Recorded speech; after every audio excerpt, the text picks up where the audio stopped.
In his prime, Douglas Ford was a legend, a master magician who could turn entire monster hordes into ash with a single word. Back in those days, he commanded the flames of wrath to decimate anything that stood in his way. His signature move, Salamander, was a massive wall of fire that left nothing but scorched earth behind. People called him the strongest, a man whose power was as terrifying as it was awe-inspiring. Most of his glory days were spent in Balzac, the bustling capital where every adventurer dreamed of making it big. He clawed his way to the top of the ranks, earning a title that everyone in the city recognized. He spent his youth taking down massive dragons, fully expecting to spend the rest of his life as a hero. But things change. 10 years later, that legendary strength is nothing but a distant memory. Now, a cat working the guild counter casually tells him that his license is being revoked. Douglas can only stare in shock as the car that defined his entire life is declared invalid. At 37, the once great magician is officially unemployed and stripped of his identity. He stands outside the guild in Balzac, realizing just how much he's lost over the last decade. He tries to plead his case with Dean, the guild clerk, begging for the revocation to be canceled. Dean just looks at him like he's lost his mind, unable to believe he's actually trying to argue. The guild's stance is firm. The former hero has failed too many quests recently, and they can't afford to back him anymore. It all comes down to a point system where every failure drags down the reputation of the entire organization. While success brings benefits, failing a mission puts the guild master's own position at risk. Douglas bows his head, forced to accept that his presence has become a liability to his peers. On top of that, his body is failing him, plagued by constant aches and chronic pain from decades of fighting. A year ago, he caught a strange disease that permanently lowers his max HP every time he casts a spell. The doctors were blunt about it. If he keeps using his skills, he's eventually going to die. He spends his nights alone, weighing the choice between giving up his life's work or dying for it. With no family and no other skills to his name, the prospect of retirement is a complete nightmare. He watches other adventurers head out to glory, feeling completely left behind by the world he helped build. In a last-ditch effort, he slams a massive bag of recovery potions onto the guild counter. He tries to convince the clerk that he can compensate for his lack of stamina if they just give him one more chance. Dean sighs and breaks down the stats. Despite being level 68, the magician has the health pool of a complete rookie. His HP is stuck in the single digits, meaning even a minor scratch would probably kill him instantly. He finally gives up, walking away from the counter with nothing but his pride in tatters. He spots the guild master and thinks maybe his old boss will show him some compassion. But the man just gives him a cold, hard stare that says everything his voice won't. He tells Douglas to stop making a scene and just accept that his time is over. Other adventurers in the hall start whispering, laughing at the fallen legend as he passes by. The master claims they're doing this for his own good, so he doesn't end up dying a meaningless death. He can only grip the edge of the counter, his legendary status reduced to a pile of paper. He walks out into the sunlight of the capital, a man who has lost his place in the world. He ends up on the streets, broke and without any decent gear left to his name. There's nothing left for him at Balzac, so he decides to pack his bags and leave for good. As he's leaving, he runs into the current top party, the same group that kicked him out months ago. They're all 20 years younger than him, and have improved at speed he can never match. He tries to sneak past, but fate isn't that kind, and they spot him in the middle of the street. The party leader, Alan, calls him an old man, while the healer Fanny greets him with a pitying smile. Edmund, the party's sage, immediately shuts him down, making it clear they have zero intention of letting him back in. Douglas tries to explain that's not even why he's there, though he can't deny that he begged them to reconsider right after he was originally kicked out. He awkwardly announces that he's actually planning to leave the city today, catching the rest of the group off guard. Fanny is genuinely shocked, while the others just watch the man they once called a comrade prepare to walk away for good. Edmund continues his smug lecture, reminding Douglas that there's no better place for an adventurer than the capital city. Douglas can only offer a weak smile and some stammering excuses as he tries to maintain some dignity. Dario, the party swordsman, jumps in to twist the knife, accurately guessing that the old man finally lost his license. He mocks the massive bag Douglas is carrying, joking that he's probably reduced to being a traveling potion merchant. The two of them have a good laugh at his expense, asking if his health has dropped even lower since they last saw him. Finally, Alan snaps and tells them both to shut it, causing the whole group to jump in surprise. The party leader keeps it brief, offering a cold apology before leading his team away to their next mission. As they leave, Fanny offers a polite bow, leaving Douglas to wonder if his old friend Alan ever felt any real emotion at all. He watches them go, wondering if Alan was actually trying to help him out by ending the harassment. Left alone, Douglas says a silent prayer for their success as he turns his back on the city he called home for so long. 3 months later, he's miles away from Balzac, wandering through the countryside without a clear destination. He's been surviving on odd jobs, thinking back to why he even became an adventurer as a 15-year-old kid. Back then, he just wanted to be a force for justice and help people who couldn't protect themselves. Now, he has to admit the truth. He's absolutely terrified of the death that's slowly creeping up on him. Every step he takes is a reminder of how far he's fallen, and the shame of his current situation weighs on him like lead. The sun is setting as he pushes through a dark forest, hoping to reach the next checkpoint before the gates close for the night. Suddenly, the smell of blood hits him, a thick stench that makes his stomach turn. He pushes through the brush and comes face to face with a massive, white-furred Fenrir. The legendary beast is wounded and huffing in pain, its massive eyes fixed on the lone traveler. Douglas is stunned. Creatures like this almost never wander into human territory unless something has gone horribly wrong. He tries to stay calm, telling the beast that he has no intention of attacking it if he can avoid it. The Fenrir doesn't seem to care about his peaceful intentions, letting out a roar that echoes through the trees. It snaps its teeth at him, a clear warning that it's still dangerous despite its injuries. Douglas panics, holding up his hands to show he's not reaching for a weapon. That's when he spots a glowing mark on the creature's skin, a curse mark that he recognizes instantly. His heart sinks as he realizes it's the curse of transfiguration, a forbidden spell used to warp someone's very nature. He looks the beast in the eye and asks the impossible, "Are you actually a human?" The realization hits him like a physical blow, leaving him sweating and breathless. He knows he can't just walk away. Leaving this person trapped in a monster's body would be a death sentence. He decides to use his remaining strength to break the spell, relying on the knowledge he spent decades mastering. The doctor's voice rings in his head, reminding him that using any more magic will likely cost him his life. But as he looks at the suffering creature, he decides that dying for a just cause wouldn't be such a bad way to go. He tells the beast to stay still, promising to undo the curse right here and now. Standing before the giant wolf, the middle-aged adventurer prepares to cast one final, life-threatening spell. He begins the incantation, calling upon the spirits to help him save this person's life. He'd much rather burn out his last spark of life, doing something that actually matters than waste away in some backwater village. With everything he's left, he unleashes the Dispel curse. A blinding light fills the forest, and he can feel his life force draining away as his health bar begins to drop toward zero. After the massive explosion of light, Douglas Ford finds himself slumped against a massive tree in the middle of the dark forest. He gasps for air, his eyes wide with disbelief as he realizes the impossible. He's still breathing and very much alive. Looking over at the wounded Fenrir, he noticed that the glowing curse mark on its head hasn't faded one bit.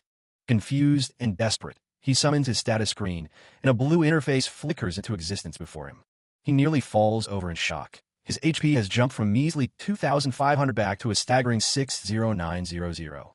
It starts to click. The Dispel curse didn't work on the beast because the spell must have been deflected right back at him.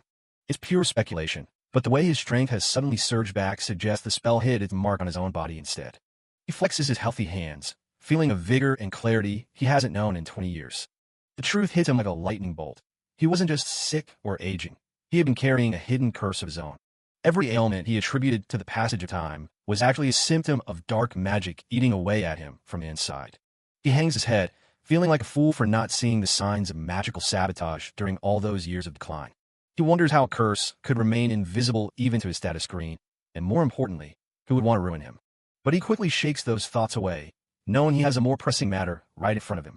The Fenrir is still suffering, its breath coming in ragged, painful gasps as it continues to bleed out on grass. He realizes that if a forbidden curse is at play, only the original caster has the power to undo it. Without that caster present, he's normally helpless to turn his creature back into the human it once was. Then, a desperate plan begins to form. If he can't find the caster, he'll just have to use a skill to become them. The beast lets out a low, guttural growl, its large eye fixed on the man who is its only hope. Douglas thinks back to the years he spent obsessively studying ancient skills, searching for any way to fix his failing body. He remembers the trace skill, a high-level magic that allows a user to mimic the appearance and voice of someone they've identified. His plan is to first use share intel to dive into the Fenrir's memories and identify the person who cast the spell. Once he has their identity, he can use trace to transform and cast the counter curse as if he were the original spellcaster. It's an insane gamble. Maintaining two active high-level skills simultaneously is a feat that defies the common laws of magic. In fact, the only person known to be capable of such a feat is Alan, which is exactly why he was given the title of hero. But with his full power restored, Douglas feels a surge of confidence he hasn't felt in a very long time. He reaches out toward the beast, shouting the incantation for his first skill, Share Intel. A dark vision flashes before his eyes, a hooded man with sunken, malicious eyes and a twisted, confident smile. Having found his target, Douglas immediately shifts his focus, chanting the command to reconstruct his own form. Trace. Transformed into the image of the villain, he pours every ounce of his renewed power into a single, specialized dispel. A pillar of blinding light erupts from the Fenrir, illuminating the entire dark forest as the curse is finally torn away. The ground trembles under the weight of the released energy as the beast's massive form begins to collapse and change.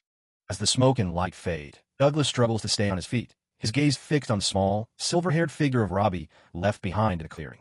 The smoke clears, and in place of a massive beast sits a small girl with long, silver hair. Douglas Ford is just as stunned as she is, but he's relieved she's all right and asks if she can speak. She gives a tiny nod. They sit there in the silence of the clearing for a moment, both trying to process what just happened. Douglas realizes he's way out of his league here.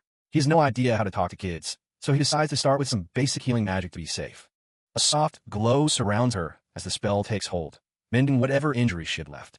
He asks if she's still in any pain, and she quietly shakes her head. She looks at him with wide, curious eyes, wondering if he's some kind of legendary mage for saving her like that. Douglas just brushes it off. He tells her he's just some random old guy. As night falls, they set up camp and build a fire. Douglas introduces himself properly, and the girl finally gives him a name, Robbie. He offers to take her back home once morning comes, but the mention of it makes her expression go dark. She tells him she has nothing to go back to. Douglas is floored. The realization that she's completely alone in the world hits him hard. He asks about where she was before the curse, but she just freezes up, her eyes wide with fear. Robbie starts trembling, begging him not to take her back. She's terrified of whatever happened there. Seeing her like this, Douglas immediately backs off. He promises he won't force her to go anywhere she doesn't want to. He gives her his word, even though he knows keeping her safe is going to be a lot of work. He can't just ditch her, but he doesn't know anyone who could take her in, either. The closest city is Balzac, and that's a long trek. He suggests they head to the city together to find someone to care for her. He warns her it's a long trip, and she tentatively asks if it's really okay for her to go with him. Douglas gives her a warm grin and tells her of course it is. With the travel plan set, Douglas moves on to the next priority, dinner. Robbie watches curiously as he starts prepping another dish. He starts chopping up some ingredients while Robbie waits by the fire. He slices some apples with expert precision, making quick work of it. He explains that he's going to grill them until they're soft, making sure not to overlap the pieces. A few minutes later, he hands her a steaming plate. It's a simple feast, apple on toast, and a warm bowl of roaring pig soup. Robbie takes a sniff, and her eyes light up. Douglas warns her it's still hot. She takes a big bite. Her face lights up immediately. It's clearly the best thing she's ever tasted. Douglas can't help but laugh, happy to see her enjoying herself. He takes a bite of his own, the crunch satisfying after a long day. The sweet and sour of the grilled apple is a perfect match for the dry bread. The soup is just as good, rich with flavor from the jerky fat. Suddenly, Robbie lets out a little cry, catching Douglas completely off guard. He panics, thinking she's hurt or that something's wrong with the food. He starts rambling, asking if she's in pain or if she didn't like the meal. Robbie shakes her head, tears welling up in her eyes. It's not that she hates it. It's just so delicious that she can't help it. She looks him in the eye and thanks him for saving her life. Douglas is quiet for a moment. He always wanted to live for others and do the right thing, but seeing how much this meant to her hits him differently. Under a vast, starry sky, their journey together officially begins. The next morning, Robbie wakes up feeling guilty for sleeping so long while he stood watch. Douglas just tells her not to worry about it. Growing kids need their rest. Before they set off, Douglas pulls out a large leather bag. Robbie watches, confused, as he starts working on the material. He uses some rope to fashion the bags into makeshift shoes for her. It's not much, but it'll protect her feet. Robbie is clearly touched by how much he cares. As they finish packing up, Robbie notices something shining in grass and holds it up. Douglas's eyes go wide. He recognizes that dragon's ruby necklace anywhere. Douglas holds up the necklace Robbie found, asking if it looks familiar to her. He examines it closely. It's clearly a high-end magic accessory, and finding it this deep in the mountains is definitely suspicious. Robbie just shakes her head. She doesn't remember a thing about it. He asks if she wants to wear it, but she quickly declines. They decide to just sell it for some quick cash when they reach town. Checking a map, they're way up in the northern region of the Reef Kingdom. To reach the capital, Balzac, they'll have to trek all the way south. The north is basically just endless forest and wilderness with zero roads, so it's going to be a rough walk. As they travel, Douglas finds himself talking way more than usual. He's always been a loner, but having Robbie listen so intently to his old travel stories actually feels nice. They finally make it to McFadden, a tiny village that's basically just an inn, a church, and a general store. Douglas goes straight to a traveling merchant to get Robbie some essentials. 2 sets of clothes, shoes, and everything else she's missing. The merchant assumes she's his daughter, and Douglas just goes with it, trying to figure out what kind of shoes would be best for her. The guy recommends wooden shoes since they're great for keeping feet dry and handling cold. He even picks out some oversized underwear, knowing how fast kids grow.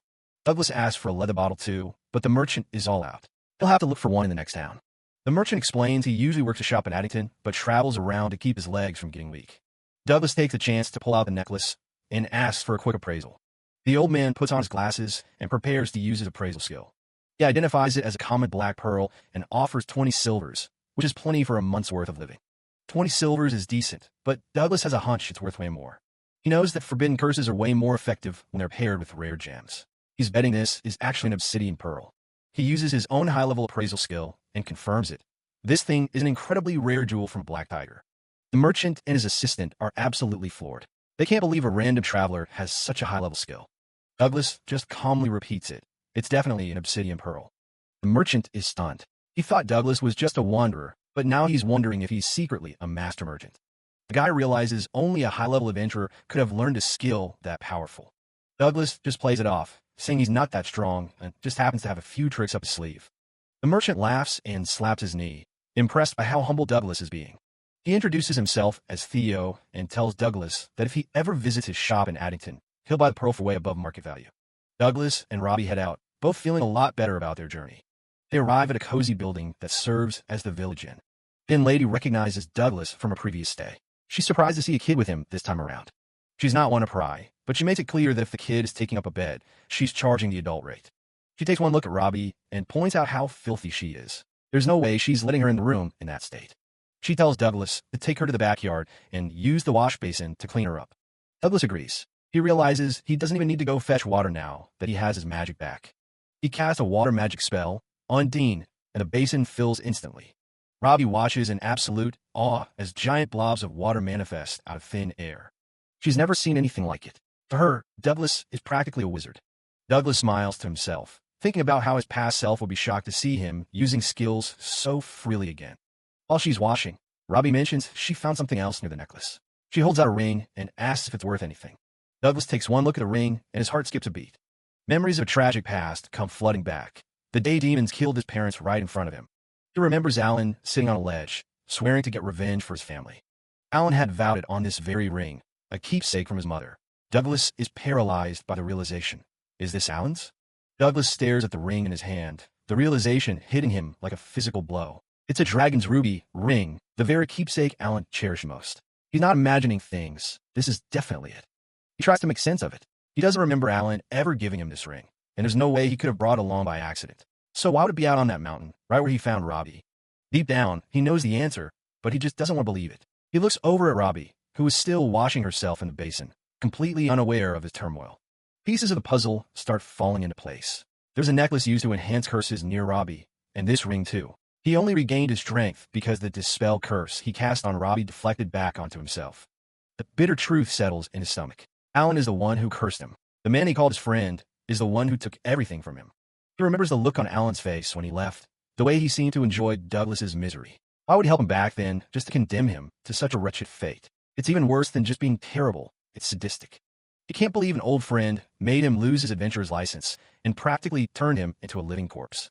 Robbie suddenly splashes water, snapping him out of his dark thoughts. He wonders what he could have possibly done to make him so angry. He has no idea. He guesses he's just insensitive, unable to even tell when someone genuinely hates him. Robbie looks up, noticing the strange expression on his face. She asks what's wrong, sensing that something is bothering him. He forces a small, tired smile and tells her it's nothing, that he's fine. But he's a terrible liar, and they both know it. Robbie isn't buying it. She tells him he's making the same face he usually makes when he's in pain. She can see right through him. Douglas is caught off guard. He realizes he's way too bad at lying, especially to a kid as sharp as Robbie. He needs to be more honest with her. He sighs, watching the water ripple in the basin. She's right. There's no point in hiding his feelings anymore. He owes her the truth, or at least a part of it. He kneels down beside her and asks her to listen. He's decided to be more open with her from now on. They're in this together, after all. He tells her that this ring was very important to an old friend of his. Because of that, they're not going to sell it. He needs to keep it for now. He explains that one day, they will return this ring to its rightful owner. And when that happens, he'll be sure to ask exactly why he was cursed. He's determined to get answers. Robbie gives him a soft, understanding look. She's just happy that he's talking to her again. Suddenly, a voice from behind startles them both. It's the lady, and she's not happy about the mess. The lady scolds Douglas for getting water everywhere. She tells him to go freshen up himself and offers to help wash Robbie properly. She's a bit bossy, but her heart is in the right place. She points out that Robbie is a girl and that Douglas needs to be more considerate of her needs. He realizes she's right and feels a bit embarrassed. He heads off to take care of himself. Douglas scratches the back of his head as he walks away. He thought it would be fine since she's still just a kid, but he clearly has a lot to learn about being a parent. He needs to try harder. A little later, Douglas is clean and shaven, looking much more like his old self. He's waiting for Robbie to finish her makeover, still feeling a bit guilty about his lack of consideration. Suddenly, the door opens and Robbie steps out. She's been transformed. Her long, tangled hair has been trimmed into neat bangs, and she's wearing the new clothes Douglas bought her. The lady proudly presents her work. Robbie looks adorable, like a completely different person. She's blushing slightly, clearly pleased with her new look. Douglas is speechless.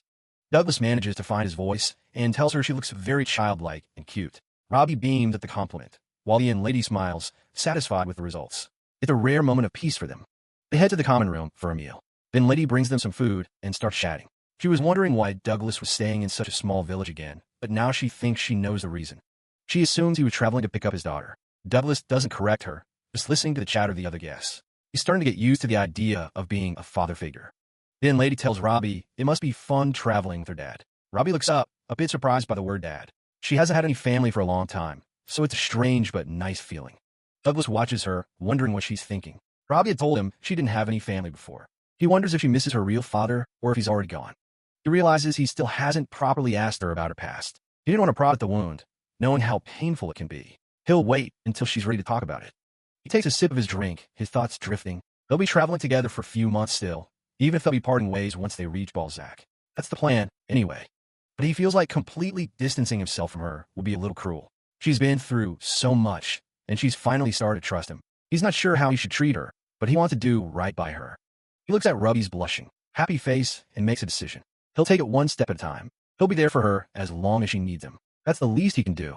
He guesses it should be fine if he slowly gets close to her. He looks at their feet under the table, her new shoes next to his worn boots. They're a strange pair, but maybe that's exactly what they both need right now. Douglas lies on the bed, staring at the ceiling and trying to figure out how he's going to make a living now.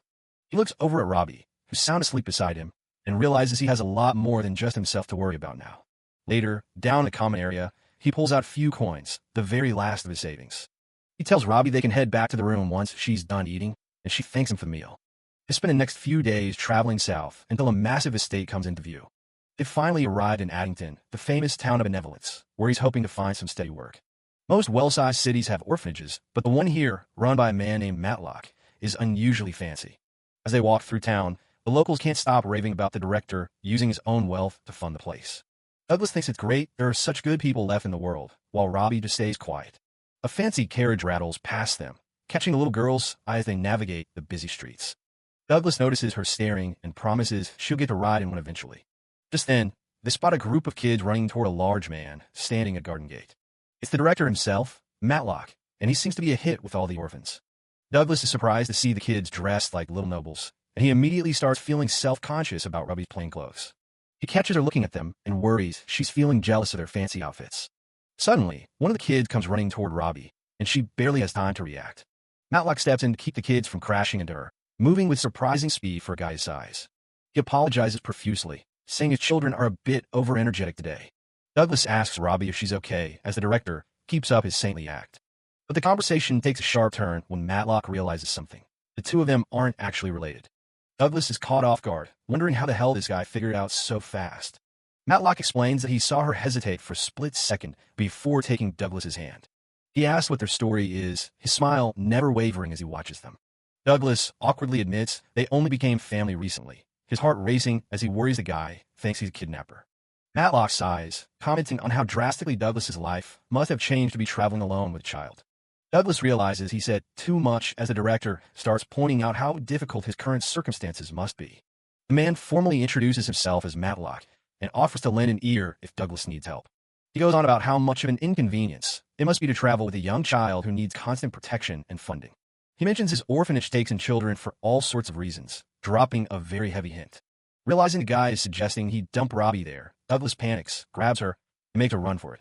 Back at the inn that evening, the mood is heavy as Douglas watches Robbie sit silently on the edge of the bed. She's just been staring at her clothes for the last hour, and Douglas is convinced she's comparing herself to the kids at the orphanage. Robbie looks up and asks if the clothes he bought her were expensive. When he tells her they were actually really cheap, she lets out a small sigh of relief. Douglas is confused. He thought she'd be upset they weren't the fancy stuff the orphans had. He starts overthinking, wondering if she'd actually have a better, easier life if he left her with Matlock. Finally, he can't help it and asks her point blank if she wants to go to the orphanage. Robbie freezes, looking completely stunned he'd even suggest such a thing. He tries to backtrack, saying he just wants to know how she feels so he doesn't force her into a difficult life. Robbie remains silent, casting her eyes downward as she gives a tiny, hesitant nod. Douglas is flooded with relief, glad he hasn't messed things up with her just yet. He tells her he needs to head out for a bit to clear his head, promising to be right back soon. Douglas walks through the streets of Addington, clutching a small gift box he just bought for Robbie. It's a simple ribbon, and he wishes he could have gotten her something better, but he truly hopes she'll like it. He gets back to the inn and calls out for her, ready to apologize for the night before. But the room is dead silent, and his heart sinks when he spots a piece of paper sitting on the table. He picks it up, his hands shaking as he stares at the messy handwriting. It's a note from Robbie, thanking him for everything and stating she's decided to head to the orphanage after all. Douglas drops the note, completely crushed as he realizes he basically pushed her away with his own insecurities. He falls to his knees, telling himself that maybe it's for the best if she can live a more comfortable life there. The ribbon he bought lies forgotten on the floor, a painful reminder of his failed attempt at being father. Later that day, he drags himself over to Theo's general store, looking for a distraction from the crushing guilt. He's greeted by Theo's son, who's currently in the middle of a loud argument with his old man about the inventory. The young man spots Douglas and welcomes him back, asking if he's finally ready to sell that valuable necklace. Douglas pulls out the dragon's ruby, but his voice is hollow as he explains he's planning to return it to the girl later. The merchant is confused, wondering where Robbie is and why she doesn't have her property. When Douglas tells him she's at the orphanage, the guy calls her lucky to be under Director Matlock's care. He mentions that his dad, Theo, is the only person in town who has anything bad to say about the director. The guy explains how Matlock sets up the older kids with jobs in big cities or finds wealthy nobles to adopt them. He says they usually head to the port town of Shipton to cross the sea once they leave the nest. Douglas is surprised to hear about passenger ships. The guild hasn't allowed any to dock at Shipton for years. It brings back memories of when he was sent to the east 10 years ago to fight back the Demon King's invasion. The merchant explains that the director has old maritime connections that let him send ships out anytime. Douglas's face pales as he realizes the horrifying truth of what's happening in the east. He knows the demons have recently retaken that territory, making it one of the most dangerous places on Earth. He realizes that if Matlock is sending kids there, he's unknowingly shipping them off to a literal war zone. Panic sets in, and Douglas doesn't waste another second, dashing out of the store to save Robbie. He reaches the orphanage gate in record time, his lungs burning as he prepares for a confrontation. The door creaks open, and Matlock steps out, looking surprised to see Douglas back so soon. Douglas doesn't bother with pleasantries, telling the man point blank that he's there to pick up Robbie. Matlock keeps his cool, reminding Douglas that the girl came here of her own accord. He leads Douglas toward the back garden, claiming Robbie should be out playing with the other children. Douglas scans the yard, his eyes finally landing on a familiar small figure sitting by the flower beds. He calls out her name and dashes toward her, ignoring the confused looks from everyone around. Robbie looks up, her eyes widening in shock as she asks why he's even here. Douglas kneels in front of her and reaches out his hand, telling her he's come to take her home. Robbie hesitates, her gaze dropping as she tries to hide her trembling hands. She tells him that if she stays with him, she'll just be a burden, and those words cut Douglas deeper than any blade. He realizes that Matlock's twisted words about parenting had sunk deep into her heart. He feels sick knowing that his own hesitation made her believe she was nothing but a problem to him. He remembers all the time she looked at him with that same worried expression, thinking her very existence was an inconvenience. Douglas bows his head, his voice cracking as he tells her just how sorry he is for making her feel that way. He admits he was only thinking about his own insecurities and completely failed to see how she was suffering. Looking her in the eyes, he tells her he's never once thought of her as a burden and asks if she'll come back to him. Robbie looks up at Douglas with tear-filled eyes, asking in a small voice if she really isn't a burden to him. Of course not, Douglas replies instantly, pulling her into a tight, protective embrace as she finally lets go of her fears. Robbie buries her face in his shoulder, sobbing as she admits that she never actually wanted to leave him. The touching moment is interrupted by a slow clap from Matlock, who mocks them with a fake display of being moved to tears. Matlock suggests they've had enough of spectacle and offers to guide them to the exit of the orphanage. But Douglas doesn't move, his expression hardening as he asks the director why he's really sending children to the eastern continent. Matlock smiles, claiming it's a wonderful place and that the children he's sent there are living happily in a festive atmosphere. He paints a picture of a vibrant city where every day is a celebration, but Douglas knows better than to believe a single word of it. Douglas's jaw tightens. He's seen the reality of the East with his own eyes, and it's nothing like the director's lies. He reveals that the eastern continent fell to the Demon King's elite 3 years ago, with the city of Bourbon now firmly under their control. Matlock laughs off the accusation, insisting that he's visited the city himself and that visitors are never allowed to leave anyway. Douglas stares him down with a cold, unwavering gaze, repeating that he has seen the truth of that city for himself. Sensing the shift in tone, Matlock suddenly turns to the other children in the yard and tells them to return to the mansion immediately. Douglas notes this sudden evacuation, realizing the director is clearing the area so he can deal with him without witnesses. Matlock's facade finally cracks, his face twisting into a sneer as he declares he won't let Douglas soil his precious merchandise. A group of armed thugs emerges from the shadows, surrounding Douglas and Robbie with weapons drawn. Douglas pulls Robbie behind him, warning her to stay close and remember what's about to happen. His eyes blaze with a terrifying intensity as he prepares to show these people why he was once a top-tier adventurer. Robbie watches him with wide, fearful eyes, clutching her cloak as the tension in the air reaches a breaking point. Matlock screams for his men to kill Douglas, but Douglas is already chanting a powerful spell, calling upon the frost of the goddess. Matlock stumbles back in terror, unable to believe that a man who looked like a simple commoner can wield such high-level attack magic. Douglas steps forward through the mist, coldly telling Matlock that he could just leave him here to freeze to death with the rest of them. Matlock tries to call his bluff, stammering that Douglas doesn't have the face of a killer, but he's met with a bone-chilling grin. Douglas's expression is so predatory that even he realizes he might have overdone it with the creepy look. He tells Matlock that a confession isn't even necessary, as there are clearly others here who know exactly what he's been up to. Under the pressure of Douglas's gaze, Matlock snaps, blabbing about how he sold the children to brothels and perverted nobles. He then starts screaming for the police to help him, acting like he's the victim as several town guards rush onto the scene.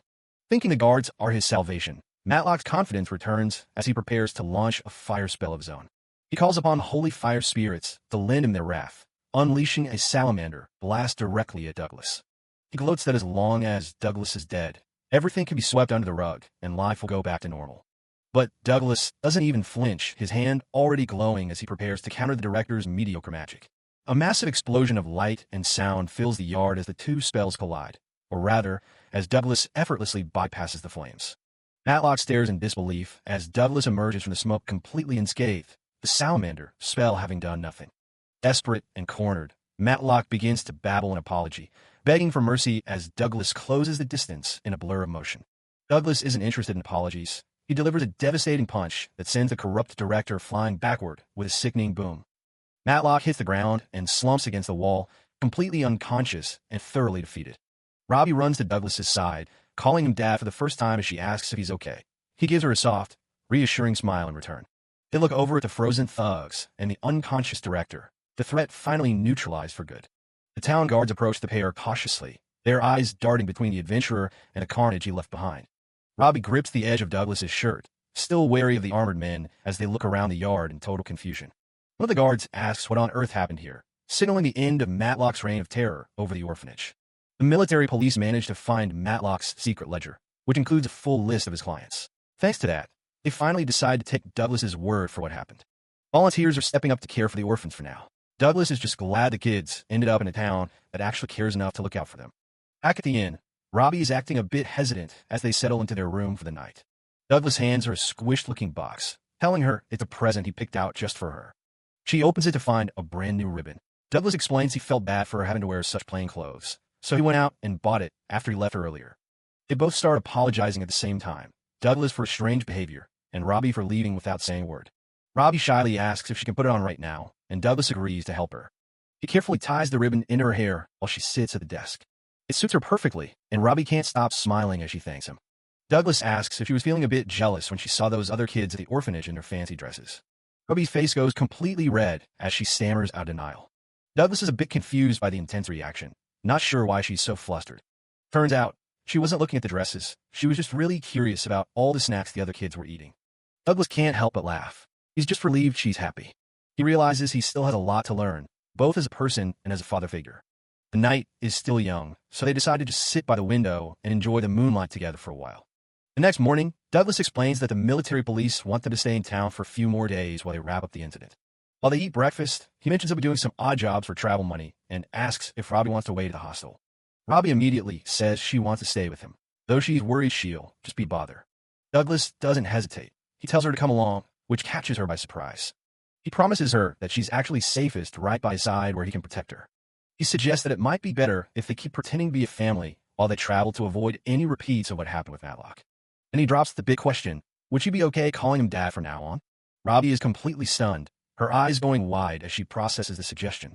She's so flustered, she can barely speak, but Douglas tells her there's no pressure and to just give it a try. She quietly tests out the word, calling him dad for the first time. Now it's Douglas's turn to get embarrassed. It's a little awkward, but it makes them both a bit shy. 2 days later, it's quest day. They've joined a group heading into the woods, but not everyone is happy about a kid being there. The vigilante leader starts screaming at Douglas, thinking he's taking the quest way too lightly by bringing Robbie along. Douglas stays calm, promising they won't cause any trouble, though the leader seems like his complete polar opposite. The mission is a public quest. The task is to hunt down a red-eyed dragon.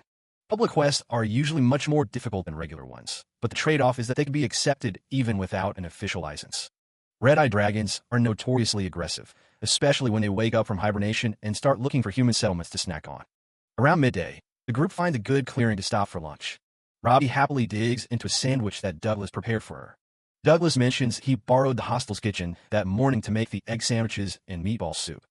Noish, a young vigilante, smells the food and comes over, asking what they're eating. Even though the vigilantes were pretty rude earlier, Douglas offers to share the soup to help everyone warm up. Douglas tells them not to worry about their earlier behavior, saying it's normal to be cautious of strangers on job. The vigilantes are blown away by how good the food is, realizing they might have judged Douglas too quickly.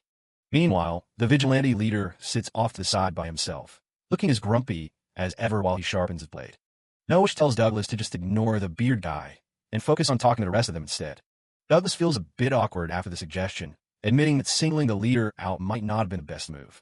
He's curious about the group's dynamic. He wonders why Noish seems so hesitant about his own leader. Suddenly, Douglas gets a sharp glare from the man in question, and he immediately feels a jolt of tension. The vigilante leader looks down at his men, frustrated that they're so easily swayed by a few scraps of food from a stranger. He starts shouting at them, telling the group to get a move on and stop wasting time. The younger vigilantes immediately scramble to their feet, terrified of his temper. Noish sighs, whispering to Douglas that this is exactly what he meant earlier. The group moves deeper into the forest, leaving the comfort of the clearing behind. As they walk, Douglas notices something odd about the ground. He stops and calls out to the group, pointing toward a set of tracks that definitely weren't made by a dragon. He picks up Robbie and dashes forward to get a better look at the massive footprints. His expression turns serious as he realizes exactly what they are. The rest of the group catches up, and they're shocked by the size of the monster track. It's absolutely enormous, far bigger than anything they expected to see. One of the vigilantes thinks they're lucky because red-eyed dragons often steal nests from other creatures, so they must be close to their target. But Douglas doesn't share their optimism. He looks at the footprint again and firmly tells the group that they need to turn back immediately. The vigilante leader scoffs, telling Douglas to quit poking his nose where it doesn't belong and dismissing the tracks as just some bored deer. Douglas points out the specific details of the print, how the front hooves are round and there's no dew claw, which rules out a deer or a boar. He explains that the only creature with a footprint like this is a unicorn, a legendary mythical beast that humans rarely ever get to see. Noish wonders why they need to turn back just because of a unicorn, especially since they're usually cautious and shouldn't be a problem if they aren't attacked. Douglas clarifies that he's not worried about the unicorn itself. He's worried about why it was running so fast that it forgot to hide its own tracks. That would only happen if the mythical beast was being chased by a monster massive enough to devour it. The realization sent a wave of fear through the younger vigilantes. The vigilante leader calls him ignorant, claiming he's never heard of anything like that before and that Douglas is just talking nonsense. Douglas stays calm and tries to reason with him, saying that fighting an unidentified monster puts them at a massive disadvantage and could get someone killed. The leader loses his temper completely and tells Douglas to shut the hell up. He's done listening to what he thinks are just cowardly excuses. He accuses Douglas of chickening out and just wanted to save face before he runs away alone. The younger guys are stuck in the middle, looking terrified. The leader tells him to just run home if he wants, stomping away deeper into the woods without a second look. Douglas can only watch and go.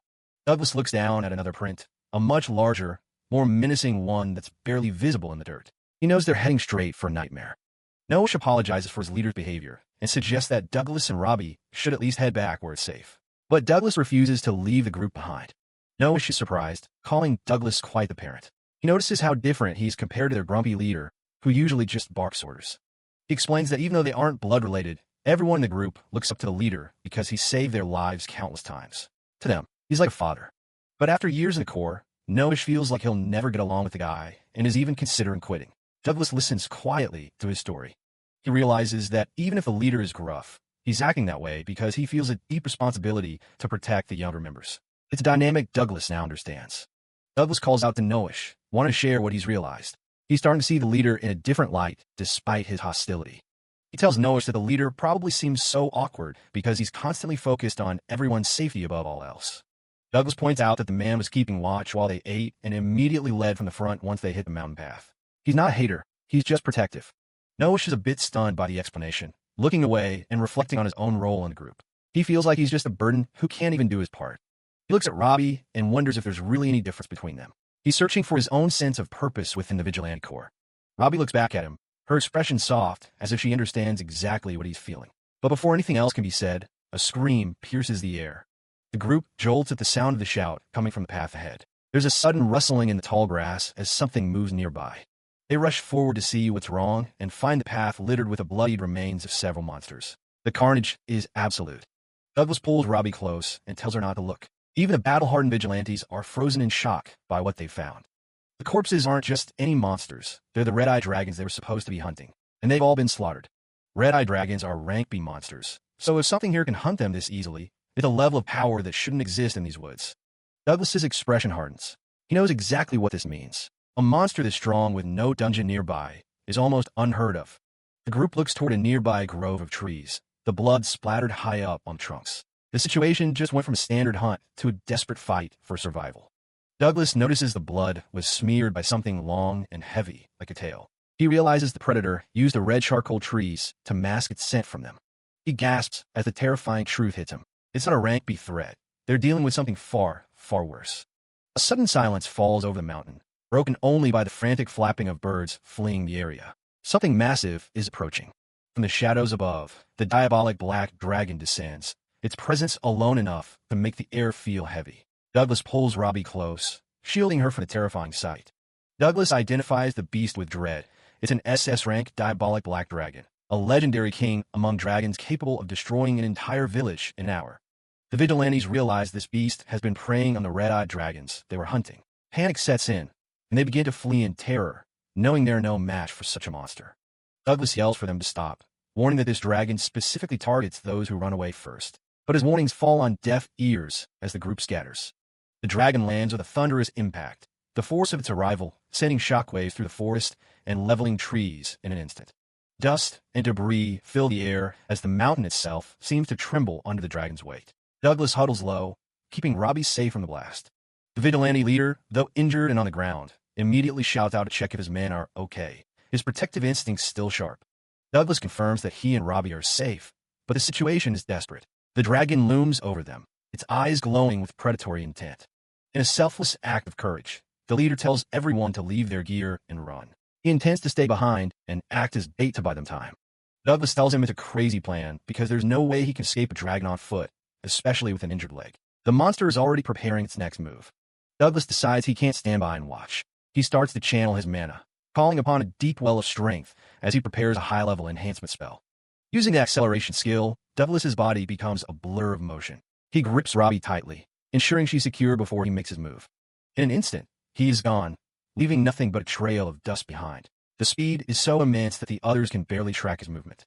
Noish is stunned, realizing that Douglas must be a high-level enhancement spellcaster to move at such incredible speeds while carrying another person. Douglas warns the vigilantes to jump to the side. He senses the dragon is about to unleash its devastating fire breath. The dragon roars, its maw glowing with intense heat.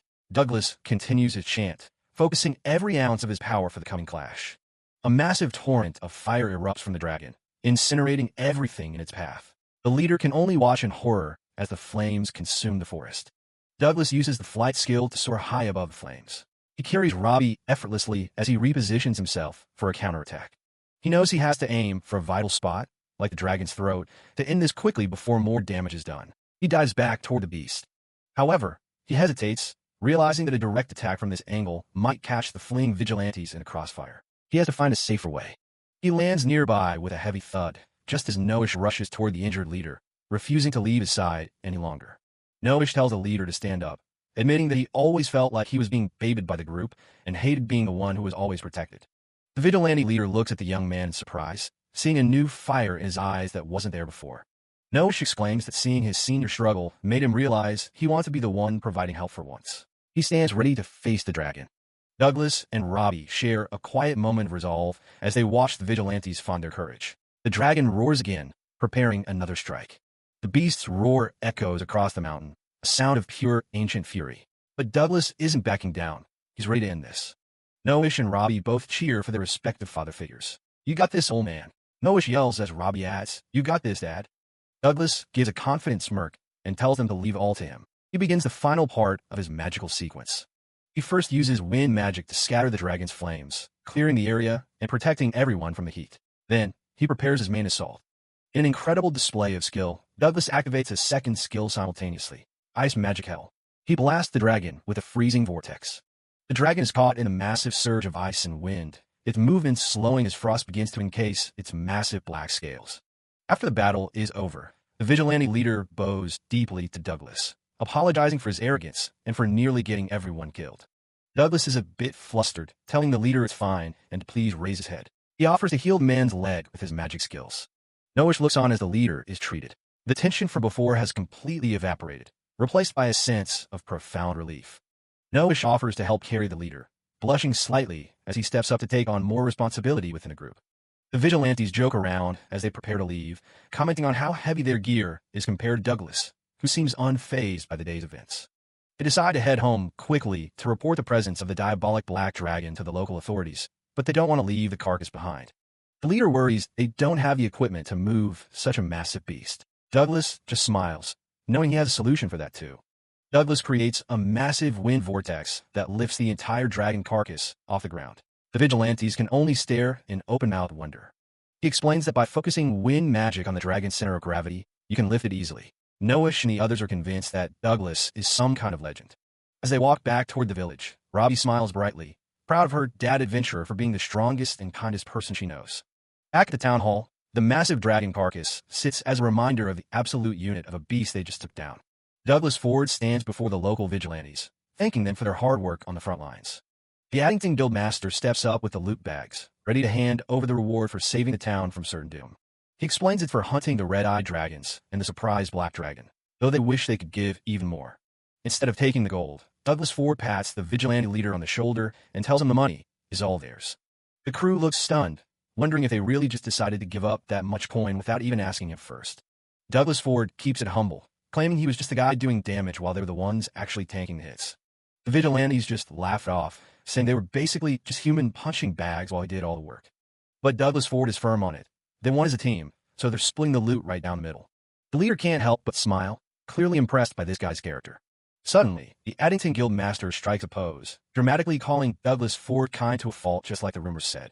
He admits he got curious and did a little digging after the whole mess at the orphanage.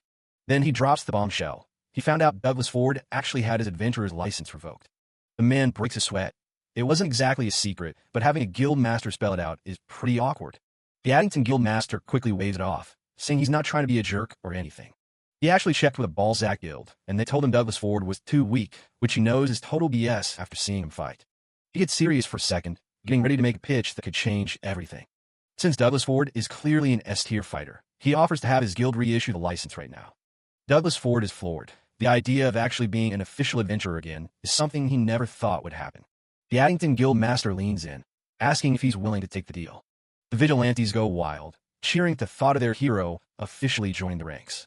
They ask if he gets to skip the registration test, but the Addington Guild Master isn't that soft. He still has to take it. The blonde Guild Master notices how much the locals already love Douglas Ford and says he's clearly got some natural leadership skills.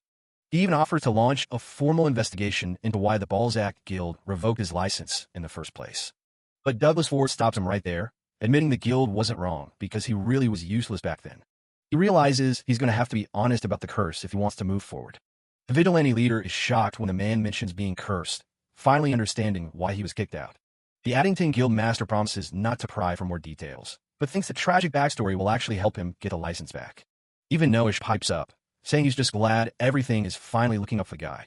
Douglas Ford stares off, thinking about his old life and a friend who used to look down on him back in Balzac. He looks at his hand, realizing that with his powers back, he could finally ditch the crappy day jobs and go back to his peak. But then he looks over at the girl who's been following him this whole time and wonders if that's what he actually wants. Robbie is standing there, quietly gripping his cloak like she's afraid he might disappear. The Addington Guild Master is already hyped to go sign the paperwork, but Douglas Ford cuts him off with a hard no thanks. Everyone stops dead. They can't believe he's actually turning down a chance at his old life.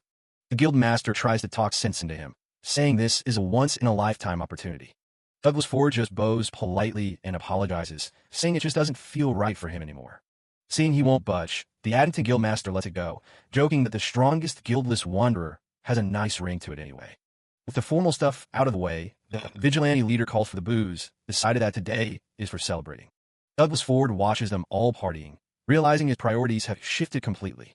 He puts a hand on Robbie's head, thinking about how he never could have imagined just sharing a laugh like this in his old life. He's finally having fun, and for now, that's more than enough.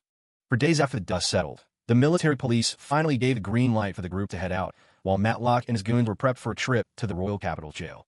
Douglas Ford decided to keep just enough gold for their travel expenses and donated the rest of the dragon-slaying loot to the orphanage. The townspeople even renamed the place the Addington Orphanage, deciding to fund it themselves so the kids could finally live happy lives. Before hitting the road, Douglas Ford took Robbie to a shop to find her something new to wear, and she was already eyeing a brown hooded coat in the window. He worried the coat might be a bit too plain for a kid and pointed out some cuter, frilly options, but Robbie was set on the one she chose. She blushed as she put it on, admitting she just wanted something that matched her dad's style. As they were leaving, they ran into old Theo, who was surprised to see them taking off so soon. Douglas Ford wanted to talk to the merchant about the rare necklace he'd found after breaking a curse, thinking the guy might want to buy it. Theo immediately backed away, shouting that there was no way he could buy something with that kind of dark history. Douglas Ford was confused, since he'd already cleared the curse, but Theo explained that regular folks still wouldn't want anything to do with it. Theo called him a good guy, but way too insensitive before offering a better lead for the item. He mentioned an acquaintance in Milton, a rich collector named Baron Morius, who specifically looks for items related to curses. Douglas Ford was genuinely grateful for the help, while Theo joked that he was just doing his job as a merchant to keep a good customer around. But as they finished their chat, Douglas Ford noticed a massive crowd had gathered, and they were all murmuring his name. A young kid ran up, asking if he was the legendary adventurer who travels around with a little girl. He was completely caught off guard by the sudden fame, especially when people started thanking him for exposing Matlock's human trafficking ring. The townspeople cheered, calling him the hero of Addington and saying they'd never forget how he saved their kids. Douglas Ford turned red, completely flustered as everyone crowded around to praise his humility. He leaned down to tell Robbie to hold on tight, realizing he was absolutely terrible at handling large crowds. Just as he was getting overwhelmed, the local vigilantes pushed through the crowd to clear a path for them. The vigilante leader barked at everyone to back off, saying they were there to give their hero a proper send-off. They saluted him, promising to keep the town safe while he was gone and telling him to come visit again someday. Robbie waved goodbye to her new friends, and even Douglas Ford had to admit he was glad he met them. The man looked back at the town one last time as they walked away, knowing he'd probably never forget this kind of departure. With Robbie perched on his shoulder, they finally started their long walk south. 2 days into their journey, they reached a quiet riverbank where they decided to stop and set up camp. The target was Milton, the city of pleasure, but they still had a lot of ground to cover before they got there. Douglas Ford looked at the clear water and asked Robbie if she liked fish, thinking it was the perfect time for a fresh lunch. Robbie was all in for some fishies, but she was confused when he said he wanted her to help him catch them without using magic skills. He gathered some chocolate vines, a sack, and some twigs to show her a bit of old-school wilderness survival. First, he tied the smaller twigs to a main branch to create a frame, explaining each step carefully. After making a hole in the sack and attaching it to the frame, he held up a brand-new, homemade fishing net. He waded into the water and asked Robbie to help chase the fish toward him, though she wasn't exactly sure how to do that. He laughed and told her to just go for it, promising he'd dry her clothes once they were done. Robbie jumped right into the water, splashing around as the silver-cherry trout darted past her. Douglas Ford tried to guide her, but they both just ended up making a huge mess in the river.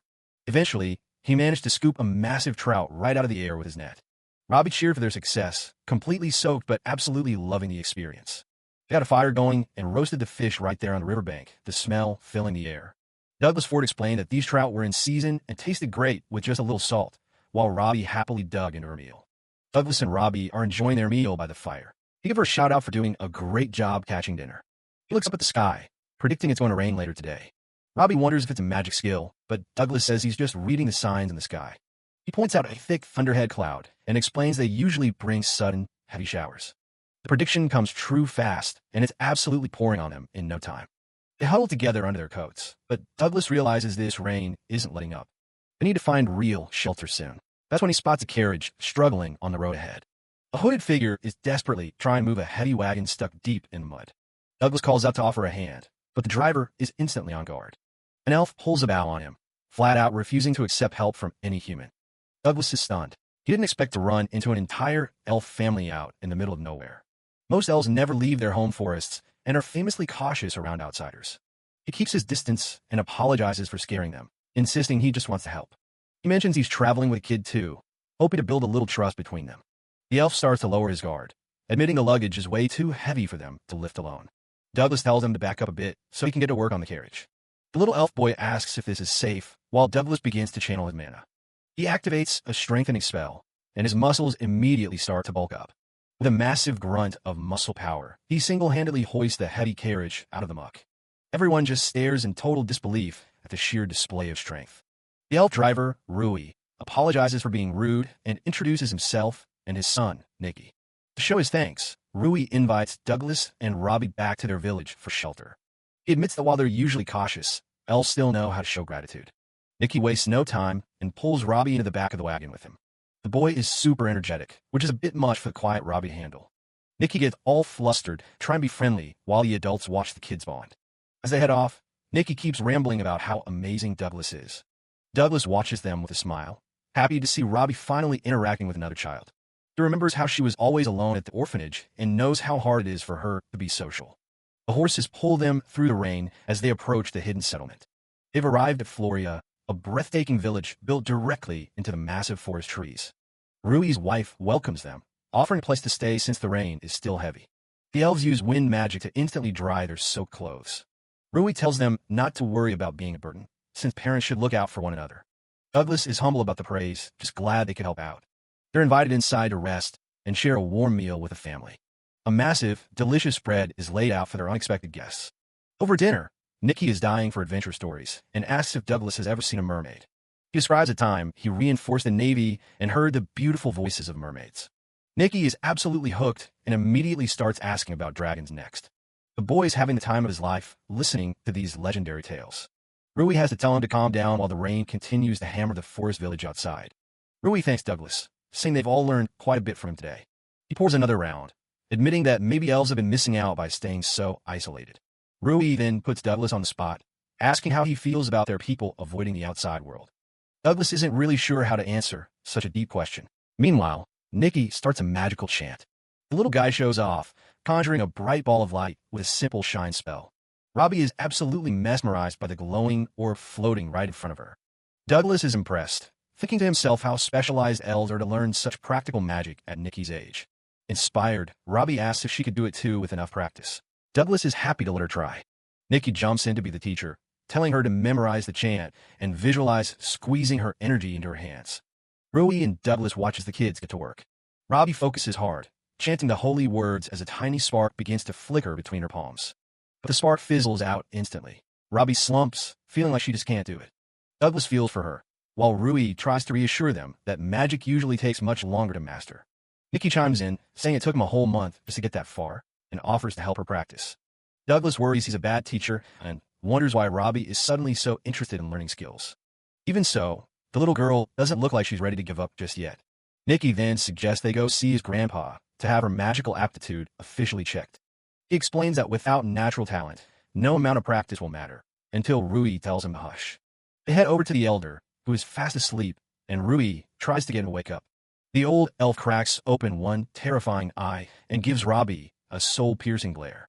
He delivers a cryptic verdict, "This is terrible," before immediately drifting back to sleep.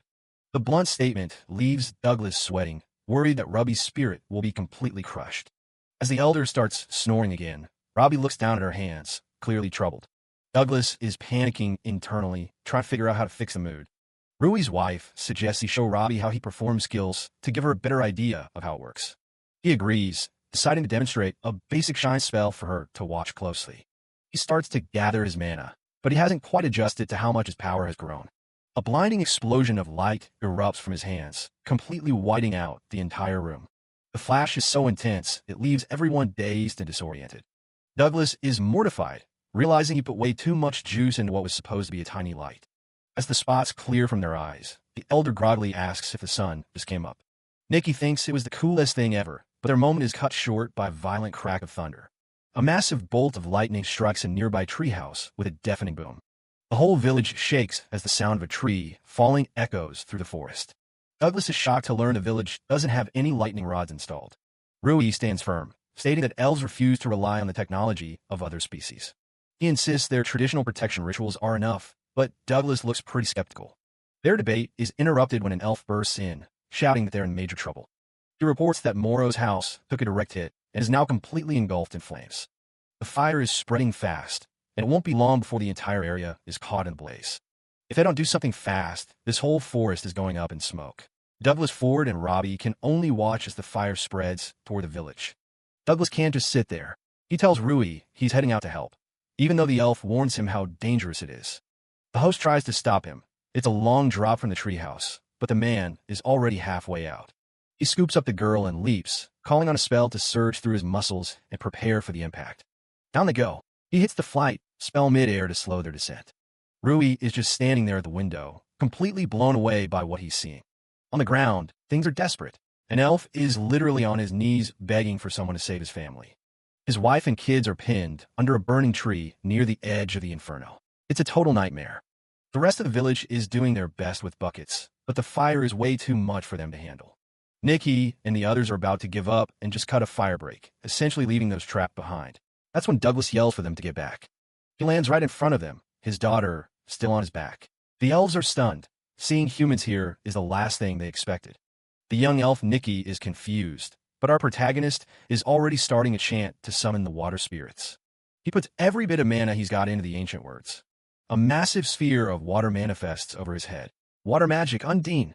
He hurls the whole thing. It's like a massive splash from the heavens, dousing the flames in an instant. He knows they're suspicious of humans, but he makes it clear he's not leaving while people are still in trouble. Saving lives comes first, and the man tells them they need to prioritize getting everyone to safety. The elder elf steps in and tells his people to shut up and work with the human. There are more important things at stake right now. Rui finally makes it down, and Douglas hands Robbie off to the safety of the group so he can get to work. One of the elf women takes her hand, thanking him as he prepares to dive back into the chaos. The girl looks a bit worried, but her dad gives her a confident nod before turning away. The whole village starts moving. While the elves handle what they can, the former adventurer takes on the heavy lifting. Suddenly, another scream for help pierces through the noise. A bunch of guys are struggling to move a massive trunk. There's a family trapped under there, and it's not moving an inch. The hero runs over and tells everyone to clear out of the way. He activates a muscle power spell and just lifts the whole thing with one hand.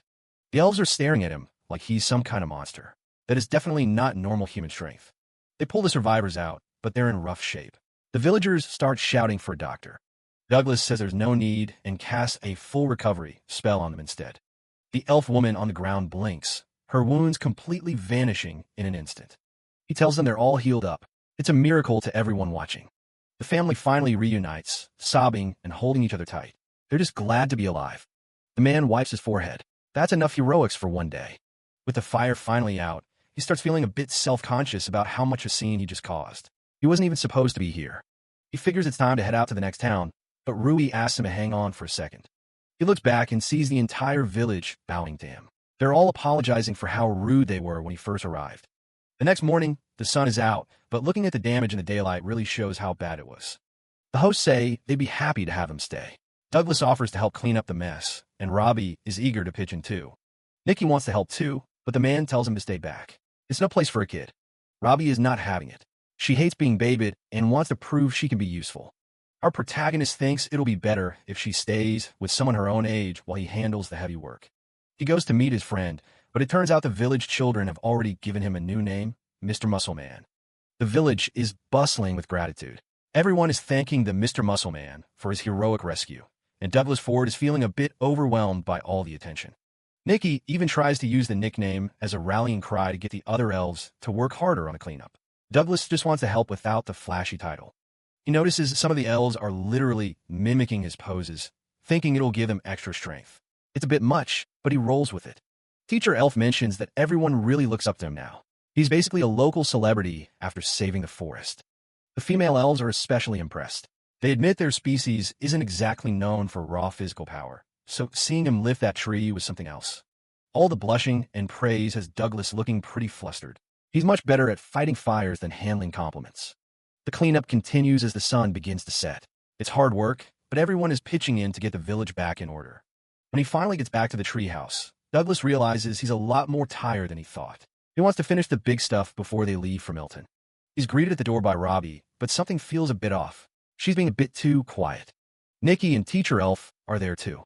They mention that the girl has been practicing her magic skills the entire time he was gone. She forces a smile and says she still can't quite get the hang of it. The look in her eyes is heartbreaking. Her dad immediately picks up on the tension. He asks her if something is wrong, noticing she's acting strange. He realizes her cheeks are flushed. She isn't just tired, she looks like she's running a fever. He decides to check her stats. He casts Appraisal, and the results aren't good. Her exhaustion level is through the roof.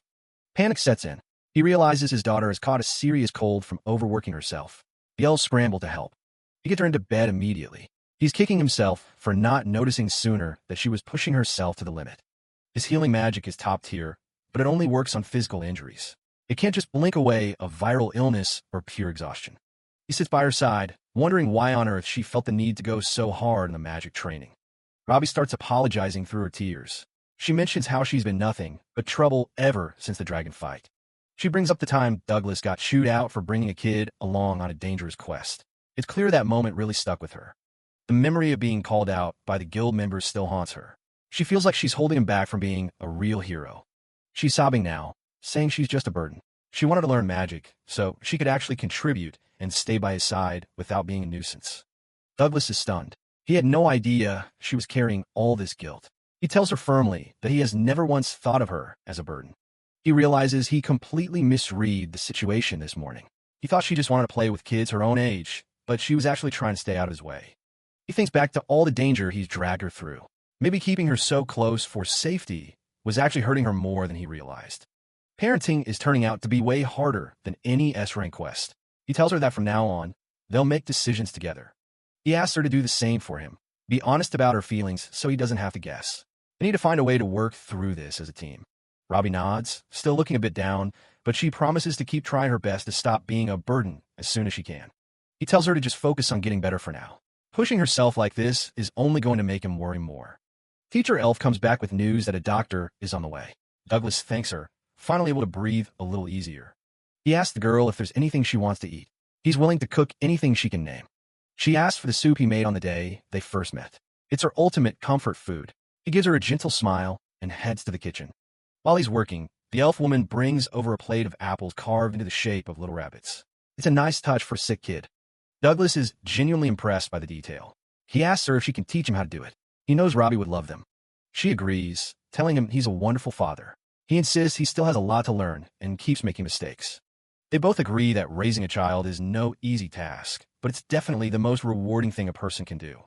He starts practicing the apple carving while the soup simmers. It's a lot harder than it looks to get those ears just right. The elf watches him with a smile. It's a quiet, domestic moment after all the chaos of the fire. When the food is ready, he brings it back to the bedroom. He's even got his first attempt at the Mr. Rabbit apples ready. He asks the girl if she's got an appetite. She sits up, looking a little more like her usual self now that her dad is back. He shows her the plate, explaining that some of the apples are from Teacher Elf, but he made the messy ones himself. Robbie looks at the wonky little rabbit ears and can't help but smile. It's exactly what she needed to start feeling like herself again. Douglas Ford points out the poorly carved apples he made at the back of the plate, feeling a bit sheepish about his lack of craft skills. Robbie picks up one of the roughly carved rabbit apples and gives him a sweet, blushing smile, telling him she actually likes these ones more. Douglas Ford is completely floored by her kindness, feeling a surge of warmth in his chest as he watches her enjoy his clumsy attempt at a treat. Time passes as they finish cleaning the debris from the forest fire, and they stay in the village until Robbie is fully recovered from her exhaustion. On the day they are finally set to depart, the Elder Elf asks to perform a skill check on Robbie to see what her future holds. The Elder Elf's hand glows with a soft magical light as he reads Robbie's latent abilities, nodding to himself in discovery. He reassures them that she has a natural aptitude for skills, but notes that her true power is currently sleeping deep within her, waiting for a specific event to awaken it. He reveals that her potential skill power is a staggering 5120, leaving both Douglas Ford and Robbie in complete shock at such a high number. Douglas Ford explains that the average human potential is around 3,000, which makes Robbie's score incredible. Curious, Rui asks what Douglas's own score is. When Douglas Ford admits his potential is only about 900, Rui is flabbergasted, as that number is incredibly low for someone of his strength. After the Elder Elf confirms the reading, Rui can't understand how he's so powerful. The old elf concludes that Douglas Ford must have trained with an intensity far beyond human imagination. With deep respect, the elder elf bows to Douglas Ford, honoring the sheer willpower it took for him to overcome his lone natural potential through years of hard work. The duo stands at the village entrance, sharing a final moment of gratitude with the elves who took them in and cared for them. Little Nicky stands to the side, looking incredibly grumpy and upset about their departure. Douglas Ford thanks them for their hospitality, while Nicky asks if they really have to leave so soon. Robbie adds her own polite thanks. Rui chides Nicky for his behavior, pointing out that Robbie hasn't learned any magic yet, and her health is still fragile, using any excuse to get them to stay longer. Suddenly, Nicky blurts out a desperate confession, shouting at Robbie that he wants her to be his wife so they can stay together forever. The surrounding elves break into gossip and laughter, while mortified Douglas Ford wonders how he could have been so blind to the boy's crush. Nicky pleads with Robbie to stay in the village, but she remains calm and gives him a firm rejection, simply stating that she likes her dad too much. The poor boy is left standing there, completely stunned and heartbroken by the swiftness of her rejection. The elf women giggle and tease Robbie about her devotion to her father, reminiscing about how they felt the same way when they were young. Douglas Ford feels a bit embarrassed, but deeply moved by Robbie's public display of affection, cherishing the pure love she shows him. As he watches her, Douglas Ford can't help but wonder if he would feel even happier if he were actually her biological father. Nicky collapses into a heap of tears, while Rui tries to comfort him with some tough love advice about heartbreak being a necessary part of growing up. Rui hands Douglas Ford a large net filled with village harvests, a parting gift to sustain them on their journey ahead. Douglas Ford waved a final goodbye, noting that even though their stay was short, it was a truly fun and memorable experience for both of them. The entire village gathers to wave them off as they head out into the forest path. Rui takes a deep breath and prepares to lead the village in one final, loud farewell, counting down for the crowd. On the count of 3, all the elves raise their fists and shout, "Muscle power," in a hilarious and heartfelt tribute to their human savior. Douglas Ford and Robbie set off across the open landscape, the echoes of the elves' cheers still ringing in the distance as they start their next chapter. Back at the village gate, Rui finds Nicky still moping on the ground and tells him it's time to head back inside, but the boy has a new fire in his eyes. Nicky declares that when he grows up, he's going to leave the village to learn skills and go on adventures just like Douglas Ford did. Fueled by the stories Douglas Ford shared, Nicky is determined to see the world for himself and eventually find Robbie again. Rui places a proud hand on his son's head, supporting his newfound ambition and telling Nicky that he's his pride and joy. The travelers walk through the vast, open country under a bright sky, their bond stronger than ever after their time in the elf village. Douglas Ford looks back on their time in Floria with a smile, grateful for the warm welcome and friends they made along the way. While checking the bag of gifts Rui gave him, Douglas Ford notices a small letter tucked away inside. He pulls out the neatly written note from Rui, which simply thanks him for everything he did for the village over the past few days. Douglas listens as the elves mention finally installing a lightning rod. They've decided to open up more to the outside world because of his kindness.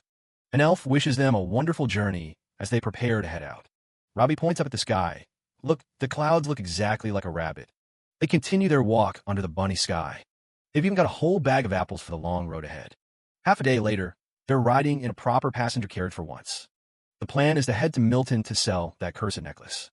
It's a long trip, roughly 10 days if they were on foot. Robbie's glued to the window, taking in all the news sites. Some guys nearby are gossiping about Hero Allen's party. Apparently, the group is still in Balzac looking for new recruits. Douglas asks for more info, but the guys have run out of news. Suddenly, a woman sitting across from them butts in. She claims she's a seamstress from Balzac and knows plenty. The guy isn't buying it. She looks like she's just fishing for a scam. Another passenger calls her out for trying to sell tacky charms earlier. They threaten to report her to the military police if she doesn't stop. The lady huffs, calling it all stupid as Douglas ignores her. He thanks the guys for the heads up. He tells her that her backstory is a bit too fake to believe. She slams the table, refusing to say another word. The rest of the trip passes in total silence. 5 days later, they finally arrive at the city. Milton is massive, way bigger than any city they've seen yet. Their contact is away for a bit, so they decide to explore. Selling the necklace can wait a few days. Robbie tells him she's just happy to be traveling with him. Their peaceful stroll is cut short by someone shouting nearby. Douglas senses danger and tells Robbie to find a place to hide. A blonde guy named Carlos is leading a gang in an alleyway beatdown. The victim, Ted, is on the ground but refuses to give in. Carlos mocks him for not knowing when to quit. A hand reaches out and stops the next blow from landing. Douglas tells them to back off since the guy is already hurt. Carlos gets in his face and threatens to kill them both. He tries to get physical, but the former hero doesn't budge an inch. The thug realizes he's dealing with someone way out of his league. Douglas politely asks them to just leave. The gang takes the hint and scrambles out of the alley. Carlos leaves him with a watch your back gesture. The father calls Robbie out and checks on Ted's broken leg. Ted is blown away. The pain in his leg is completely gone. Douglas explains it's a weird side effect of magic. It takes the brain a minute to catch up with the body being healed. The guy is so grateful, he practically collapses in relief. Douglas offers to help him get home, which just makes the guy think he's even more of a saint. They start walking, and Douglas notices the change in atmosphere. They arrive at a massive gate leading into the red light district and a place called Maisie. Ted mentions he works there, but Douglas is starting to get a bad feeling about the neighborhood. When he hears it's a brothel, the former hero realizes this is no place for a little girl. The servant looks at him, wondering what's wrong. Douglas tries to tell himself it's fine since it's still daytime, and the shops should be closed. They head into the main building of the district. Inside, the hallways are eerily quiet. Ted says everyone is still asleep, and Douglas is surprised by how peaceful it seems. A woman rushes down the stairs, the madam of the house, and she's relieved to see Ted is okay. He tells her how Douglas saved him from Carlos, and she's impressed he managed it with a kid in tow. Douglas tries to make a quick exit, but she insists on serving them some cake first. She brings out tea and some snacks for the guests. The girls who work there all flock to Robbie, obsessed with her hair and pretty skin. Douglas feels incredibly out of place surrounded by all these scantily clad women. The madam thanks him again, explaining that Carlos has been a nightmare for them lately. He listens while trying to finish his tea as fast as possible. She eventually drops the question. She wants him to work as their new bouncer. She says it would only be for 5 days, and he'd be paid well for his time. Douglas turns her down, pointing out that he's just a traveler with a daughter to look after. He knows they really need the help, though, but he's terrified that staying there will expose Robbie to a side of life she's not ready for. Douglas gives a final apology and rejects the offer. The girls try to stay positive, but Robbie is unusually quiet as they leave. Back at their room that night, the silence is heavy.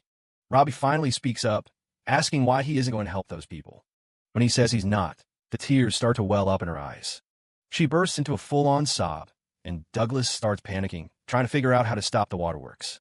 They sit together on the edge of the bed while she sniffs. It's pretty obvious to him now that she's actually mad at him. He feels like a total jerk for disappointing her, knowing she just wants him to be a hero. He struggles with the idea of explaining something as heavy as prostitution to a child. He thinks about lying to her to protect her innocence, but he just wants her to be happy. He gathers his courage and asks if she'll listen to his actual reason. He realizes that lying for his own convenience would be a filthy adult thing to do. Robbie looks up and asks if there are actually people he doesn't want to save. He feels the weight of the question and knows he can't dodge it. He sits her down and starts by asking if she's ever heard of a place called a brothel. Douglas Ford tries his best to explain the concept of a brothel, where people pay money to satisfy their desires. He explains that when you're hugged by someone you love, it makes you feel relaxed and happy. Robbie smiles, saying she's really happy whenever she hugs him. Douglas gets a little flustered by the comparison. He moves on to explain that some people are incredibly lonely, and they pay for kindness to fill that emptiness. Douglas admits that he finds the idea of buying love with money to be very sad, which is why he didn't want her staying there. Robbie listens quietly as she processes his explanation. The little girl apologizes, realizing now that her father was only thinking of her well-being. She tells him she understands how it feels to be lonely and sad, as she was very unhappy before she met him. Robbie looked him in the eye and tells him she really likes it when he helps people in trouble. Douglas is struck by her words, realizing he had made a decision without truly considering her feelings. He apologizes and tells Robbie that they will go back to the brothel tomorrow morning. The next day, they return to the red light district as the city begins to wake up. Douglas worries about the drunkard around them, but Robbie seems unfazed by the less-than-ideal scenery. He realizes that he doesn't need to overthink things. Robbie is more than capable of finding beauty in the world on her own. The former adventurer reflects on his own need to have a broader view of the world. He wants to grow as a person so he can protect what's dear to him without causing any harm. Suddenly, they hear shouting. A crowd has gathered outside of Maisie, drawn by the commotion. Carlos is back with his gang, demanding that they hand over Princess Rose and insulting the establishment. A calm but firm voice rings out, calling the men dogs and telling them to stop their yapping. A woman with long wavy brown hair, Princess Rose, steps forward into the light. The crowd is stunned by her beauty and presence as she stands her ground. Princess Rose tells them that since they've seen her face, they should be satisfied and go home. She further insults Carlos, saying she doesn't have time to play with a mutt like him. Losing his temper, Carlos grabs her by the neck and calls her a bitch. The blonde thug stops mid-insult as he senses a sudden, chilling presence behind him. Douglas Ford stands there, looming over the group with an incredibly menacing aura. One of the henchmen panics, recognizing Douglas as the man who nearly crushed his arm earlier. Douglas's cold, intense stare is more than enough to terrify the entire gang. Carlos and his men immediately turn tail and flee, screaming that they'll remember this. The tension breaks as Douglas apologizes for his late arrival. Holding Robbie in his arms, he tells the Madam and Princess Rose that he's decided to accept the bouncer job. The workers are overjoyed that their tall fellow has finally agreed to help them. Princess Rose thanks him personally, though her gaze is a bit more intense than he expected. She leans in close, promising him whatever he wants in return for his service, which makes Douglas very nervous. Suddenly, a young woman with long dark hair and a ruffled dress comes charging in, brandishing a large shovel. She lets out a fierce battle cry, announcing she's there to save Princess Rose, only to find the threat is already gone. The shovel girl looks around in total confusion, wondering where all the bad guys went. She remains puzzled as she stands there in her white and black outfit, shovel still at the ready. Just as Douglas arrives, a girl is busy working out front. She turns around and instantly recognizes him as the guy from the carriage. Turns out she's a worker here. Veronica immediately tries to play it cool, acting like they're barely even acquaintances. But then she grabs the man, insisting they need to have a little private chat. She drags the poor guy and Robbie away from the others, looking pretty desperate. Once they're alone, she gets aggressive, threatening him to keep his mouth shut about her trying to scam him before. Douglas Ford just stands there, unfazed by the sudden hostility. He asks why she's so worried, and she screams that she doesn't want anyone knowing she was a small-time scammer. He tells her he won't say a word, but she demands proof that he'll actually stay quiet. She yells that a man's word is the most unreliable thing in the world. Seeing he isn't budging, Veronica shifts gears and tries a different approach, a bribe. She gets way too close for comfort, offering herself if he'll just dump Robbie somewhere for the night. The little girl stands there completely baffled by whatever just happened. The bouncer doesn't even flinch. He just starts lecturing her about how kids shouldn't be acting so suggestive. Veronica loses it, shouting that she's not a kid and that his eyes must be rotten if he's not interested. He repeats that he'll keep the secret, but he's not taking her money or her bribe. Douglas explains that adding money turns a promise into a contract, and he'd rather just give his word. That just makes her angrier because his word is exactly what she doesn't trust. She screams that money is the only thing that's never betrayed her, holding onto her coins like a lifeline. The man stays silent, wondering what kind of life made her this cynical. Veronica storms off, calling him a stubborn old man, while kicking up dust. But Madam is right there to catch her, demanding to know what all the shouting is about. Princess Rose steps in too, telling the girl she's acting like a total brat. Seeing the elegant woman makes Veronica turn bright red in an instant. The owner apologizes for the chaos and officially introduces Douglas as their new bouncer. With the drama settled for now, they head inside the large establishment. Sitting down for tea, Madam apologizes again for the scene their tomboy caused. The bouncer tells her not to worry about it, and tries to get back to discussing the job.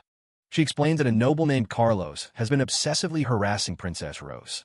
Douglas listens intently as she describes how the harassment has been weighing on everyone.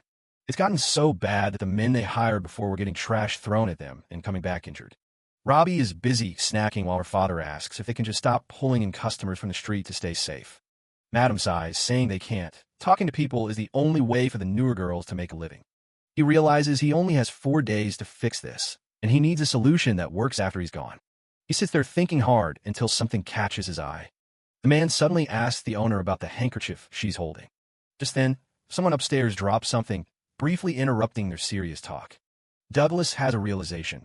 If the streets are too dangerous, they should just attract customers from the windows instead. The woman points out that they'd have to yell to be heard, and there's no way to actually touch the customers that way. He holds up a lacy handkerchief, suggesting that physical touch isn't the only way to get a man's attention. Madam's eyes light up as she realizes he's talking about playing hard to get. While they're planning, the girl comes over with a flower she picked, and Douglas gives her a warm thanks. Douglas gets to work, sitting at the table with Robbie while he carefully cuts through stacks of old fabric. He tells Robbie she'll find out soon enough what he's planning, and the little girl watches in awe as the first shapes start to form. Robbie's eyes go wide as she holds up the finished product, a perfect little flower made entirely of cloth. Douglas explains the plan. They'll make a whole bunch of these and shower them from the windows to catch everyone's eye. Madam wants to wake up the other girls to help, but Douglas insists on letting them sleep while they handle the sewing themselves.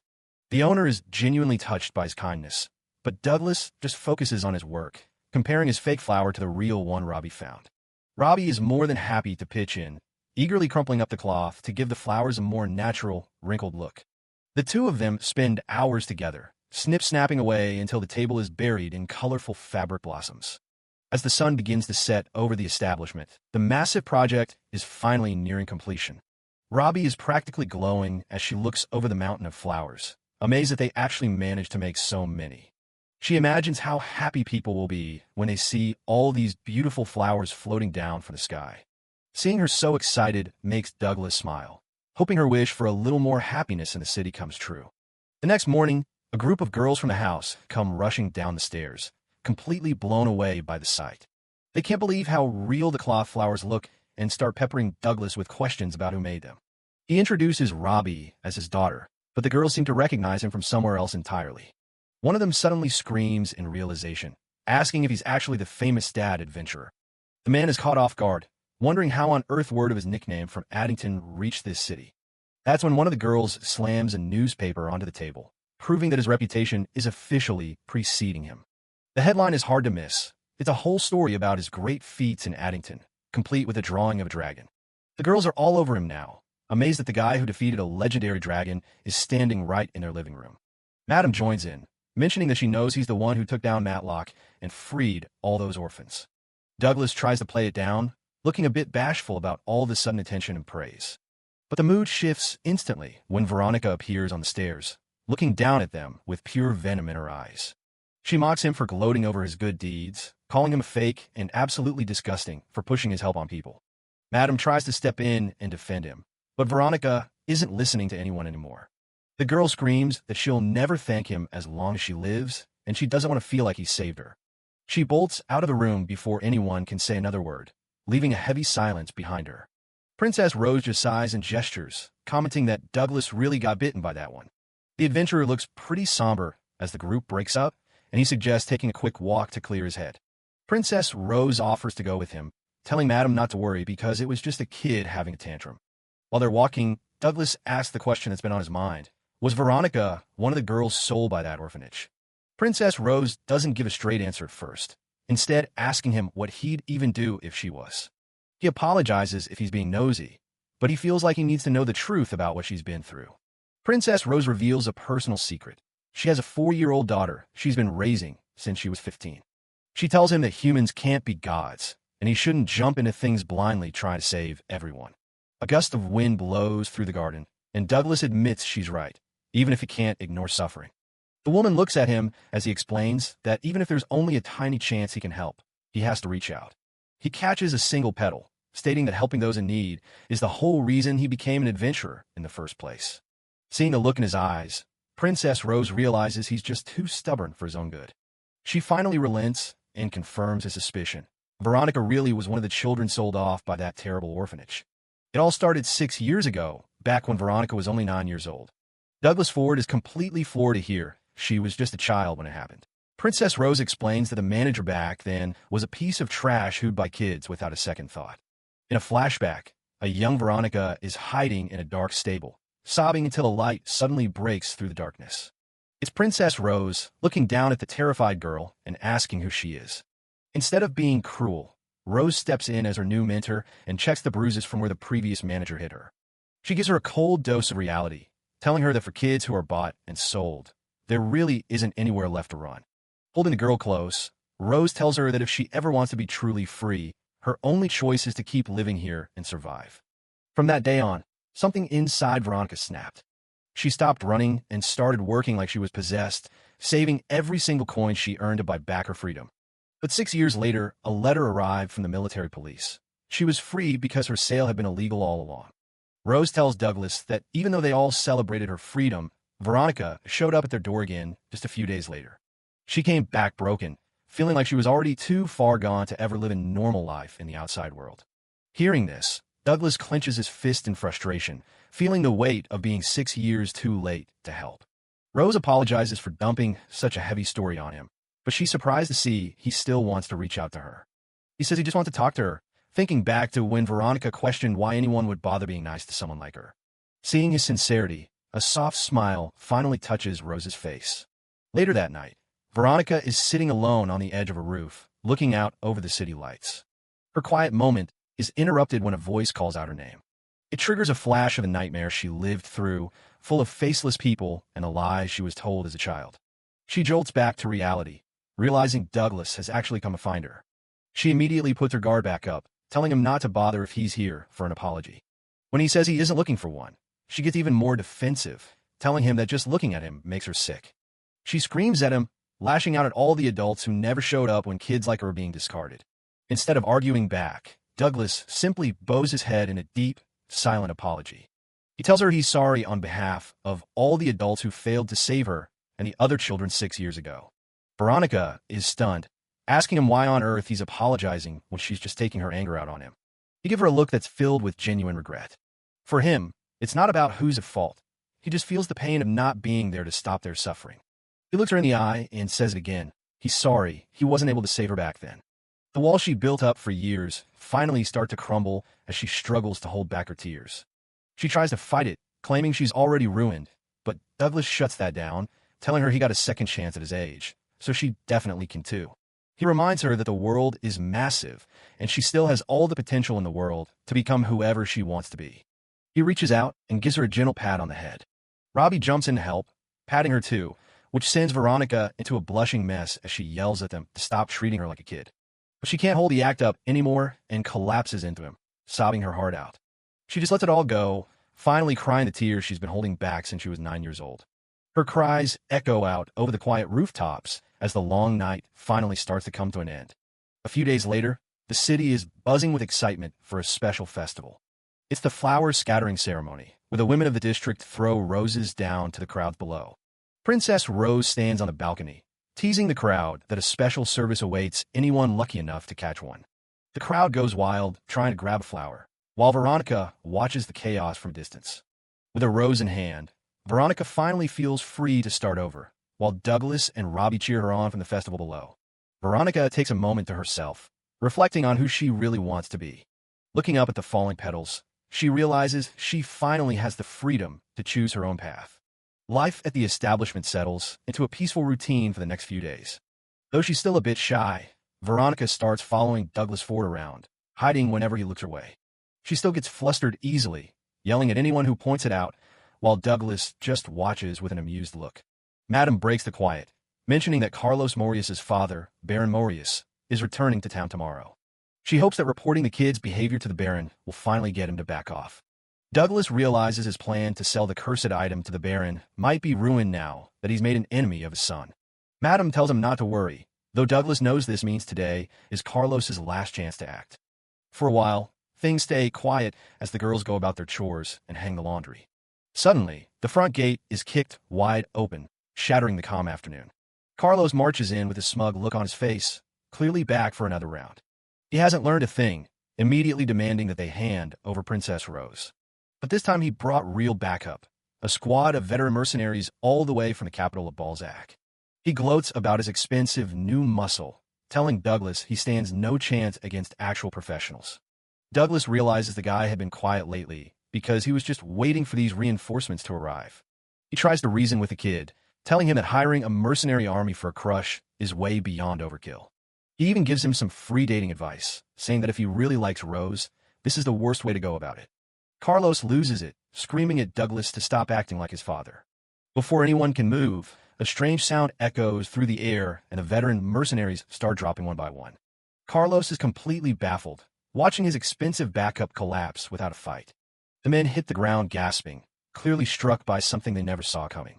Douglas scans the rooftops and spots a figure sitting up high, casually watching the scene. It's the mysterious assassin, who seems impressed that Douglas was actually able to follow his attacks. This new guy isn't just fast. Even while messing around, he isn't leaving a single opening for a counterattack. The fallen mercenaries are in agony, their bodies feeling like they're burning from the inside out. The assassin doesn't stop there, launching another wave of lethal projectiles toward the group. Douglas reacts instantly, using his wind magic, Gale, to blow the attacks away from the girls. He realizes the guy is using needles laced with deadly poison magic. The assassin stops and looks at him, genuinely confused as to why Douglas would bother saving his enemies. He mocks Douglas for being super naive, noting that someone with his skills shouldn't have any hesitation to kill. He reveals he's been monitoring Douglas ever since his encounter with the Fenrir, which explains how he knew about his power. Then he turns his predatory gaze toward Robbie, making it clear she was the real target all along. Robbie freezes in place, trembling as she feels the pure malice coming from the rooftop. The assassin finds the situation hilarious, offering Douglas a round of applause if he can figure out his plan. Douglas remains silent, his expression darkening as he focuses on the new threat. The killer drops the act and states his goal. He's taking the rabbit and leaving. Douglas pulls Robbie behind him, making it perfectly clear that he isn't taking anyone. He doesn't know who this guy is, but it's obvious he's a direct threat to Robbie's life. The assassin just grins, deciding he'll just have to kill Douglas Ford first before he takes what he came for. The assassin starts things off with a burst of poison magic, filling the area with a toxic mist. He isn't aiming for Douglas, though. He lunges straight for the innocent bystanders watching from the sidelines. Douglas reacts fast, casting a gale to blow the poison away from the women. But the mist has already hit the thugs on the ground, and they're definitely not looking too good. He has to switch gears immediately, activating a second skill to dispel the poison before it's too late. The assassin just laughs, mocking him for trying to save everyone while his own guard is down. Before Douglas can even reset, the killer is right in his face, landing a solid hit. He's forced to block, barely keeping up with the sheer speed of the man's movements.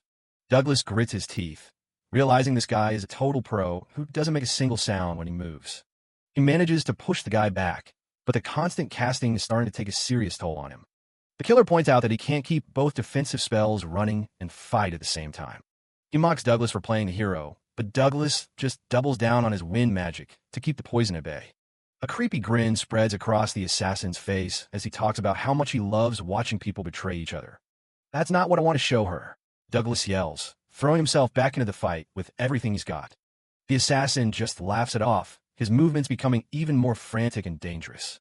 He launches a massive wave of knives into the air, aiming them right at the brothel and the terrified Robbie. Douglas is stuck with an impossible choice: keep the poison field up or save the kid from the rain of steel.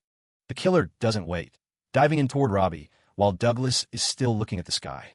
Douglas sees the opening and knows he's the only thing standing between the blade and the girl. A heavy thud echoes as the knives hit their mark and clatter onto the pavement a second later. He threw his own body into the line of fire, taking every single hit to keep Robbie safe. He hisses in pain as the wounds start to sizzle, the poison already starting to seep into his system. Robbie can only watch in shock, her voice trembling as she calls out to the man protecting her. The assassin isn't moved at all, calling the whole heroic sacrifice move boring. He keeps up the pressure, laughing as Douglas struggles to keep his footing on the bloody ground. Douglas coughs up blood, a knife buried deep in his side as he fights just to stay conscious. Robbie is completely losing it, convinced that her protector is about to die right in front of her. But Douglas isn't done yet. He starts glowing with a massive surge of power that cracks the ground. Even the assassin is surprised he's still moving with a blade stuck in his stomach.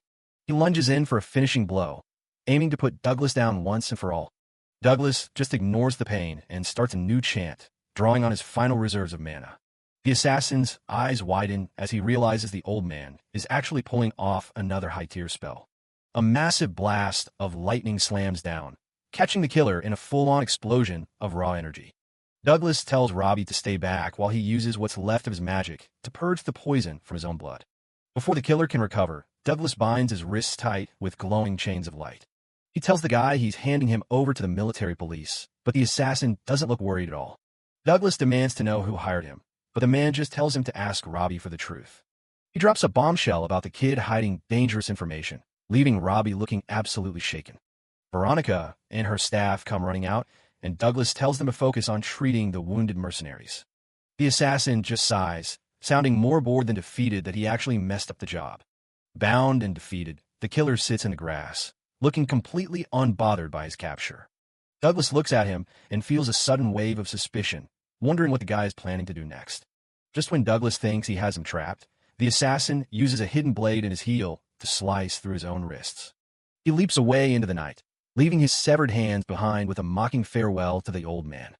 He actually left his hands in the chains, telling Douglas he'll lend them to him for now as he vanishes. The adrenaline wears off and Douglas collapses, the massive blood loss finally catching up to him as Robbie screams his name.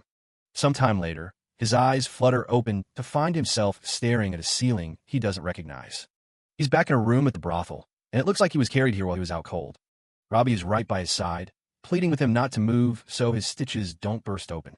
He checks the wound and realizes someone had to sew him up the old-fashioned way since there are no magic healers in town. He puts a hand on Robbie's head to comfort her, promising her that he's officially on the mend. She tentatively touches the bandages to see if he's telling the truth, her eyes still full of worry. Seeing that he really is okay, the poor kid just breaks down into tears of pure relief. The door opens and Madame Veronica enters with her staff, all looking relieved to see him awake and talking. She gives him her heartfelt thanks, letting him know that her girls and even Carlos's group are all safe because of him. But there's a catch. The military police are outside, and they're dying to get a statement about the attacker. Veronica offers to go get them, but Douglas clearly isn't thrilled about the idea of an interrogation. He tells her he barely knows anything about the guy himself, other than the fact that he's an assassin after Robbie. The little girl looks down, clearly shaken by the mention of the man who almost killed them. Veronica also mentions that Baron Morius is back, and he's already been briefed on everything his son did. Apparently, Carlos is going to be kept on a very short leash from now on, so he won't be causing any more trouble. Douglas is glad to hear it, but he knows he can't risk staying in town to meet a nobleman. He looks at Robbie and asks if she thinks she can handle talking to the police about what happened. Just the thought of it makes her freeze up, the fear written all over her face. He sees how much it's affecting her and promises he won't force her to do anything she doesn't want to. If she's too scared to talk, then there's only one thing left to do. They have to run. He starts making a plan to sneak out onto the radar, promising to leave a letter so Veronica doesn't get in trouble. They get their things together as quickly as they can, hoping to slip away before the police get suspicious. But they don't even make it down the hall before they're caught red-handed by Veronica. She calls them out for acting like total amateurs, asking if they really thought they could fool her with that act. She tells him straight up that he's a terrible liar, but she's not there to stop them. Instead, she's arranged for a supply carriage to smuggle them out of the city under the cover of darkness. She explains that taking the safest way out is the best move since he has a child with him. The girls gather around to say goodbye, telling them they'll treasure the fake flowers they made together. Even the staff members who were saved by Douglas's magic come out to show their gratitude one last time. Robbie gives them a small smile, and you can see how much these people have grown to care for her. As she watches them leave, Veronica realizes she doesn't want to live in the shadow of her past anymore. She smiles to herself, deciding to look forward and find a path she can be proud of.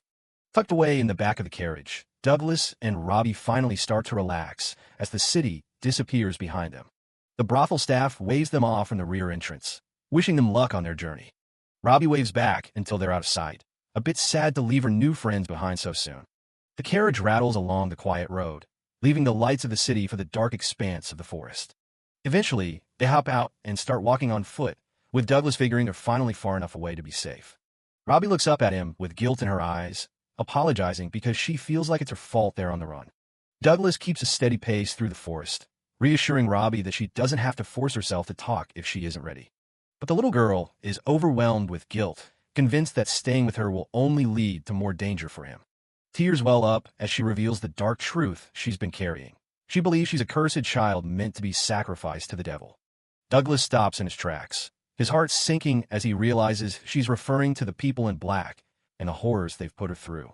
He turns to her with a gentle expression, telling her that while he's glad she wants to open up, he never wants her to feel like she has to. He promises to always be there to listen whenever she's comfortable, and that he'll accept whatever she has to say. Robbie gives him a soft, shaky thank you, her fear beginning to ebb away in the face of his kindness. Douglas notices the small, forced smile on her face and remembers her telling him on the day they met that she had no home to go back to. His original plan was to take her to Balzac and find a proper family to take care of her, thinking that would be best. But as he looks at her now, he starts to wonder if a caretaker could really protect her from the assassins still on her trail. He realizes that her biggest fear was being left alone again after he found someone else to look after her. He sees how kind she is, trying to carry the weight of the world on her shoulders, just so she doesn't put anyone else in harm's way. He decides right then and there to scrap the old plan. He can't just hand her off to a stranger when she's this terrified. He thinks about all the things she's missing out on: a comfortable life in a city, friends her own age, and someone to teach her about the world. Even though he's just a wandering 37-year-old man who knows nothing about raising a girl, he knows one thing for sure. He wants to make her happy. He drops the one need to look her in the eye and ask the question that will change both of their lives forever. Would you please join my family for real? Robbie is stunned into silence, her mind racing with the fear that staying with him will only bring him more trouble. Douglas ignores the danger, telling her to focus only on what she wants, and she finally finds the strength to say the words out loud. Through tears of joy, she screams that she wants to stay with him forever, finally calling him Dad with all her heart. He pulls her into a tight embrace, promising to protect her from anyone who tries to hurt her and to make her the happiest girl in the world. Today, they've officially become a real family, marking the end of one chapter and the start of a brand new journey. With their new bond forged, Douglas and his beloved daughter set their sights on the capital city of Balzac. As the wind continues to blow through the forest, the old adventurer and the little girl walk forward into their uncertain but hopeful future. Footsteps echo through the cave as they pass by patches of glowing mushrooms. Robbie thinks the white stones look like ice, but Douglas explains they're actually made from lime. They step into a massive cavern filled with shimmering stalactites hanging from the ceiling. He tells her the whole place was carved out by water over an unbelievable amount of time. Douglas suggests taking a tea break, making Robbie realize they really aren't in a rush anymore. A sudden clattering sound echoes through the cave.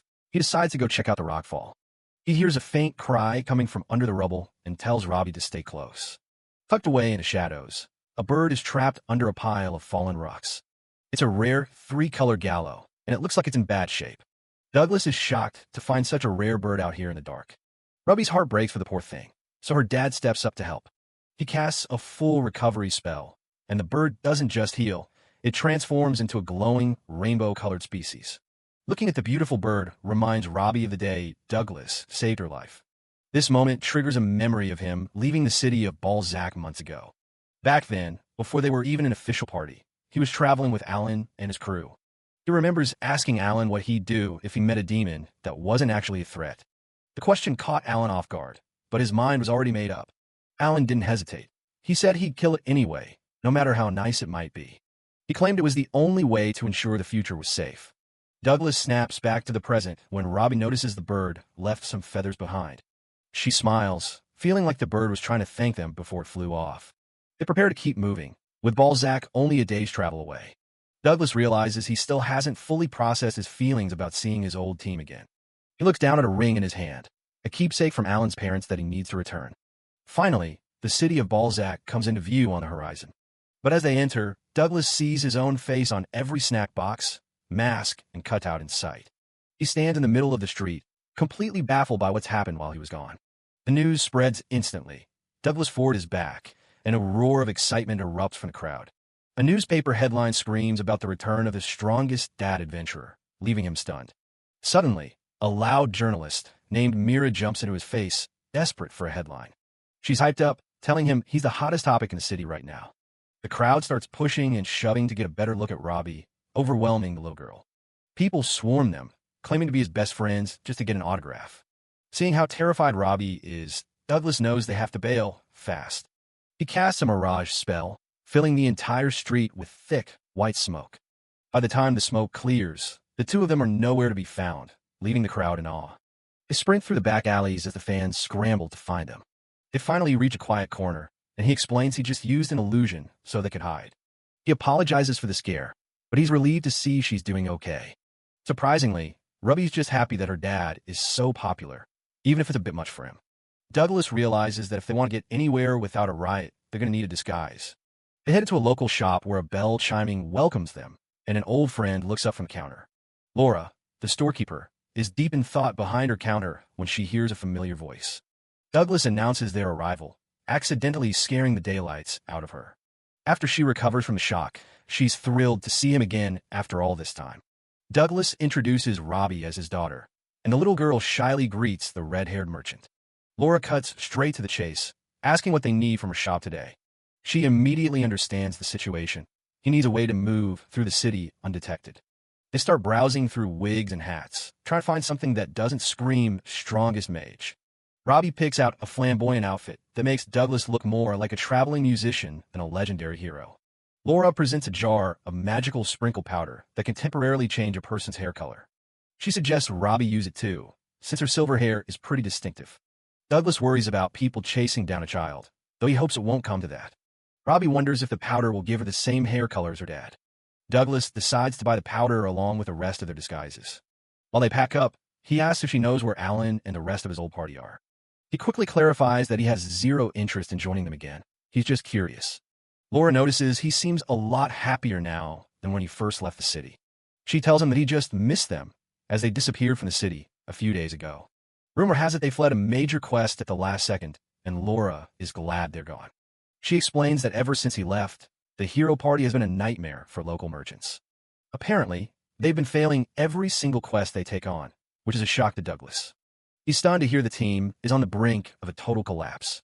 Laura blames it all on Dario, who thinks he's the new leader and keeps pushing for an all-out attack style.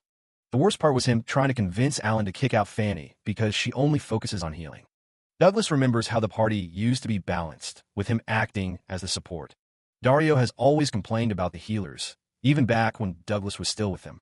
Things finally boiled over when a drunk Dario started berating Fanny, and Alan had to kick him out. Back then, everyone was united by the goal of defeating the Demon King, but that unity is long gone. Laura points out that every group needs someone stable to act as a cushion, and without him, they've stopped functioning. Douglas still isn't sure why Alan turned on him, but he tries not to brood over it. Robbie asks if they bullied him, showing she's already very protective of her new dad. He laughs it off, realizing there were a lot of issues he hadn't noticed at the time. Laura adds that Alan hasn't been himself lately, looking pale and empty-eyed in public.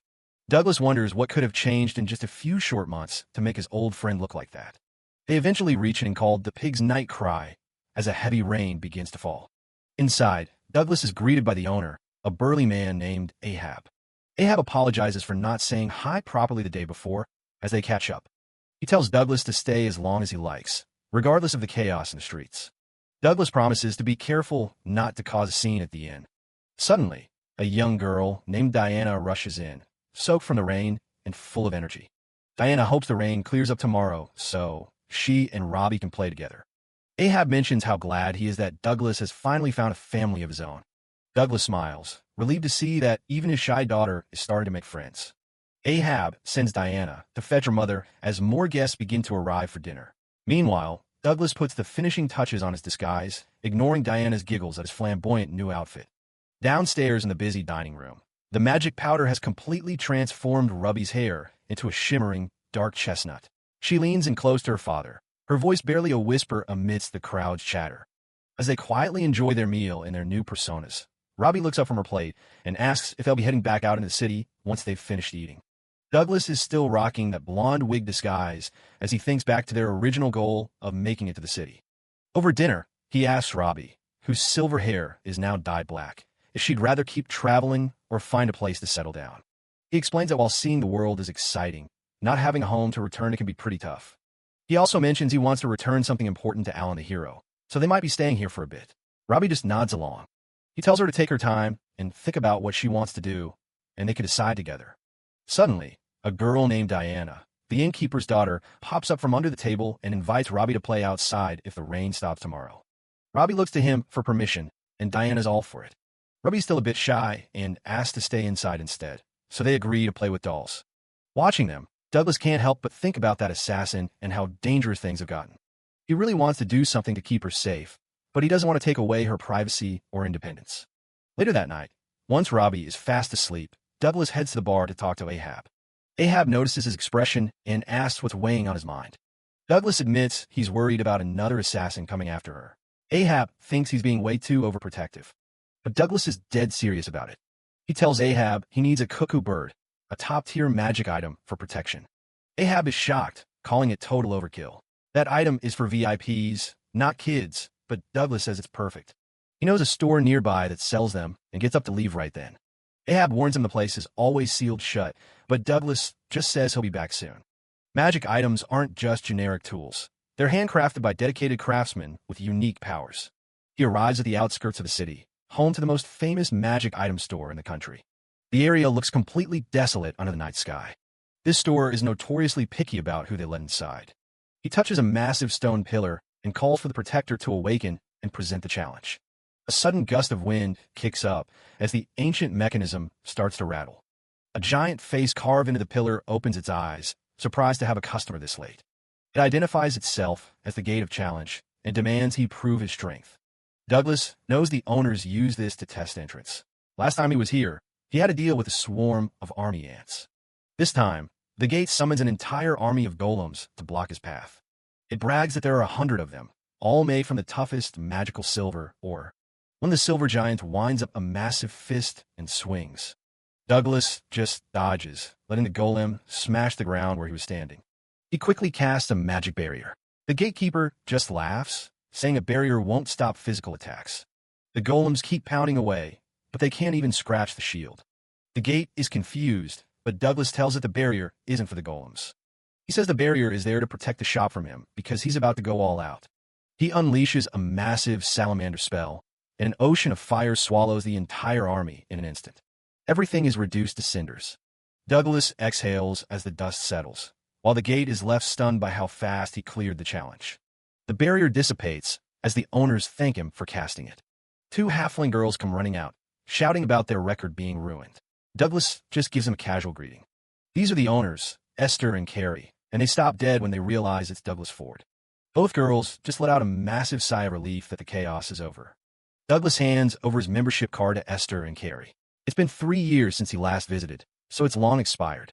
The girls scan the card into their tablet, still in disbelief that the legendary mage himself just took their gauntlet challenge. Inside, the shop is a sprawling tower of books and floating artifacts, all glowing with magical energy. Douglas is impressed that the place is just as captivating as he remembers. He thinks Robbie would love to see this next time. The sisters tell him he can just show the card to the gate from now on. They ask if he wants to buy something or just renew his membership. He asks about the anti-crime cuckoo bird. Carrie says it's a back order, and Esther warns him it costs 100 gold, enough to buy a mansion. Douglas realizes he's going to need some high-paying quest contracts to afford that kind of protection for Robbie. He tells him to put it on back order, and he'll return in a few days. The girls wave goodbye as he heads back into the city night. He walks home, planning to start his hunt for high-reward quests first thing tomorrow morning. Suddenly, a loud thud echoes behind him as someone drops down from a nearby building. It's Mira from the Boisterous Magic Printers Association. She's completely winded from the chase, but thrilled she finally caught up. Douglas is annoyed. He thought he'd be safe from journalists at night, and asks her to stop stalking him everywhere. Mira just yells louder, telling him he clearly doesn't understand how special and popular he's become. She's making so much noise that neighbors start peering out of their windows to see what the shouting is about. She starts rambling about exclusive interviews and handshake events that would make the city love him even more. Douglas is horrified at the idea of being paraded around the city like a local celebrity. She tries to hand him a newspaper issue, bragging about its high ratings. He just wants to apologize and get away. He makes a run for it, bolting down the alley while she screams for him to wait and sign her articles. Somewhere in the shadows, a mysterious figure stares, a newspaper clipping featuring Douglas and Robbie. The next day, Douglas and Robbie arrive at a hidden basement office, descending a long spiral staircase. As they walk in, a voice welcomes them, saying they're right on time. Douglas is surprised since he never said he was coming. This is Ham, a stocky dwarf informant with a massive beard and sharp eyes. Ham, an old friend of Douglas, brags that his ears for gathering information never go rusty. Ham is an elite quest broker who handles the high-stakes jobs that are too sensitive for the regular Adventurers Guild. Douglas asks how work is going. Ham says he has plenty of info, but not enough skilled people to handle the specialized quests. He heard Douglas was looking for high rewards and says he has a few difficult contracts ready for someone with his skills. Douglas tells him he doesn't care if the pay is lower, as long as the jobs aren't dangerous. He can't be reckless anymore now that he has Robbie. Ham starts quill writing, mentioning that a new quest just came in that might be perfect for him. Robbie asks if they're going to work. Douglas promises they'll go together, and says they might have to leave the city for a few days. Ham says the timing is great, and the job is practically made for Douglas. The quest is for a multi-millionaire trying to find a missing person, and it pays a whopping 50 gold. Douglas is skeptical that a simple search would pay that much, but Ham assures him there's no kidnapping or danger involved. The client is a man named Tolkien, whose 17-year-old daughter, Bridget, ran away after they had a big argument a few days ago. She's apparently hiding in the city outskirts, but she's hired an illusionist to keep her hidden. Em explains that because of the illusions, even searchers who are close by can't find her. Douglas realizes that dispelling illusions takes a lot of technical skill, which is why the average adventurer couldn't handle it. Em mentions that one guy from the guild tried to bring her home by force, which only ended up making a multimillionaire furious. He tells Douglas that he's perfect for the job because he has the right technique and temperament. The mission will take them to Toy Berry, a famous resort area with beautiful beaches. Douglas tells Robbie they'll go swimming once they have the time, and she's already excited about the boat ride. Ham just laughs, happy to see his friend enjoying life as a father. They finalize the plans to leave tomorrow. But just then, a heavy set of footsteps starts descending the stairs toward them. The quiet office is suddenly blown apart as Dario crashes through the ceiling with a deafening boom, landing right between Douglas and the desk. Douglas stands his ground, protectively shielding Robbie as the intruder mocks him. Dario sneers, surprised to see the old man back in town and curious if he's really regained his legendary powers. Douglas is stunned to see his former teammate here, while Dario casually tosses a document aside with a sharp flick of his wrist. Flashing a predatory grin, Dario, the specialist swordsman of the hero's party, demands to be included in the quest. He's determined to tag along and cash in on the high reward alongside his old rival. Douglas Ford meets up with Dario by the river at the crack of dawn, carrying a sleeping Robbie in his arms. They don't waste any time and start heading toward the docks together. The morning air is freezing, and Douglas tries to break the silence with a bit of small talk. He realizes how awkward things are since they mostly just traveled as a group and never really talked one-on-one. Douglas asks how things have been since Dario left the hero party, just to keep the conversation going. Dario just laughs, telling him he still has that bad habit of babbling whenever things get uncomfortable. Dario admits the party was screwing up basic quests anyway, so he decided to just step up and leave. He mentions hearing rumors about Douglas going on a rampage after getting kicked out, but Douglas quickly denies it. Dario shows off a new weapon he bought, though he complains that it's way too fragile. He figures it was a stroke of luck finding Douglas back in town when he did. Douglas goes quiet for a moment, looking pretty contemplative. He asks why Dario is even bothered talking to him, thinking the younger guy hated his guts back then. Dario admits he was disappointed seeing his mentor stoop so low and seemingly just leeching off the party's benefits. But now that Douglas is back to his old self, Dario doesn't see a reason to hold grudge. Douglas decides it's time to be honest instead of hiding what actually happened to him. He starts to explain the truth behind his sudden loss of power. Dario nearly chokes laughing when he hears that Alan actually cursed him. He wonders what Douglas could have possibly done to make the hero pull something like that. Dario suggests just leaving Alan's ring with the guild and washing his hands of the whole mess. Douglas wants to talk to Alan directly to find out if it was something he did that caused the curse. He looks down at the little girl in his arms, still wondering if meeting his former leader is the right move. Robbie finally wakes up with a big stretch and greets them with a sleepy morning. Douglas proudly introduces her as his daughter, which leaves Dario completely floored. They finally reach the port where a massive lizard man named Viejo is waiting to take them to Toy Berry. The captain welcomes them aboard the Princess Breeze, a large ship docked at the pier. Robbie calls him a giant lizard, out of pure curiosity, and Douglas immediately jumps to apologize for her. The ship sets sail, leaving the docks behind as they head out into the open water. Robbie watches the waves in awe, mesmerized by her first time seeing the ocean. Viejo mentions it'll take about half a day to reach their destination. He decides to catch some lunch and suddenly lunges into the water to grab a massive fish with his bare hands. He tosses a whole crate's worth of fresh catch onto the deck for them. Robbie counts all the fishies, while Viejo catches his breath after the effort. The captain asks Douglas if he can use some ice magic to help prep the food properly. Douglas freezes a fish mid-air with a quick spell, showing off his incredible precision. Viejo is shocked by how perfectly and instantly Douglas managed to freeze it. He tells them to wait a second while he defrosts the fish and prepares a special sauce for them. A few minutes later, he serves up a huge plate of sliced raw fish. The group stares at the sashimi, looking pretty hesitant about the idea of eating it raw. Douglas admits he's never tried raw fish before and eyes the dark liquid on the side suspiciously. Viejo explains it's soy sauce, a specialty from the eastern countries. The captain dips a piece into the dark sauce to show them how it's done. Dario takes a bite, and his eyes practically pop out. It's way better than he ever expected. Viejo encourages Robbie to eat up, and she's more than happy to dig in. She insists she's not a kid while both she and Douglas chew on the fresh fish. Robbie loves it, but Dario finds the green sauce way too spicy for his liking. The peaceful lunch is interrupted by a series of heavy thuds rocking the ship. The boat starts shaking so violently that Dario is worried they're actually going to sink. Even with the ship tossing around, Viejo keeps talking about his massive family of 15. He guesses that as an only child, Robbie probably can't imagine having so many siblings. Douglas notices Robbie looking a bit quiet and asks if she's feeling all right. She doesn't have time to answer before the shaking gets even worse. A massive shockwave hits the ship, throwing everyone off their feet. Douglas is stunned by the impact, and Viejo realizes they're in deep trouble.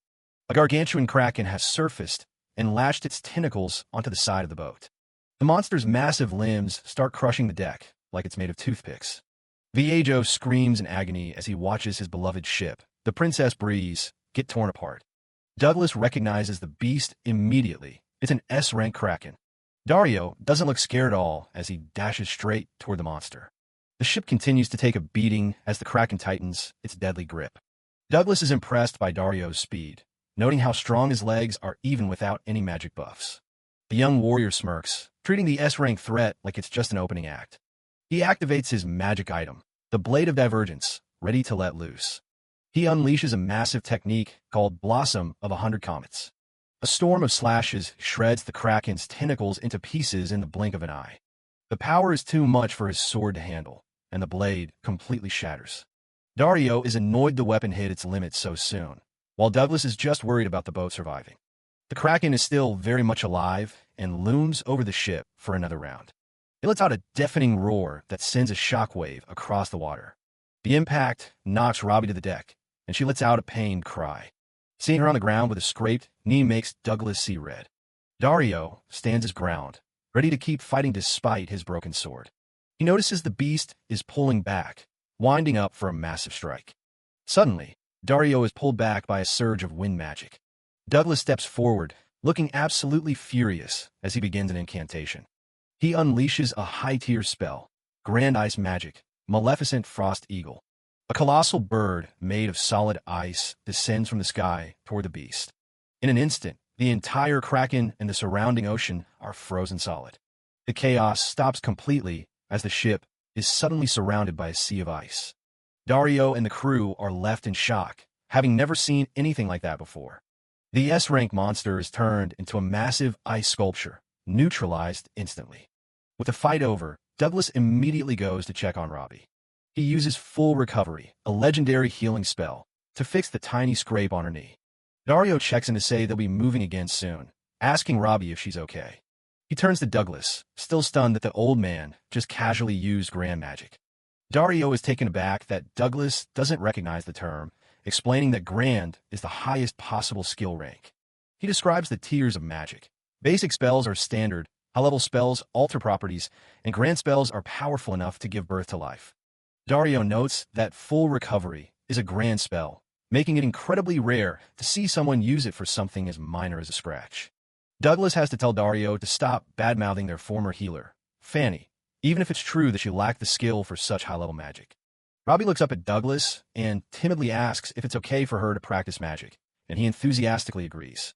She has been practicing diligently since they left the elf village of Floria, but so far, she hasn't had any success. Robbie attempts to cast a basic light spell, but when it fails to ignite, Douglas resolves to find a way to help her as soon as they reach the city. Dario looks at Robbie and asks if maybe she just doesn't have the aptitude for magic. Robbie doesn't take that sitting down, insisting that she absolutely does. Douglas Ford speaks up for her, pointing out that her potential is actually through the roof, over 5,000, which is way above average, even for a pro. The blonde guy shrugs and asks what she even wants to learn. Without missing a beat, Robbie tells him she wants to learn light magic. That catches him off guard. He asks why light, especially since she's seen her dad pull off all kinds of flashy elemental stuff before. He explains that magic isn't just about reading. It takes a strong enough wish to spark that first spell. He tells her to think back on why she wants to learn it in the first place. Douglas just watches them from the side, staying quiet and letting them have their moment. Dario catches him staring and tells him to quit spacing out. He's supposed to be the one teaching her, after all.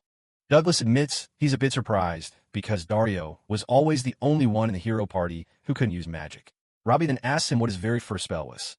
Dario's expression shifts. He just looks away and says he doesn't really remember. He brushes it off and says he's going to get some sleep, telling the old man to take over the rest of the lesson. Douglas thanks him for the help, feeling a bit confused by the sudden exit. As Dario walks off, Douglas realizes he's actually a pretty decent teacher. Back in the day, he never would have guessed the kid had this side to him. Douglas follows him out, mentioning that he seemed pretty shaken up back there. He's worried they accidentally brought up some bad memories. Dario just stays silent, his eyes looking heavier than usual. He tries to joke his way out of it, wondering if Alan only got pissed because Douglas is so nosy all the time. Then he gets serious, asking if Douglas and the kid are actually related. Douglas confirms they don't share any blood, but she's family regardless. Dario says he understands perfectly. He mentions that he used to have a family just like that once. No blood, just a bond. The memory takes him back 10 years. He was only 12 then, just another kid being called in for dinner. He grew up in a nameless little village. It was a place where nobody had parents, just a group of kids looking out for one another. The younger kids were always waiting around for food, complaining about being slow or tired. Young Dario would come running back, excited whenever he'd managed to catch some actual meat for the group. He wore a simple cross pendant, one of the few things he could call his own in a place with nothing. They'd all sit down together in their run-down shack, grateful for whatever meal they managed to scrape together. It was just 12 orphans living in a village without a single adult to guide them. Their leader was a guy named Sunday. He was the oldest, and the kids named him that because he always kept things bright for them. Dario was just a hungry kid back then, focused more on his next meal than anything else. He used to give Sun a hard time about his cooking, complaining whenever there were too many leaves in the stew. Sun would just point a finger and tell the brat to eat his veggies if he wanted to grow up strong. Sun had big plans. He was determined to leave the village one day and find a way to keep all their bellies filled for good. One day, Sun started asking around to see if anyone knew where the Book of Skills was hidden. He showed up in this hooded cloak, looking way too serious for a normal afternoon. He pulled Dario aside, saying they needed to talk. He dropped the news that he was leaving the village for good in 2 days. He wanted to know what Dario thought about him heading out. This was right when the calamity was starting. Strange demons were appearing everywhere, mostly around the dungeons where they spawned. Sun explained there was an exam in Balzac to pick people for the quest to slay the Demon King. If he made it, they'd never have money troubles again. He looked at Dario and asked if he wanted to come along with him to the city. Dario didn't hesitate for a second.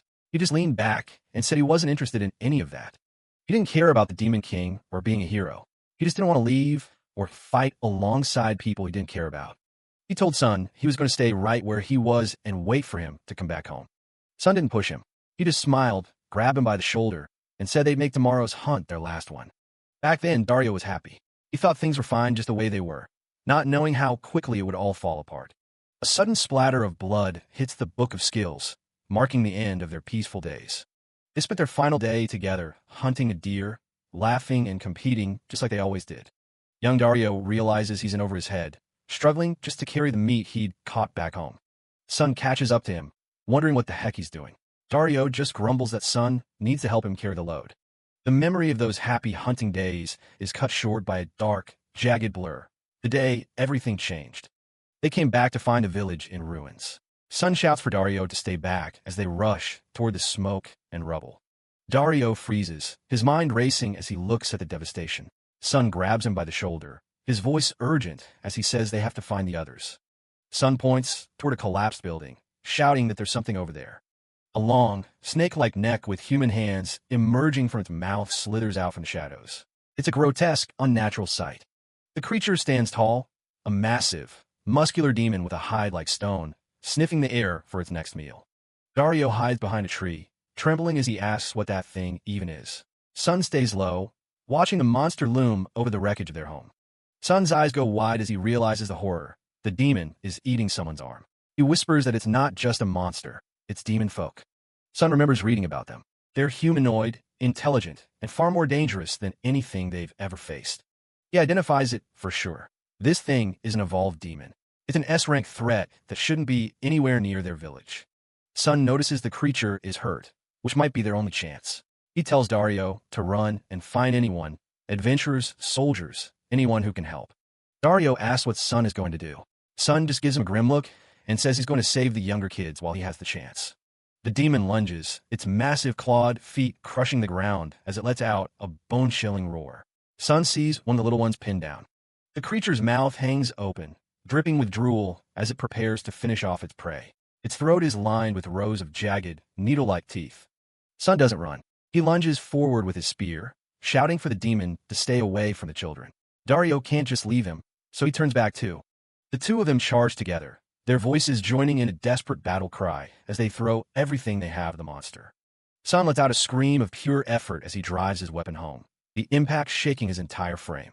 They manage to land a deep slash, blood spraying everywhere as the demon finally collapses. Sun stands there panting, covered in grime and gore, but they actually did it. He calls out to the others, his voice breaking as he tells them it's over. But as he looks around at the rubble, silence is the only answer he gets. Dario begs for someone to say something, but the village is a graveyard. The family they fought so hard to protect is gone. He finds Sun slumped against a wall, his breathing ragged. He's been mortally wounded in the fight. Sun starts coughing, blood trickling from his mouth. Dario's eyes fill with panic as he realizes his friend isn't going to make it. Sun weakly apologizes for leaving Dario behind. Dario just shakes his head, telling him to hold on while he looks for help. He remembers how he felt then, just a lonely, abandoned kid in the middle of a forest with nobody left to turn to. Sun tells him he really just wanted to be with someone, and that finding Dario was the best thing that ever happened to him. Dario tries to argue, but his voice fails him. Sun just looks at him with those kind, dying eyes. He gives one final smile, telling Dario he's afraid he'll be leaving him all alone from here on out. Sun's last words are a blessing. He says Dario doesn't have to take care of the little ones anymore. He can finally just live for himself. The rain starts pouring down, washing away the blood as Dario realizes Sun's hand has gone cold.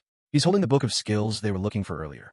He just sits there in the mud, crying out Sun's name over and over, but the only sound is the rain hitting the ruins. He tells himself he has to survive. He has to live on, even if it feels like his heart has been ripped out. He thinks back to what Sun said about being lonely without him. Even with the younger kids around, Sun was the one who truly anchored him. He stands over the grave he dug, clutching his cross pendant. He promises to leave something behind to take Sun's place. The scene shifts to the dark forest. He claims he didn't cry that day. He just says his throat was really dry from all the shouting. He remembers trying to scream for help, but the recovery magic he practiced just wouldn't activate when he needed it most. He decided then that if he didn't have the aptitude for magic, he'd just kill every last demon with his own 2 hands instead. That was his new reason for living. He looks out over a massive, shining city on the coast. He's thinking about the selection exam and wondering if he's ready to follow in Sun's footsteps. Back in the present, Dario is walking down the hull of the ship, looking like he's trying to shake off the weight of the past. He stops and looks back at Douglas, asking again if Robbie is really his kid. He tells the old man to spend as much time with her as he can. He heads up the stairs to the deck, leaving Douglas standing there with a thoughtful look on his face. He's starting to understand why Dario is the way he is. Douglas Ford stays quiet, still thinking about the look on Dario's face. He's never seen that side of the younger adventurer before, and it's clearly left an impression on him. Yahello announces their arrival at the port. He's got goods to sell, and tells them he'll be back in 3 days if they need a ride back to Toyberry. Douglas Ford thanks Yahello for the trip as they step off the ship. Robbie waves a cheerful goodbye, and the crocodile-headed merchant heads off to do his business. Dario is back to his usual self, though he's still looking a bit somber. Robbie, on the other hand, is already rushing ahead, excited to see the sights. Robbie is absolutely enchanted by the view. The sun-drenched coast and the sparkling water are unlike anything she's ever seen, and she can't help but gawk at how pretty it is. They walk through the bustling town square. Robbie is amazed by the crowds, but Douglas Ford just smiles, telling her this is actually pretty quiet compared to the big cities. Douglas Ford suggests a little reward for after the quest, a trip to the beach for a swim. Dario immediately starts to protest, but Douglas Ford isn't taking no for an answer. He cuts Dario off with a shout, insisting that they're all going together whether Dario likes it or not. His sudden enthusiasm is a bit overwhelming. Seeing Douglas Ford's big, relieved grin, Dario finally gives in and agrees to go along with it. It's hard to stay grumpy when the old man is that determined. With the plan set, Douglas Ford leads the way to their client's place. They've got a job to do, finding the missing daughter of a man named Tolkien. They arrive at a massive, ornate estate. It's the kind of place that screams wealth and power, far grander than anything they expected from a simple search quest. Inside, they meet the client. Tolkien sits like a mob boss, his sunglasses hiding his eyes, while his secretary, Alfred_Kane, stands tall and professional at his side. The trio sits on the fancy couch, looking incredibly out of place. The pressure in the room is palpable, and even Robbie looks a bit nervous as they wait for the client to speak. Douglas Ford can feel it. Tolkien has an incredibly menacing aura. This isn't just some rich merchant. There's something much more dangerous about this man.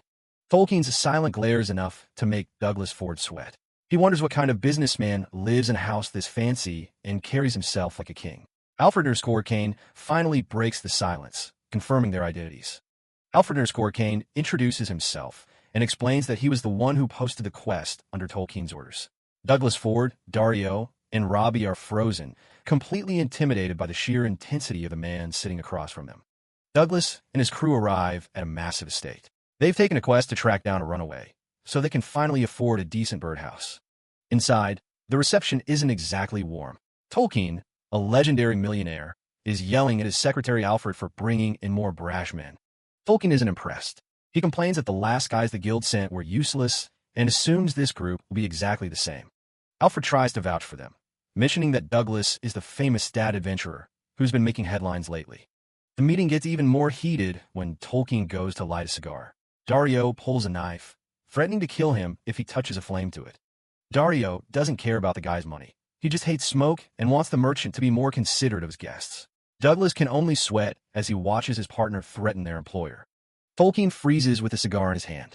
Robbie just sits there, completely unbothered as she eats a cupcake. Douglas quickly steps in to apologize for Dario's tone. He explains that Dario was just looking out for Robbie. He suggests they keep talking outside to avoid more tension, but Tolkien's face suddenly changes. The big, tough merchant goes quiet. Douglas thinks they've blown it and starts preparing to walk away from the quest. But then, Tolkien bursts into tears. He's overjoyed to finally meet people who actually care about others instead of just chasing his wealth. He admits he was testing them, worried that Douglas was just another greedy guy pretending to be a hero for the cash. But seeing how much Robbie trusts her father was the real proof. He can see how much Douglas treasures her. The merchant bows his head, apologizing for his disrespectful behavior during the test. He finally introduces himself properly as Tolkien, a simple merchant with a massive problem. With his pride out of the way, he begs the party to accept the quest and find his daughter. He explains that the trouble started 10 days ago. His daughter Bridget had just come back from magic school and said she wanted to go somewhere. He offered her money, and she threw it right back. Ever since his wife passed away, he's worked himself to the bone to make sure she'd always have a good life. They ended up arguing, and she left home right after. He regrets the things he said and asks Douglas to find her. Later, the group heads out to investigate. Dario is still grumbling, thinking the old man is just blinded by his own money. Douglas agrees that it's a mess, but he knows only Tolkien can actually fix the relationship with his daughter. As they walk, Douglas notices they have a tail. Tolkien is hiding behind a tree to keep an eye on them. Tolkien owns 3 massive hotels, and he's sure Bridget is hiding in one of them with the help of an illusionist. Checking every room would take too long, so Douglas gets ready to use his own magic. He casts Appraisal, sending out a massive pulse of light to scan the entire building. But the spell doesn't find anything. Dario starts to get annoyed as they strike out yet again. Douglas explains that the spell is just checking for any illusion magic in the area. While the adults talk, Robbie looks like she's just had a sudden realization. Dario finally snaps and tells Tolkien to just come out from behind the trees already. Tolkien jumps, caught red-handed. He stammers about just checking on his hotels. He eventually admits that they were right and that he shouldn't be worrying about work while his daughter is missing. He clenches his fist, begging to join the search party. Douglas asks if there are any other places she might be. Tolkien mentions he has 6 villas. He dismisses one of them immediately, thinking she'd never go to a little house like that. It's a tiny forest villa he bought before his business took off. They only visited it a few times when she was younger. Douglas looks thoughtful. A small, sentimental place sounds exactly like where a runaway would hide. Dario is skeptical, thinking a girl would prefer somewhere glamorous. Robbie, however, is deep in thought. She pipes up, catching everyone's attention. Douglas encourages her to share what's on her mind. Robbie nods, ready to tell them her idea. Robbie explains her theory. If Bridget went to that little house as a child, it probably holds a lot of important memories of time spent with her dad. She thinks that sentimental connection is exactly why Bridget would choose to hide there of all places. Douglas is genuinely impressed by her insight. Robbie can't help but beam under the praise. He turns to Tolkien, asking if there's anywhere else they might have visited. The merchant says no, that was the only place. Tolkien is still skeptical, wondering how a villa they haven't visited in years could be that important to her. Douglas gives him a look, noting that there's usually a lot more going on in a child's heart than parents realize. The group heads deep into the woods to find the old house. The trail leads them through a dense, quiet forest. Suddenly, Douglas stops in his tracks, his eyes narrowing. He orders everyone to stay back. Even though they're still a good distance from the villa, he senses something is wrong. He can see the magic in the air, a complex lost child illusion designed to keep people from finding their way. He kneels to examine the ground as the others watch, confused by the sudden halt. The merchant wonders how they got so far apart. Douglas explains that the entire forest has been covered in an illusion spell. Without a moment's hesitation, Douglas casts Dispel Illusion, unleashing a massive wave of magic that shatters the enchantment. Tolkien is stunned. Usually, breaking a spell of this scale requires special gear and a week of preparation, but Douglas did it in seconds. With the path clear, Dario spots their destination through the trees. Robbie looks on, excited that they might actually find the girl. They finally reach the villa, a small, cozy house tucked away in the forest. Seeing the lights on inside, Douglas is confident that Bridget is inside. But as they get closer, Tolkien suddenly stops, looking completely hesitant. He stammers that he should probably wait outside, much to the surprise of Douglas and Robbie. He mentions a letter she left, saying she won't come home until he understands what's wrong, but he's terrified that he'll never figure it out and she'll end up hating him. The big man hangs his head, admitting he's too pathetic to find the courage to face his own daughter. This is more than Dario can stand. He's had enough of the merchant's cowardice. He storms over to the old man, his face a mask of frustration. Dario yells that if he doesn't understand his kid, he needs to grow some guts and actually talk to her. He gives the merchant a shove, sending him rolling across the grass. Alfred and Douglas watch in silence as the millionaire rolls into a heap. Inside the house, the sudden noise outside causes a massive thud, startling the occupants. Douglas and Robbie enter the villa and are immediately greeted by a very surprised young woman. It's Tanya, a bee-skin who's been acting as Bridget's protector and illusionist. Bridget herself steps out, shocked to find a famous dad adventurer standing in her living room. She tries to play it cool, but her nervous laughter gives her away. Tanya looks defensive as Bridget officially introduces herself, apologizing for dragging them into her family drama. Douglas doesn't waste any time. He pulls up a chair and tells her he wants to get straight to the point. He's not there to lecture her. He just wants to understand how she really feels about everything. Bridget looks down, admitting that ever since her mom passed away, her father has been obsessed with work and money. She explains how painful it was being left all alone in a giant, empty house while her dad was off making more cash. She remembers how she'd beg him to spend time together, only for him to shake his head and prioritize his business. She was always too scared to tell him she was lonely, worried that if she did, he'd just push her away again. Douglas listens intently as the pieces fall into place. He realizes that Tolkien's efforts to provide a good life were the very thing driving his daughter away. He summarizes the situation. She ran away because she was lonely and felt like her father had no time for her. Bridget can't help but cry as the truth finally comes out. Outside the villa, Tolkien lets out a loud, heart-wrenching wail that startles everyone inside. Bridget and Tanya are frozen in shock as they recognize the voice. Douglas looks down, knowing exactly what's about to happen. With a sharp snap of his fingers, Douglas casts Dispel Mirage, shattering the invisibility spell he had placed on the merchant. The sudden reveal leaves Bridget speechless. Her father had been standing right there, listening to every word she said. Douglas gives a small, knowing smile, admitting that he simply copied the trick Tanya had used to hide the house. Bridget is overwhelmed with embarrassment, her face turning bright red as she realizes her father heard her deepest secrets. Tolkien doesn't even try to hide his emotions. He falls to his knees, bawling as he begs for his daughter's forgiveness. He admits he was wrong to think that money and luxury could ever replace the love she lost when her mother died. He pleads with her to believe that every choice he made was intended to bring her happiness, even if he went about it the wrong way. Through his tears, he confesses that there was never a single day where he wasn't thinking about her well-being. A memory of simpler times flashes through Bridget's mind. Her father, though busy, always trying to provide for her even if it meant working late. Looking at the sobbing man, Bridget realizes that for all his wealth, her father is incredibly clumsy when it comes to understanding people's hearts. The coldness in her expression begins to meld away as she looks down at the man who has provided everything for her. She finally speaks, her voice soft as she admits she always knew he cared, even if he was terrible at showing it. Outside in the cool night air, Alfred and Dario keep watch over the villa. Dario wonders if they really should be out there. Alfred calmly explains that it's best to give the family the space they need to reconcile. Dario mentions that he's starting to see Tolkien in a different light, realizing the man isn't just blinded by his riches. Alfred reveals a side of his master that few see. Tolkien uses his massive fortune to provide jobs and stability for countless orphans. He described how Tolkien works himself to exhaustion, sometimes going without sleep just to ensure a better future for children who have nothing. Dario is floored by the revelation that the old man, was once a legendary adventurer himself. Alfred admits he doesn't know the full story of why his master retired, whether it was for Bridget's sake or something else entirely. The butler clenches his hand as he recalls the warmth of the man who rescued him from the streets so many years ago. He tells Dario that Tolkien has always dedicated his life to helping others, no matter the cost to himself. A rare, genuine smile touches Alfred's lips as he thinks back on his master's kindness. He remembers the day he was found, a broken orphan who was given a second chance at life. Alfred places a hand on a nearby stone, lost in the memories of his past. He looks down at a simple necklace, his only connection to the life he lived before becoming Alfred. He admits that whenever he looks at it, he's filled with a strange sense of nostalgia for a life he almost forgot. Seeing the distant look in the butler's eyes, Dario asks if everything is all right. Alfred quickly brushes it off. Dario tries to hide his growing emotions, telling Alfred to shut up as the weight of the truth hits him. To his own surprise, Dario finds himself moved to tears by the butler's story.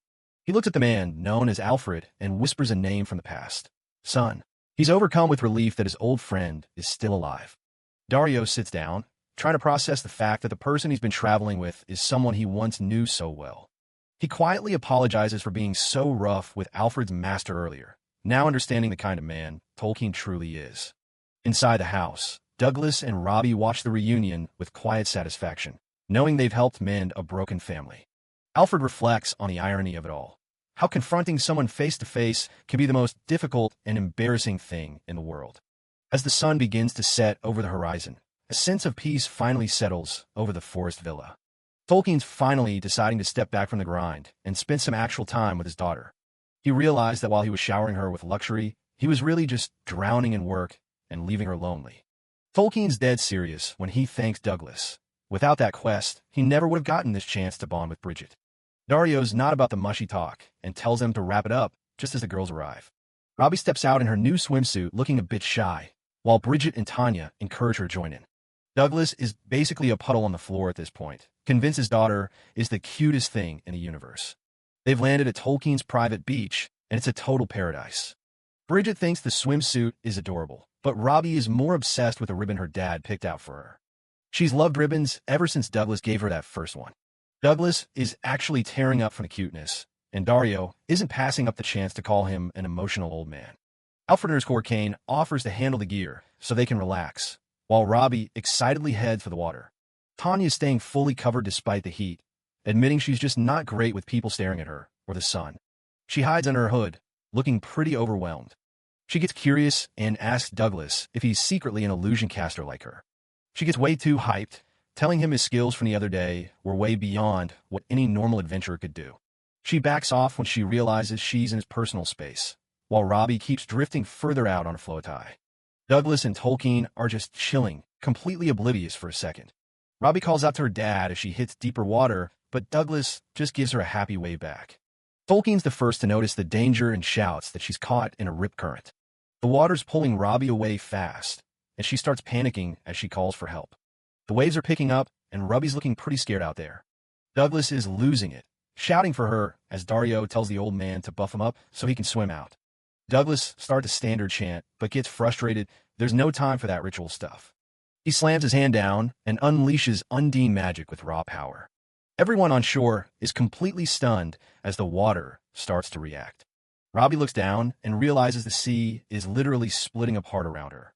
She's just sitting there on her floatai at the bottom of a massive water canyon. Douglas doesn't waste a second, sprinting down the dry path to get to his daughter.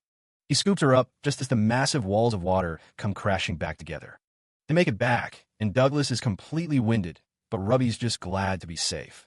He tells her it's fine as long as she's okay, while Robbie feels bad for causing such a scene. It turns out the legendary mage is a total disaster in the water without his magic. He actually can't swim at all.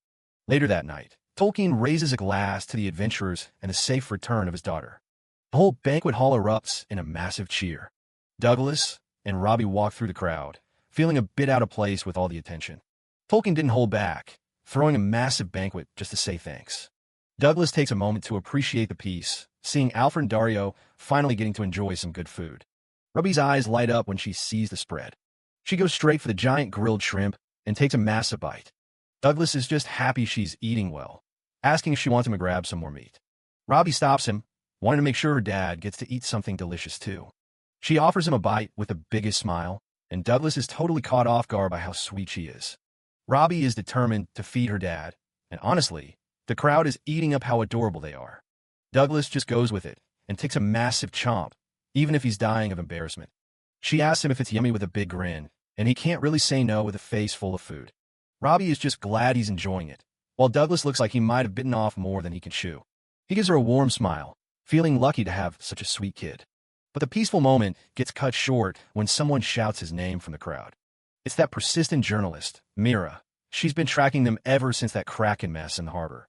She's already snapping photos, and Douglas is looking like he'd rather be anywhere else right now. Tolkien isn't having any of it. He storms over and starts tearing into her for bothering his guests. He screams that ruining a hero's banquet is inexcusable, especially when Douglas has done so much for them. The rest of the guests back him up, and Mira is quickly realizing she's not welcome here. Tolkien apologizes for the mess, though he's still looking pretty heated about the whole thing. He tells Douglas he's heard about the rough patch he's been through from one of his informants. Douglas is genuinely touched that someone of Tolkien's status would go out of his way to be so considerate. Douglas mentions he'll have to deal with the journalist back in the city, but he's still worried about the stalking. Tolkien just turns to Alfred_Kane and asks who the guy's boss is, telling him to make the arrangements. The way Tolkien and Alfred_Kane are grinning at each other. Let's just say that journalist's career might be over. With the trouble handled, the banquet goes on without another hitch, and everyone gets back to enjoying the night. The day finally comes to leave Toyberry, and a ship is prepped and ready in the harbor. On the deck, it's time for Douglas and Dario to head their separate ways. Dario's not one for small talk. He wants to know what Douglas is going to do about Alan Drummond once they're back. Douglas admits he's been torn about it, not sure if facing the guy who cursed him is actually a good idea. But he's realized that if he doesn't face Alan, he'll never truly understand why things ended the way they did. He looks back and remembers that, despite everything, he actually liked traveling with the guy back then. He's made up his mind. He's going to find Alan and get the truth out of him. Dario gives him a knowing smirk, clearly thinking that facing the past is the right call. As for Dario, he's sticking to solo quests for now, figuring their paths will probably cross again soon enough. They stand there for a moment, two old comrades finally finding some common ground. Dario reflects on the old days, admitting he barely even talked to the rest of the party back then. Even so, the group always seemed so tight-knit whenever they were out on a quest. They just had this bond that made them feel like they were going to stay close forever. Douglas gives a soft yeah, lost in the memory for a second. The ship starts moving, and everyone's gathered on the dock to see them off. Tolkien is shouting for them to visit again as Bridget, Tanya, and Alfred_Kane wave goodbye. Douglas and Robbie wave back, making sure to thank everyone for the hospitality. Dario gives a casual see ya as he heads off to his own next adventure. He walks away with a determined look, leaving the harbor behind as the ship sails. Douglas and Robbie keep waving until the shore starts to disappear into the horizon. A few days later, Dario finds himself walking through a graveyard in a ruined part of the country. He's carrying a heavy pack, his eyes fixed on the path ahead. He stands in front of the ruins, whispering that it's been way too long since he last visited. He sits down by the grave markers, apologizing to his fallen friends for taking so long to make up his mind. Dario reflects on his journey, joining the hero party, defeating the Demon King, and eventually walking away from it all. He thinks about Douglas, that old man he hasn't seen in forever, who's somehow gotten stronger and found a kid to live for. He admits that he only became an adventurer for his fallen friends, still carrying the weight of their memory. Dario stands in the ruins of the past, wishing he'd been stronger then, so he could protect the innocent now. As the sun sets, he keeps his secrets close, choosing to leave certain people in the dark for their own happiness. He looks at a memento of sun, glad the man found a place where he truly belongs, far away from the shadows of their old life. Dario vows never to forget them, deciding to change his mindset and fight to keep the world safe for people like Sun. He taps a grave marker, remembering a similar sentiment once shared by that gloomy hero they used to travel with. Suddenly, the air shifts, and Dario's eyes widen as a familiar, chilling presence approaches through the mist. A silhouette looms in the distance, a figure that shouldn't be here in this forgotten place. Dario is completely caught off guard, his voice failing him as he stares at the intruder. It's Alan Drummond, appearing like a ghost from the past, his expression unreadable and cold. Before Dario can react, a hand reaches out, and the ground begins to tremble with a terrifying power. Back on the open sea, The ship hits a massive wave, jolting everyone on board as it plunges through the water. The Ajo nearly loses his balance, grumbling about more tentacles, while Douglas and Robbie hold on tight. Douglas looks back toward the horizon, his thoughts drifting to Dario and the path he's chosen to walk alone. Back at the ruined village, the wind whips around Dario as he stands at the edge of a sudden, violent change. A massive crater has opened up where the graveyard once stood, leaving nothing but a barren, smoking wasteland. The devastation is absolute, a giant black void carved into the earth by an incomprehensible force. Dario peers into the depths of the hole, his mind racing as he tries to make sense of the future Alan spoke of. He recalls the moment of impact, a flash of power that nearly wiped him out where he stood. The edge of the cliff is crumbling, a stark reminder of how close he came to joining his friends in the earth. He stares at the silent, empty pit, the weight of the destruction settling heavily in his chest. "What the hell just happened?" he whispers, the reality of the situation finally starting to sink in. He sits among the rubble, wondering how he's even still alive after being crushed by such a force. Dario pushes himself up, battered but determined to find his way out of the wreckage and track down that bastard Alan. Elsewhere, Alan Dramoon stands silent, his dark gaze fixed on some distant goal only he understands. His eyes are cold and hollow, a far cry from the hero he was once supposed to be. Dario looks back one last time, still struggling to believe that the man responsible for this was really his old comrade. Meanwhile, Douglas and Robbie arrive at the massive gates of Balzac, where even the stone pillars have a personality. The sentient pillar greets Douglas by name, informing him that his reward has been left at a nearby shop. Robbie is absolutely mesmerized by the talking stone, while Douglas just chuckles, promising her even bigger surprises inside. The shop doors creak open, revealing a world that looks like it was pulled straight out of a child's dream. Robbie gasps in awe as she steps into a wonderland of giant pancakes, cupcakes, and towering sweets. She's never seen anything like it. It's a magical item store that feels more like a candy-coated paradise. Douglas watches her excitement with a satisfied smile, glad he decided to bring her here despite the store's eccentric renovations. A cheerful voice welcomes them, explaining that they've gone a bit overboard with the new, special renovations. Two young shop owners approach, and a shy Robbie tries her best to be polite while surrounded by giant lollipops. Douglas introduces her to Esther and Carrie, the whimsical pair who run this magical sanctuary. Douglas explains that despite their youthful looks, the shopkeepers are actually quite a bit older than him. One of the girls jokingly takes offense at the age comment, while Douglas internally considers just letting the expensive bird he bought fly away.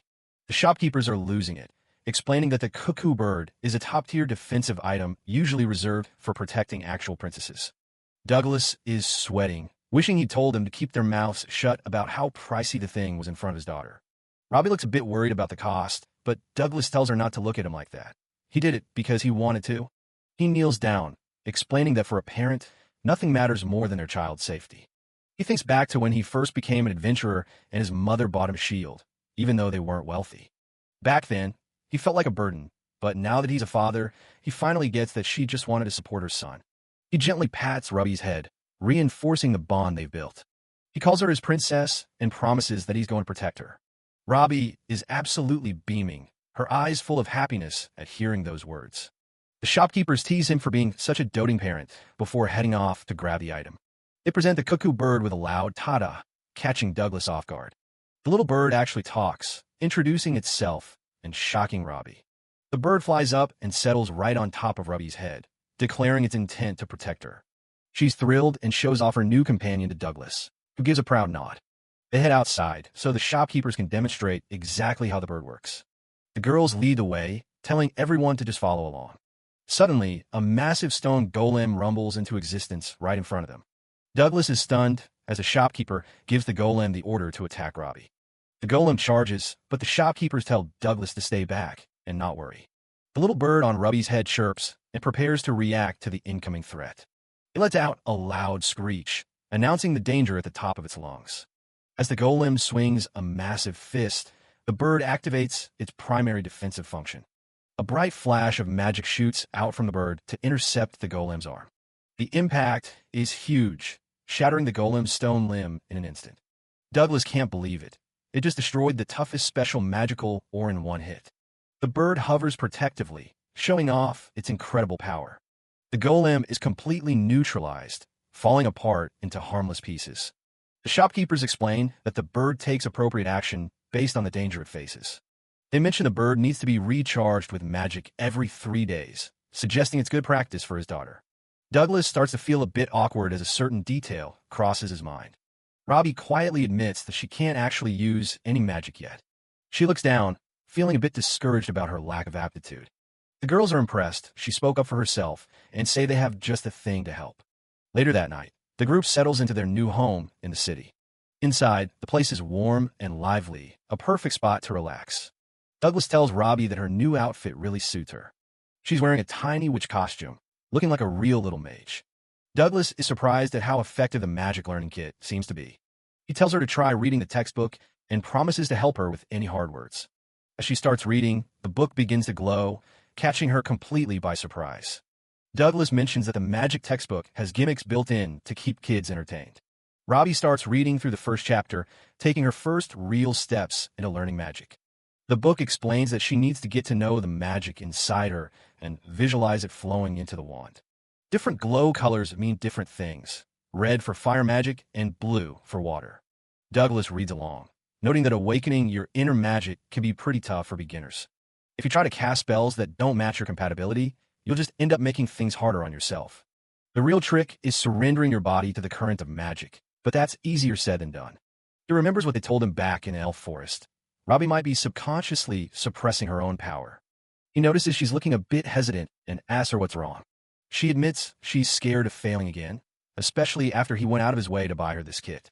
Douglas knows that the fear of failing over and over can be completely overwhelming. He wonders what he can do to give her the support she needs to get through this hurdle. He tells her that his own potential skill power was only 900, way below the average of 3,000. He admits he failed hundreds of times for every single skill he ever tried to learn. He assures her that it's okay to fail and that he'll stay with her until the fear finally goes away. Feeling more determined, Robbie grips the wand with a newfound sense of purpose. She takes a deep breath and declares that she's going to give it her absolute best shot. Douglas watches over her, rooting for his daughter as she prepares to try again. The book instructions tell her to direct the magic welling up inside right into the tip of the wand. Robbie closes her eyes and focuses all her concentration on that one single task. According to the guide, her fingertips should start feeling warm as the magic begins to move. She doubles down on her focus, blocking out everything else around her. Suddenly, a loud crackle rings out, startling both of them. A brilliant display of magical sparks erupts from the wand, lighting up the whole room. Robbie's face lights up with pure joy as she realizes she actually did it. Douglas is beaming, confirming that he can see the results of her hard work too. He's amazed to see so many different colors swirling together in her magic.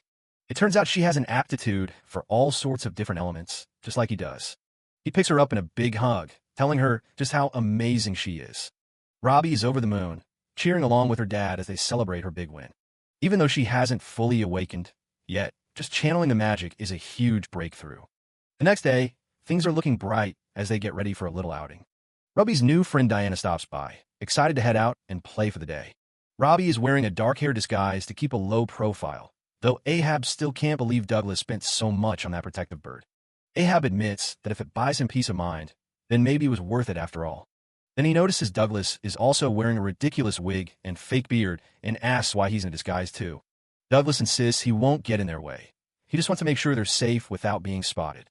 He's taking no chances, planning to use illusion spells and high-range alert skills to track them from 300 meters away. He waves goodbye and slips away, leaving Ahab completely speechless. The city is as busy as ever, with people everywhere going about their day. The girls skip along through the market, totally unaware that they're being followed by an overprotective father. Douglas stays on high alert, still worried about the assassin and determined to keep them safe. Douglas realizes he's probably following too closely and decides he should start heading back before he gets spotted.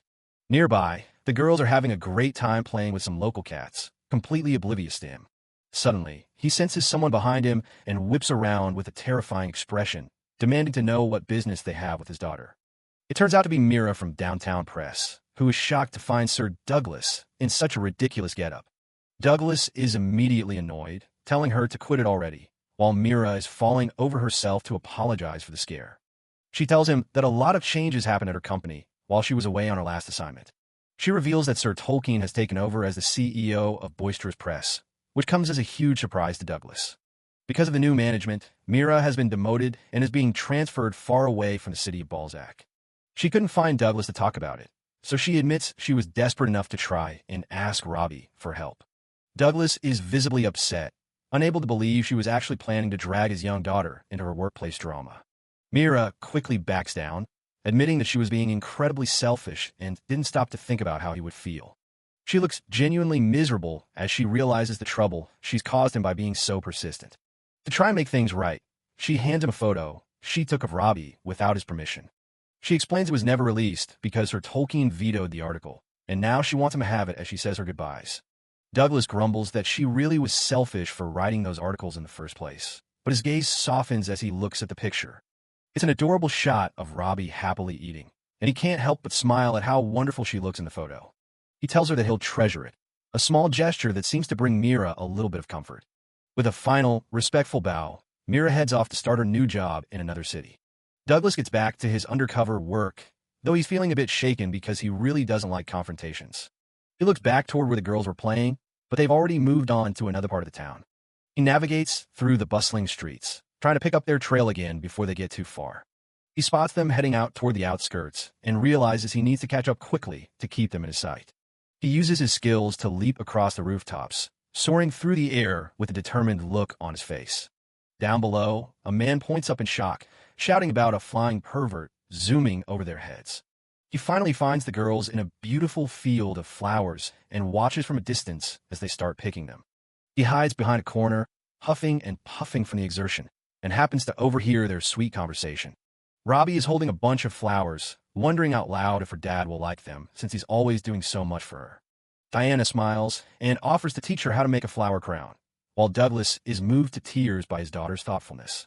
He decides he's seen enough and that it's time to stop spying. He'll turn off his alert skill and head back to the inn.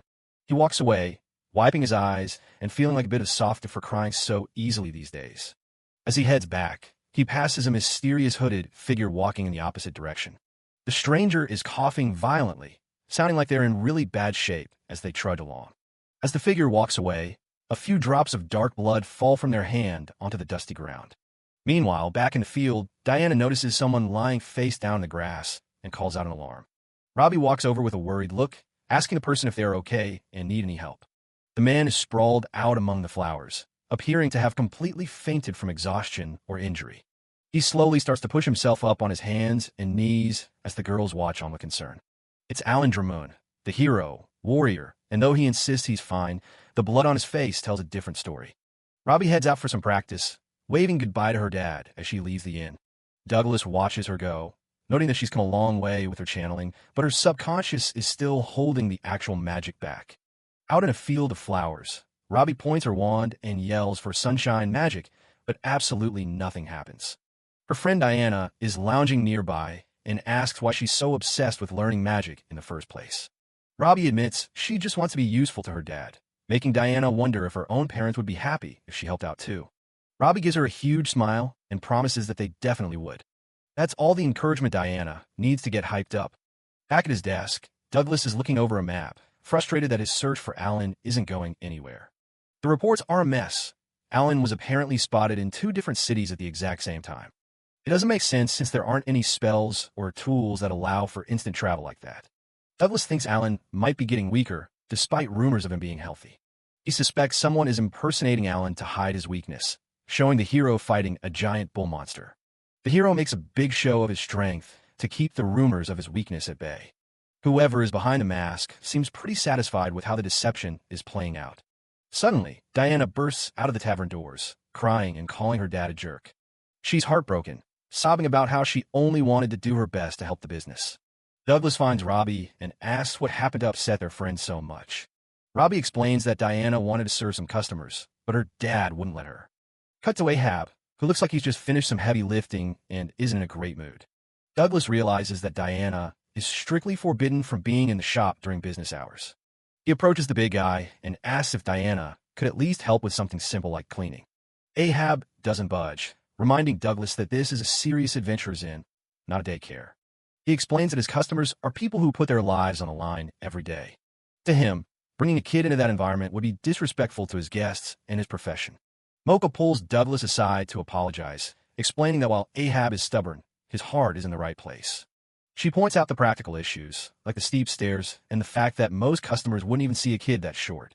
Douglas can see that Ahab's refusal comes from a mix of professional pride and a father's worry. Still, he knows Diana just wanted to follow in her parents' footsteps because she looks up to them so much. He hates seeing her good intentions get shot down like that and starts brainstorming a solution. He stares at his glass of water for a second before a new idea finally clicks. He points out that the tavern only opens in the evenings, meaning the space is empty all day. Mocha and Ahab listen as he lays out his plan and are actually willing to give it a shot. Diana is stunned when she hears the news, practically vibrating with excitement. Douglas turns to Robbie and asks if she'd like to join in on the fun as well. He asks the girls if they'd be interested in opening up their very own little shop. The two girls look at each other, their eyes lighting up at the possibility. Diana is ready to go, shouting that she definitely wants to try. 2 days later, the girls are hard at work, carefully hauling baskets filled with fresh lemons. They march down the path together, counting their steps as they head toward their new venture. Diana checks in on Robbie, worried that this new job might be cutting into her magic practice time. Robbie tells her not to worry about it, admitting she was just happy Diana stayed by her side while she was training. She gives a sweet smile, saying she really just wanted a chance to help her friend out for once. Robbie takes a tumble while carrying her basket, sending lemons rolling across the grass. A pale hand reaches down to retrieve one of the fallen fruits. The mysterious stranger looks down at them with a tired, sickly expression.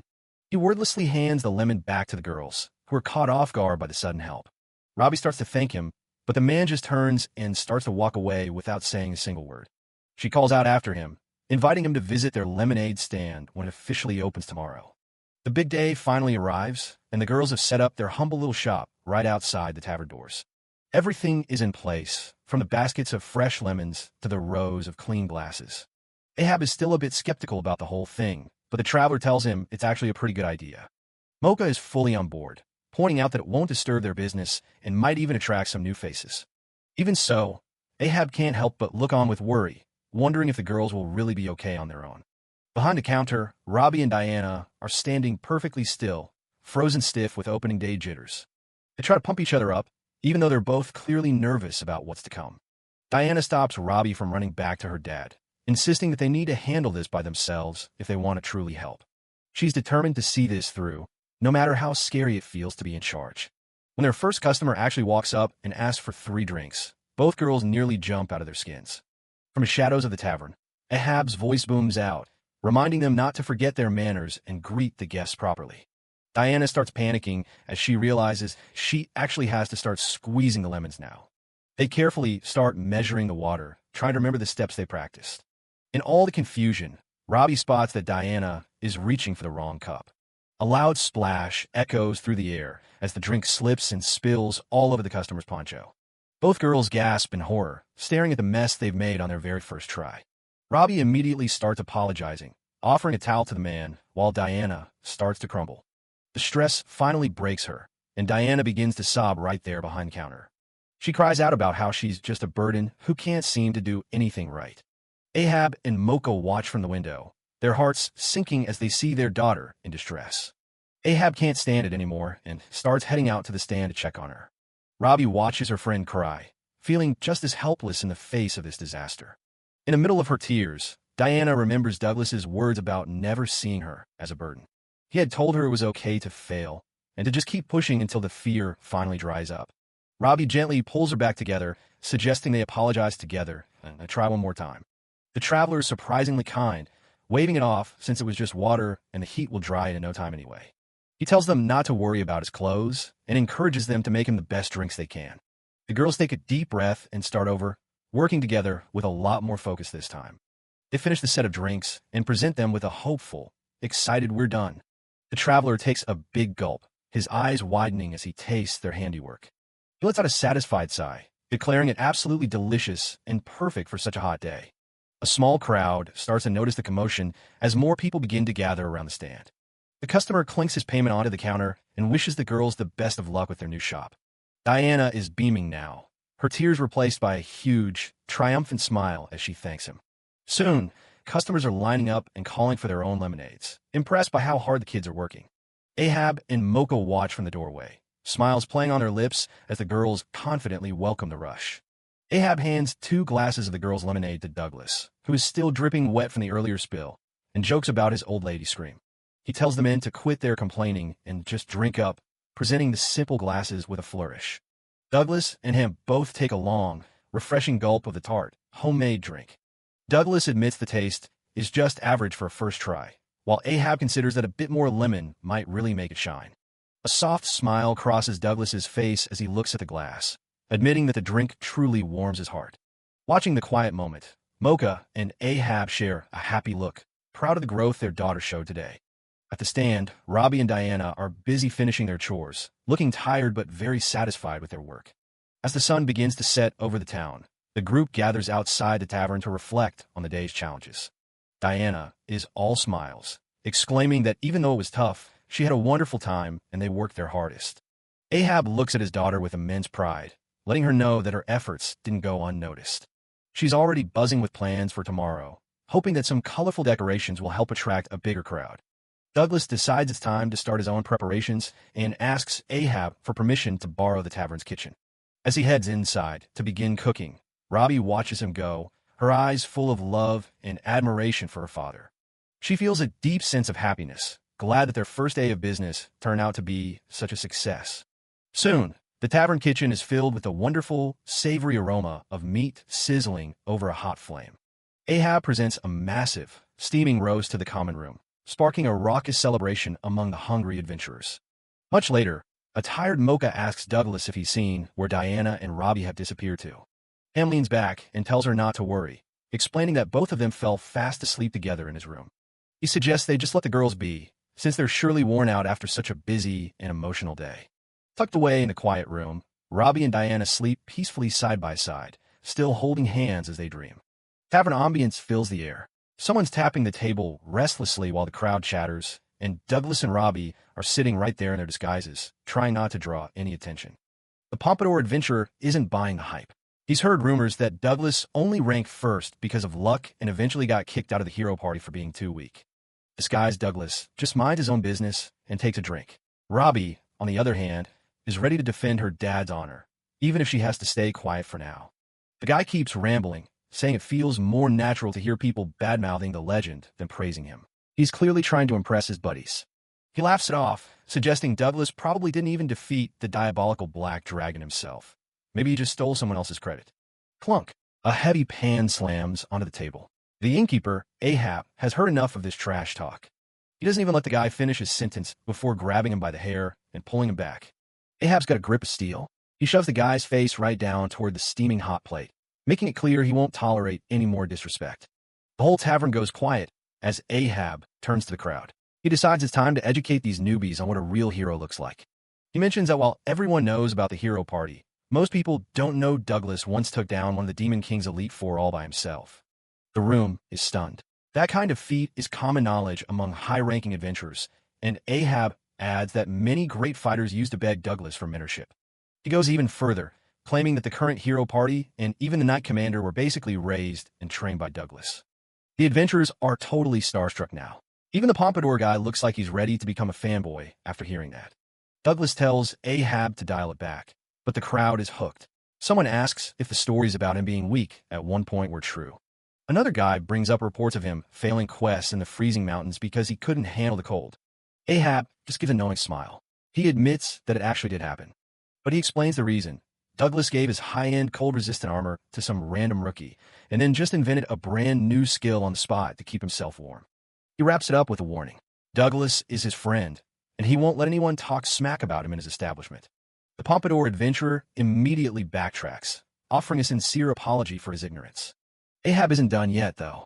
He's got plenty more stories to tell if they're willing to listen. Night falls over Balzac. Outside, Douglas gives a silent thanks to his old friend for having his back. Later that night, they're settled in their room. Robbie is practicing her magic while Douglas works on some gear. He notices the time and tells her they should probably get to sleep soon. Robbie looks up at him and asks about the scar right above his eye. She wonders if it's an old injury from his adventuring days. He tells her it doesn't hurt anymore. She's curious why he hasn't just used his magic to heal it. Douglas goes quiet for a moment. He looks away, the memory clearly weighing on him. He tells her it isn't exactly a happy story. but he'll share it if she really wants to know. Robbie nods eagerly. The flashback begins. This was back when he was a young man, known to everyone as Red-Hair Douglas. He was young, reckless, and perhaps a bit too confident in his own strength. He had just arrived in a small village surrounded by steep mountains. A quest poster named Elapir is praising him, shocked that a lone adventurer could wipe out an entire orc village. Douglas just smiles and thanks him, trying to be modest despite the massive feat he just pulled off. Suddenly, a loud clatter and a scream echo through the street. Someone shouts that a demon has appeared. Douglas is on his feet in an instant. He tells Elapir to stay safe inside while he goes to investigate. He dashes out and sees a massive silhouette standing in the middle of the quiet street. It's a cyclops, but as he gets closer, he realizes it's small, about the size of a human child. He's genuinely confused. Cyclops are usually only found deep inside dungeons, so he wonders what one is doing out here. Then he sees something that stops him in his tracks.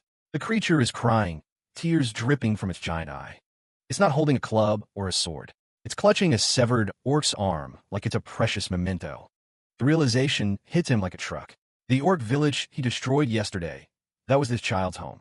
The Cyclops starts sniffing the air, searching for the scent of the one who took everything from it. It catches the scent of the man standing right in front of it and lets out a roar of pure, agonizing grief. Back in a flashback, the child Cyclops lunges with everything it has, crashing through the town's simple structures. Douglas stands his ground, but the creature's strike is faster than expected, carving a deep wound right across his forehead. Frantic villagers rush out once the dust settles, desperate to see if their savior is still in one piece. Douglas doesn't say much.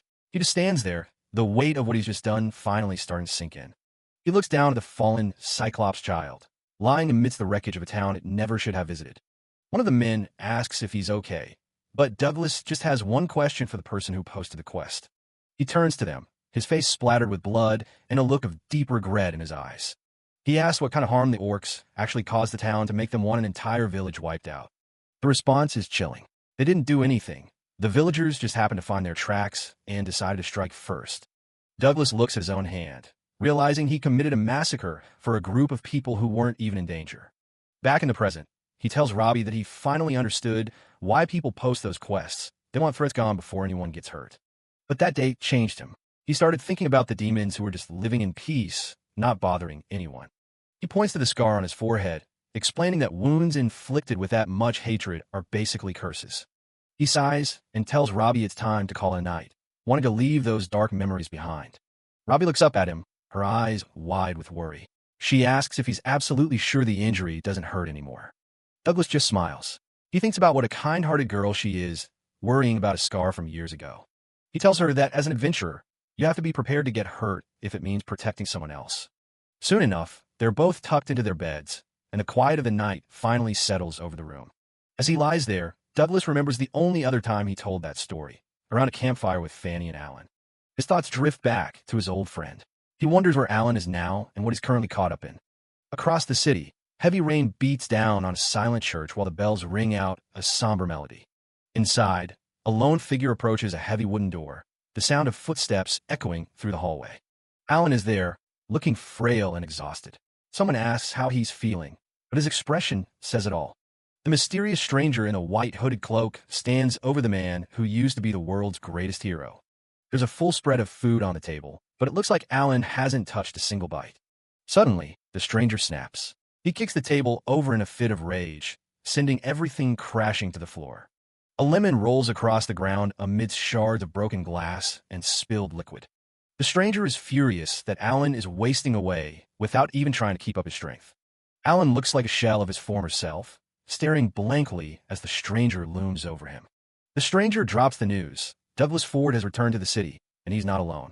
He asks Alan if he's planning to go confront his old mentor directly, but Alan just stays silent. He reminds Alan that no matter how strong a human is, every single one of them has a weakness. He mentions how surprised he was to find out that Douglas actually has a daughter now. He hands Alan a magic item, telling him to use it to contact him immediately if he ever crosses paths with the girl. The stranger vanishes back into the shadows, leaving Alan alone with the weight of his own secrets.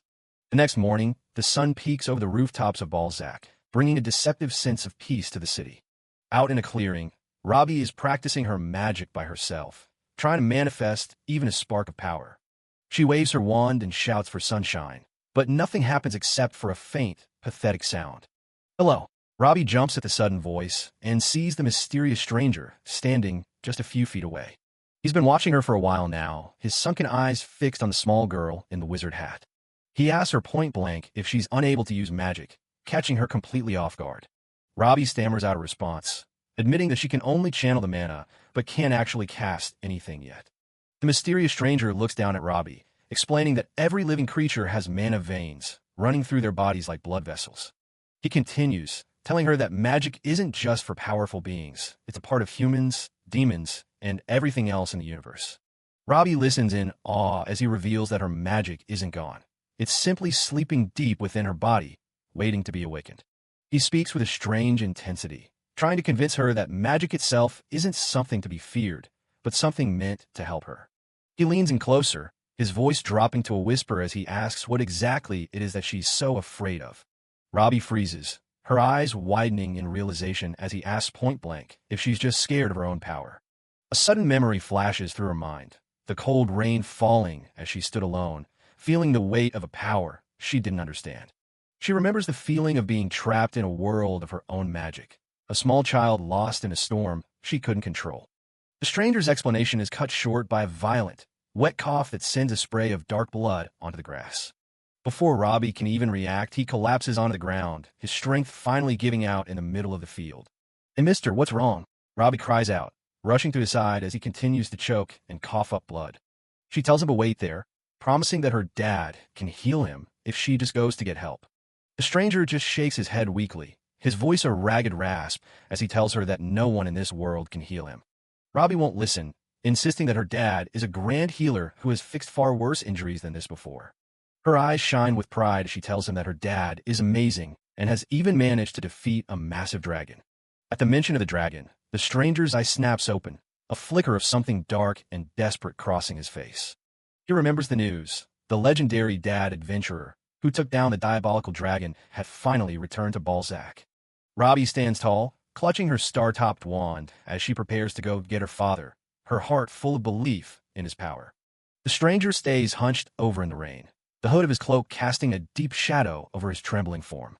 Robbie pauses, looking at him curiously as she asks if the dark hair poking out from under his hood is part of some kind of disguise. In that moment, a fragment of a memory resurfaces in the stranger's mind, a hand reaching out in the rain, driven by a long-lost wish. He remembers the days when they were young, Douglas and Fanny, always together as they pursued the life of adventurers. He remembers the look on Douglas's face as he spoke about the sacrifices a hero must be willing to make for others. The memory is a painful blur of a past he can't return to, a desperate grasp for a friendship that was broken long ago. The stranger suddenly lunges forward, his face twisted with a terrifying desperation as he begs Robbie to guide him to her father. In a room overflowing with magical artifacts and forgotten scrolls, a communication device suddenly flickers to life. It's a message from Alan, and it's showing two active signals. The figure sitting among the mess lets out a chilling laugh, clearly pleased with whatever those indicators are telling him. As a mysterious voice praises Alan's progress, the scene shifts to the pouring rain. Alan walks through the street with Robbie, but she's unusually quiet and keeps her eyes on the ground while her bird hitches a ride on her hat. The downpour is relentless, muffling everything around them as Robbie stares off into the distance, lost in her own head. As the rain comes down, Alan notices Robbie is acting a bit weird and asks if she's okay. She gives a quick, "I'm fine," but her mind is clearly somewhere else. She's stuck on a thought about Her Majesty, whoever that is. Earlier that evening, at Ahab's Inn, Douglas watches the storm rolling in and decides he'd better head out to pick Robbie up before the weather gets even worse. He pushes the heavy doors open and steps out into the rainy street, only to find someone waiting right there for him. Douglas pulls his hood back, trying to see who's standing there in the middle of a downpour. He recognizes the face immediately. It's Alan, the man responsible for the curse that nearly ruined his life. But as Douglas moves toward him, the figure suddenly dissolves into a cloud of smoke. It's just a magic trick. He realizes it was a trace skill, a high-level illusion designed to lure him out. A voice mocks him, bringing up the painful memory of the day he was kicked out of the hero's party. The real attacker steps forward, looking incredibly smug. It's Edmund, another former member of his old party. Edmund doesn't waste any time on small talk and flips open a massive grimoire. He starts chanting a grand fire spell, and the air begins to crackle with dangerous levels of mana. Edmund begins a lengthy chant from his grimoire. Douglas's eyes go wide, He knows exactly what's coming. A grand spell. Douglas pauses at the entrance, his mind racing as he realizes the magnitude of the threat. He looks back one last time, screaming for Ahab to stay inside the building. Douglas sprints away from the inn, trying to draw the fire toward himself and away from the innocent people behind him. He clenches his teeth in panic. He's not fast enough to stop the spell before it finishes. Edmund smirks, focusing a massive orb of high-level fire magic between his hands. Douglas bellows for everyone to hit the deck, just as the explosion rips through the air. Ahab instinctively pulls the others close to shield them from the blast. The building is engulfed in flames. Douglas is horrified as he watches the fire spread through the structure. He screams at Edmund, asking him if he's lost his mind. There are innocent people and a child inside that building. Edmund just looks bored. He points out that the customers are already running out, so his warning shot didn't actually kill anyone. Douglas doesn't have time for the excuses. He immediately summons Undine to douse the flames before they destroy the whole inn. A massive torrent of water crashes over the building, putting out the fire in an instant. The fire is gone, but the tension is only getting worse. Douglas stands his ground, waiting for the next move. Edmund admits the fire was just a test to confirm Douglas could actually use his skills again. Douglas is livid that he'd risk lives just for confirmation. But Edmund isn't finished. He tells Douglas it's time to get down to the real reason he's here. He calmly drops a bombshell. They've kidnapped Robbie. Douglas goes completely pale. The mere thought of her in danger is enough to make his heart stop. He tries to convince himself it's a lie. Robbie has the cuckoo bird with her, and it would never let anyone take her. But then he hears the bird flapping nearby, and his blood runs cold. He demands to know what happened. Edmund explains that the bird's keen eyes are useless if the person it's watching simply vanishes. He reveals that Alan found her and used magic to mask their presence, so they could slip away undetected. The realization hits Douglas like a physical blow. Alan has his daughter, and he has no idea where they are. Edmund suggests they change locations so they can negotiate for a safe return. Douglas is past the point of reasoning, screaming for Edmund to give his daughter back right now. He warns the mage that he'll do absolutely anything for her, but if she gets hurt, he'll make sure Edmund regrets it forever. His expression goes terrifyingly cold as he makes it clear that he isn't asking anymore. Suddenly, the cuckoo bird dives in, its wings cutting through the air as the situation spirals completely out of control.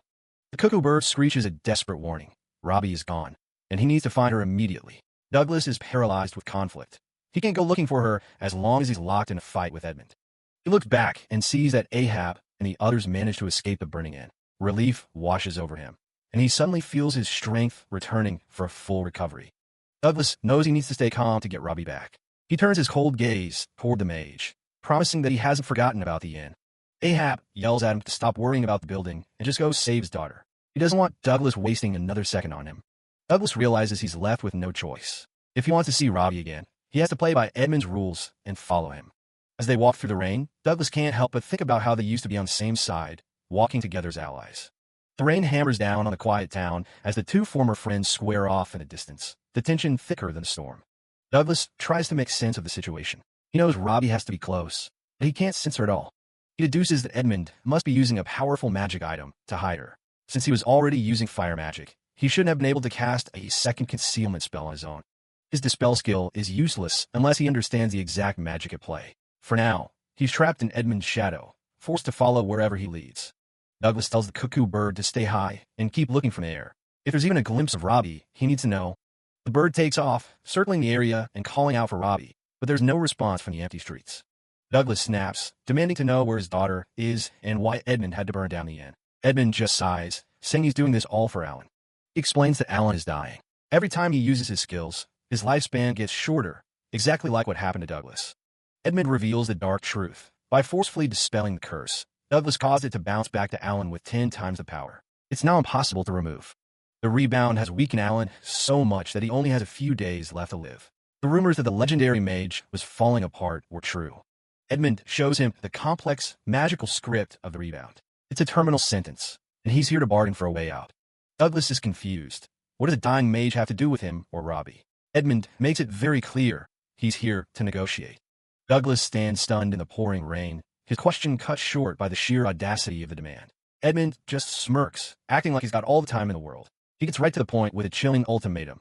If Douglas ever wants to see his daughter again, he has to take back the curse Alan cast on him. Douglas is horrified, but then he sees Robbie. She's trapped in some dark cave, being held by Alan himself. Edmund isn't bluffing. He really has no choice. Years ago, Edmund was hailed as a child prodigy. At only 10 years old, he was already miles ahead of the adults, capable of casting spells they couldn't even dream of. He was a member of the famous Heathmeroy family. He'd learned his first grand spell at 8, and by the time he turned 9, he was already looking down on his peers. He lived in a massive castle, but found his school life incredibly boring. None of the other students could even hold a candle to his talent, and he preferred to study alone. His mother, Mrs. Heathmeroy, was the only one who truly pushed him. She wanted him to graduate as the youngest student in history to bring honor to their name. She told him she knew what was best for his future and that he needed to devote himself entirely to his studies. Edmund did exactly what he was told. He spent all his time in the library, drowning in books. He didn't want anything except to get stronger and meet his mother's impossibly high expectations. Strength was his only goal. He'd heard of a man called the strongest magician and decided that he was the only one worthy of that title. He wanted to become the most powerful spellcaster in the world, not for himself, but for the honor of the Heathmeroy family. 2 years later, a massive demon invasion known as the Calamity hit the Eastern Kingdom, throwing everything into chaos. People were being relocated to dungeons where the demons were spawning, and ships were constantly moving refugees across the sea. Edmund stood on one of those ships, watching his mother handle business deals. He felt a strange sense of hollowness, like something was missing from his life. The kingdom was getting ready to hold an exam to pick adventurers who could fight back against the Calamity. Every noble family wanted their children on that list. His mother told him she'd already made the arrangements and was expecting great things. She was certain he'd be chosen for the exam. Edmund knew he would have been fine on his own, but his mother always felt the need to step in and control every aspect of his life. He wondered if she even trusted him. He told himself that becoming the strongest for his family's honor was exactly what he wanted. There was no room for doubt. But every now and then, he'd feel that same hollow sensation. He wondered why there was no one in the world who could truly stand beside him as an equal. While he was lost in thought on the deck of the ship, a young boy suddenly appeared behind him. He looked like a ragged orphan, filthy and covered in dirt from the Calamity. A young, scruffy-looking boy with hollow eyes approaches Edmund. The kid's clothes are basically rags, and he's covered in grime, looking like he lost everything in the recent disaster. Edmund is caught off guard by how this filthy little orphan managed to sneak up behind him so easily. He's clearly disgusted, but the boy doesn't seem to care about manners. He just wants to see some magic. Edmund was immediately annoyed. He didn't like being spoken to by some common orphan and threatened to throw him overboard if he didn't leave him alone. But just this once, he decided to show off. He pulled out his grimoire and began chanting a spell far too powerful for mere demonstration. He unleashed the fulminating serpent chain, a grand spell that summoned a massive, living serpent of fire that coiled through the air. Edmund was left panting after the cast, but Alan just stared at the flames without a hint of fear. Edmund snapped at him, asking if he was satisfied and telling him to get lost. The massive fire serpent roars to life, coiling around the two boys in a terrifying display of power. Young Edmund stands breathless, his eyes fixed on the ragged orphan before him.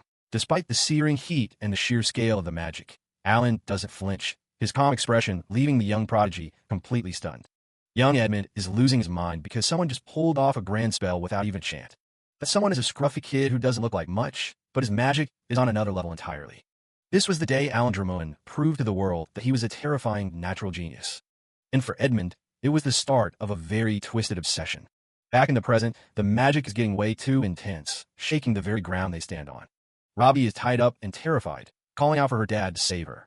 The mysterious stranger holding her hostage explains his invisibility cloak, telling her that no one can see or hear her right now. She asks if he's a bad person, and the guy can't even bring himself to answer. Out in the rain, Edmund isn't backing down an inch. He wants Douglas Ford to take the fall for Alan and accept a curse that would basically turn him into a husk. Edmund explains that the curse can only go back to its source, so the hero has to be the one to take it. He then plays his lowest card, asking if the man really cares about his daughter or just himself. Douglas is so furious he's literally grinding his teeth together. He gives a flat refusal, making the mage act like he's being heartless for abandoning his kid. Douglas clenches his fist. There's no way he's doing something so pathetic. He knows this curse would rip his body apart, leaving him unable to protect anyone ever again. Robbie watches with wide eyes, caught between fear and hope as her father stands his ground. The hero declares he's going to end this right now, beat Edmund, and get his daughter back. The antagonist expected a fight and summons a massive, flaming serpent to do his dirty work. He mocks his opponent for trying to play the hero when one life has to be weighed against another. The fire snake lunges with a roar, turning the rainy night into a furnace. Douglas is forced onto the defensive, narrowly dodging the searing heat. The battle is so big it's threatening the nearby town, with magic energy crackling through the air. Edmund smirks, thinking he's found the one weakness he can exploit, the man's need to protect others. He remembers Douglas being the kind of guy who'd get himself injured just to save a random demon. He tells him to take the curse now, or the whole city is going to burn with him. The hero isn't falling for the threats and kicks his magic into overdrive. He charges straight into the heart of the inferno.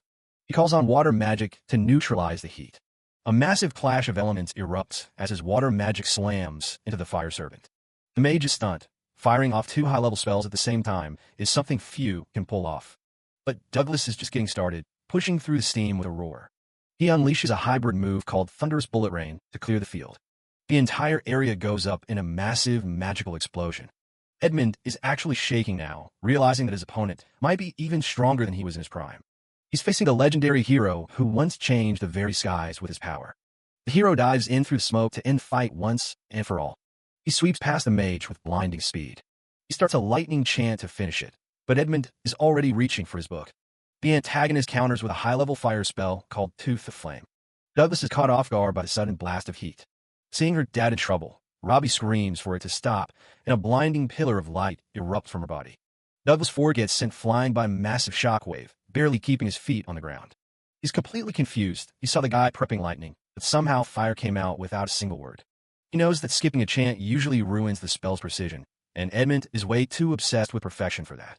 Something is clearly off here. Meanwhile, the mysterious stranger is just chilling in the background with the captive Robbie. Edmund is just floating there with these glowing balls of light, looking like he's already won. He tells Douglas that even if the whole hostage situation fails, he's got a backup plan to turn him into a weakling. The hero feels a sudden, sharp jolt. This isn't just normal magic, it's something way heavier. The antagonist is going full throttle, magic swirling around his book like a localized hurricane. One of those light orbs takes off like a bullet, and Edmund's got that look in his eye that says he's not holding back. It hits him. Those orbs are specialized magic items that compress spells into tiny, portable packages. Douglas realizes if the mage has those on deck, things are about to get real ugly. It means he can launch a whole barrage of skills at the exact same time. The hero does the math. It's like his own dual activation trick, but on a much scarier scale. He's actually a bit impressed. Making items that can hold grand spells is basically the peak of magical engineering. Edmund holds up an empty orb, looking incredibly full of himself. He explains that since he can produce 6 of these, he can basically fire off 7 high-level spells at once. Then he drops the hammer. He's going to use a hidden curse of transfiguration to end the fight. His plan is to turn Douglas into a tiny animal and then blast him with 2 other grand spells for good measure. Douglas Ford isn't having any of it, shouting that there's no way he's taking the curse or leaving his daughter behind. The mage looks genuinely distressed as the magical pressure starts to literally crack the ground open. The hero drops a bombshell. He's going to figure out how to break Alan's curse himself. Edmund absolutely loses his mind, screaming that it's impossible and that no one in history has ever pulled it off. Flashback to Edmund's past.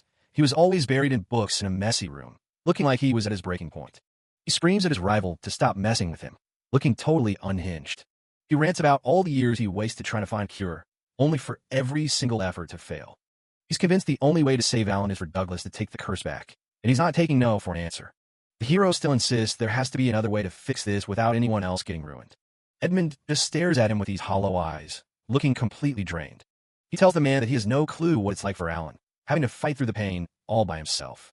The mage is full of rage, screaming that Alan only did this because the hero was the strongest and that he's the real villain. Douglas stands firm, promising that he's not going to let Alan die, no matter what.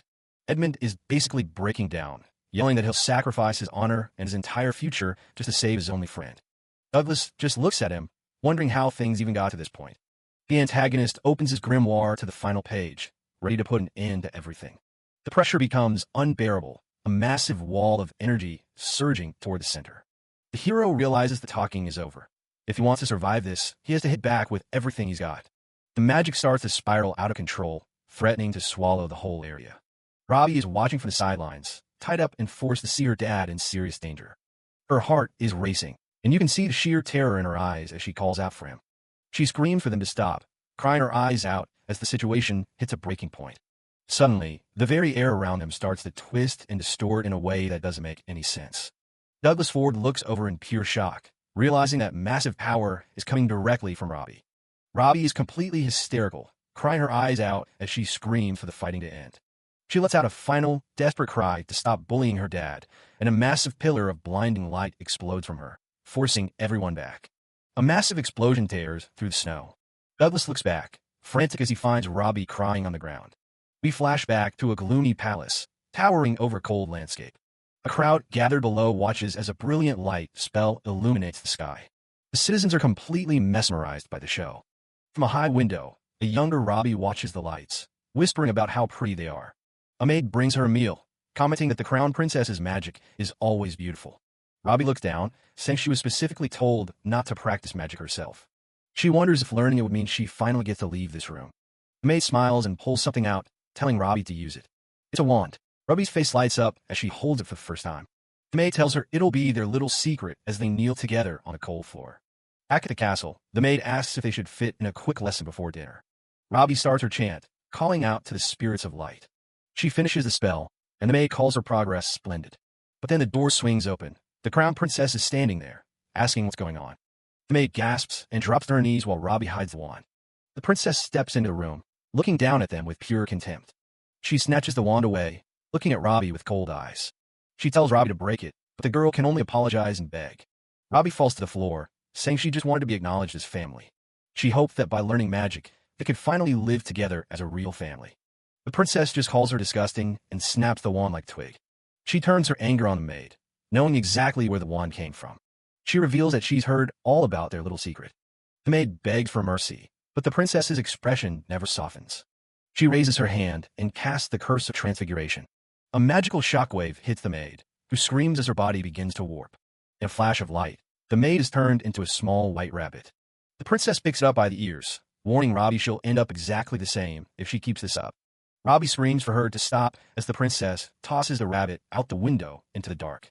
Robbie is left staring into the void, completely shattered by what just happened. The princess leaves, telling Robbie she'll be locked in the dark forever. She claims she won't let Robbie steal her spot as the crown princess. She screams one last command for Robbie to live and die alone.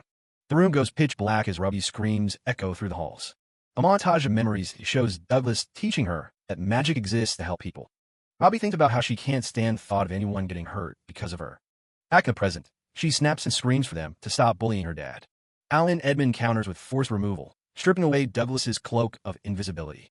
Douglas and Alan Edmund yell across the battlefield as their spells prime. A massive magical boom rocks the area as they finally clash head-on.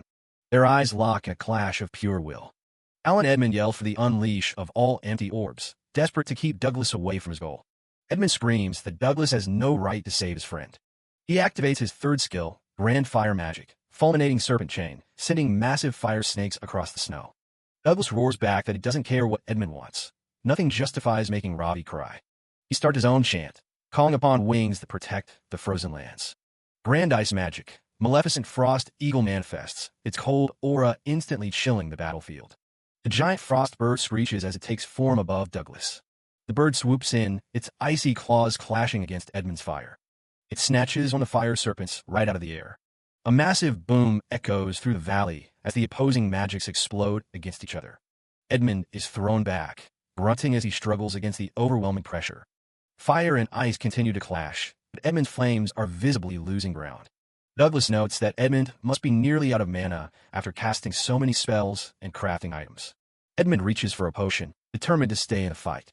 But Cuckoo swoops down, snatching the bottle out of his hand and sending it flying. The bird chirps victoriously as the potion shatters far away.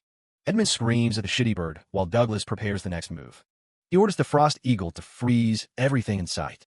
Edmund can only watch in horror as his magic is completely snuffed out. Another explosion rocks the field as the eagle's power settles the matter. The dust clears and Douglas scans the area for his daughter. He rushes to Ruby's side as she lies unconscious in the snow. He lifts her up, relieved that she's only exhausted from her magical awakening. He holds her close as she sleeps soundly in his arms. A quiet apology escapes his lips as he looks up at the sky. He starts walking back across the ruined battlefield. He finds Edmund slumped against the ice, barely conscious. Douglas uses a simple dispel to clear the remaining ice around the fallen mage. He looks down at Edmund, deciding he needs to check his status screen. He uses appraisal, expecting to see a breakdown of the mage's condition.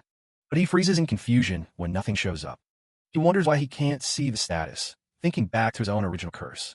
A voice explains that the status screen is blank because Douglas dispelled the curse, causing it to bounce back and weaken Edmund. Douglas looks up, whispering the names of his former comrades. Hero Alan looks down, admitting that they were the ones responsible for everything. Douglas realizes the truth. Alan cast a curse on his health, while Edmund was the one who hid his status. Douglas stands there stunned, asking the one question that's been haunting him. Why did they do it? He looks down at his hands, wondering if he did something to drive him to this. He watches as the man in the hood stands firm in the distance. Douglas offers to try and dispel the curse for him since he won't talk, but Alan just calls out to his old mentor. He holds out a ring, pleading for Douglas to take it. Alan Drummond explains that the ring was the catalyst for his curse, a precious keepsake from Douglas's parents he's always wanted to return. He bows his head as a somber magical energy begins to swirl around him. A sharp sound of slicing air echoes through the snowy clearing. Douglas holds Robbie tight, stunned to see Alan channeling a high-level ice sword spell despite his obvious physical strain. Alan warns that with every skill Douglas uses, he draws one step closer to a death he doesn't deserve. He insists that no more outsiders should be dragged into this tragedy. Walking forward with his blade held low, Alan vows to trade his own life to secure Douglas's future. He declares that this is the only way for them to finally bring their long, painful struggle to an end. Ignoring his failing health, Alan dashes across the ice with his sword prepared. Douglas quickly hands Robbie over to Cuckoo's care and readies himself for the incoming strike. Alan suddenly falters, coughing up blood as his body begins to buckle under the immense pressure. Douglas screams at him to stop being so careless with his life, but Alan only offers a weary, knowing look. Alan admits that his own choices are the reason they've reached this tragic conclusion. To bridge the gap between them, Alan initiates a special dispel to share his burden of pain. He activates his second skill, Share Intel, forcing Douglas to witness the truth of what happened to the hero's party. The vision begins with a memory of young Alan running toward his parents on a bright, sunny beach. He remembers a time of peace, spent studying and praying, long before he became a hero. That simple life was shattered in an instant by a massive, world-shaking explosion. Panicked voices cried out about an earthquake as the ground beneath them began to rumble. Young Alan watched in horror as the very earth split apart, swallowing the coast. A giant, terrifying eye peered through the smoke as the kingdom's foundations cracked open. As a monstrous shadow loomed over them, Alan's father yelled for him to take his mother and run for their lives. A newspaper report from the aftermath reveals the scale of the horror. Nearly the entire Lamberti kingdom was wiped off the map. It all started with the calamity. Massive demons began crawling out from cracks in the earth, and the epicenter was transformed into a literal dungeon. The Adventurers Guild officially blamed demon activity for the disaster. For the rest of the world, it was just another tragic event. But for young Alan Drummond, sitting among the rubble, everything changed. That was the day his eyes started to act up. He could see things he shouldn't, strange flickers of light dancing around his own hands. He'd awakened mana vision. Suddenly, the entire world was just a glowing web of mana veins. He realized those veins shifted whenever someone used magic. He could see it happening in the air and even inside the spellcaster's body. On the relocation ship, he started experimenting. He figured if he could just replicate those changes in his own body, he could do what they did. Just like that, he was mimicking complex spells perfectly after seeing them only once. That's where he met Alan Edmund. The kid with the glasses asked if he'd ever heard of the Demon King. Edmund claimed the Demon King was hiding in the depths of the Lamberti kingdom and was the real reason the world went to hell. He offered Alan Drummond a deal: join forces, become adventurers, and take the bastard down together. Alan didn't need much convincing. Demons had slaughtered his parents right in front of him, and he was ready for revenge. He clutched his mother's ring, his mind set on killing the thing that took everything from him. He'd do whatever it took to secure a future where those monsters were gone. Fast forward 2 years to the royal capital. They'd both passed the selection exam with flying colors. But just before they set out on their training, their party was given one final addition. Meet Douglas Ford. The guy was supposed to be their mentor, but he looked pretty laid back for a legendary mage. The kids weren't exactly impressed. They figured this strongest spellcaster was just some absent-minded old guy. That doubt didn't last long once they actually hit the field for their first quest. Fanny was the first to realize they were dealing with a whole different level of power. Douglas absolutely steamrolled one of the Demon King's Elite Four. He didn't even break a sweat. Alan Drummond watched from the sidelines, completely floored by the sheer gap between them. Even more confusing was how much he cared. He used a grand-scale recovery spell just to fix a few minor scratches they'd picked up. The kid had to ask if that wasn't a bit of an overkill for such shallow wounds. Douglas just turned to Fanny, noticing how she always prioritized healing others over herself. He told her she was still just a kid and shouldn't have to hide her pain. He wanted them to feel free to rely on him for anything they needed. It was hard not to look up to a guy like that. He was insanely skilled, but also shockingly kind. He hated unnecessary killing and did everything in his power to keep them safe. As time passed, they became a real team. For Alan Drummond, having someone basically drag him along and protect him felt strangely nostalgic. It had been a long time since he felt that kind of warmth from an adult. One night at camp, Douglas sat him down with some hot drinks and asked a simple question: why did he decide to become an adventurer? He admitted he usually only talked about himself and wanted to hear his student's story for once.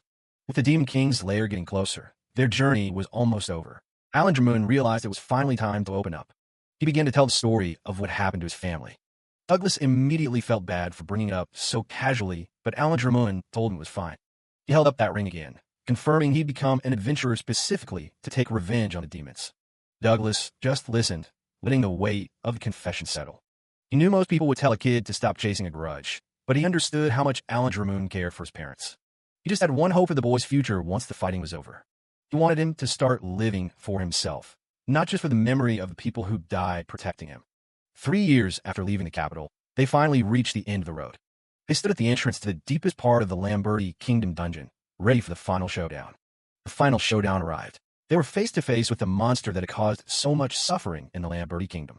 The Demon King was a literal nightmare, a mass of eyes and limbs that looked like it belonged in a different reality. It didn't waste any time, charging up a blast that threatened to wipe the entire party off the map. A blinding flash of light swallowed everything as the two forces finally collided.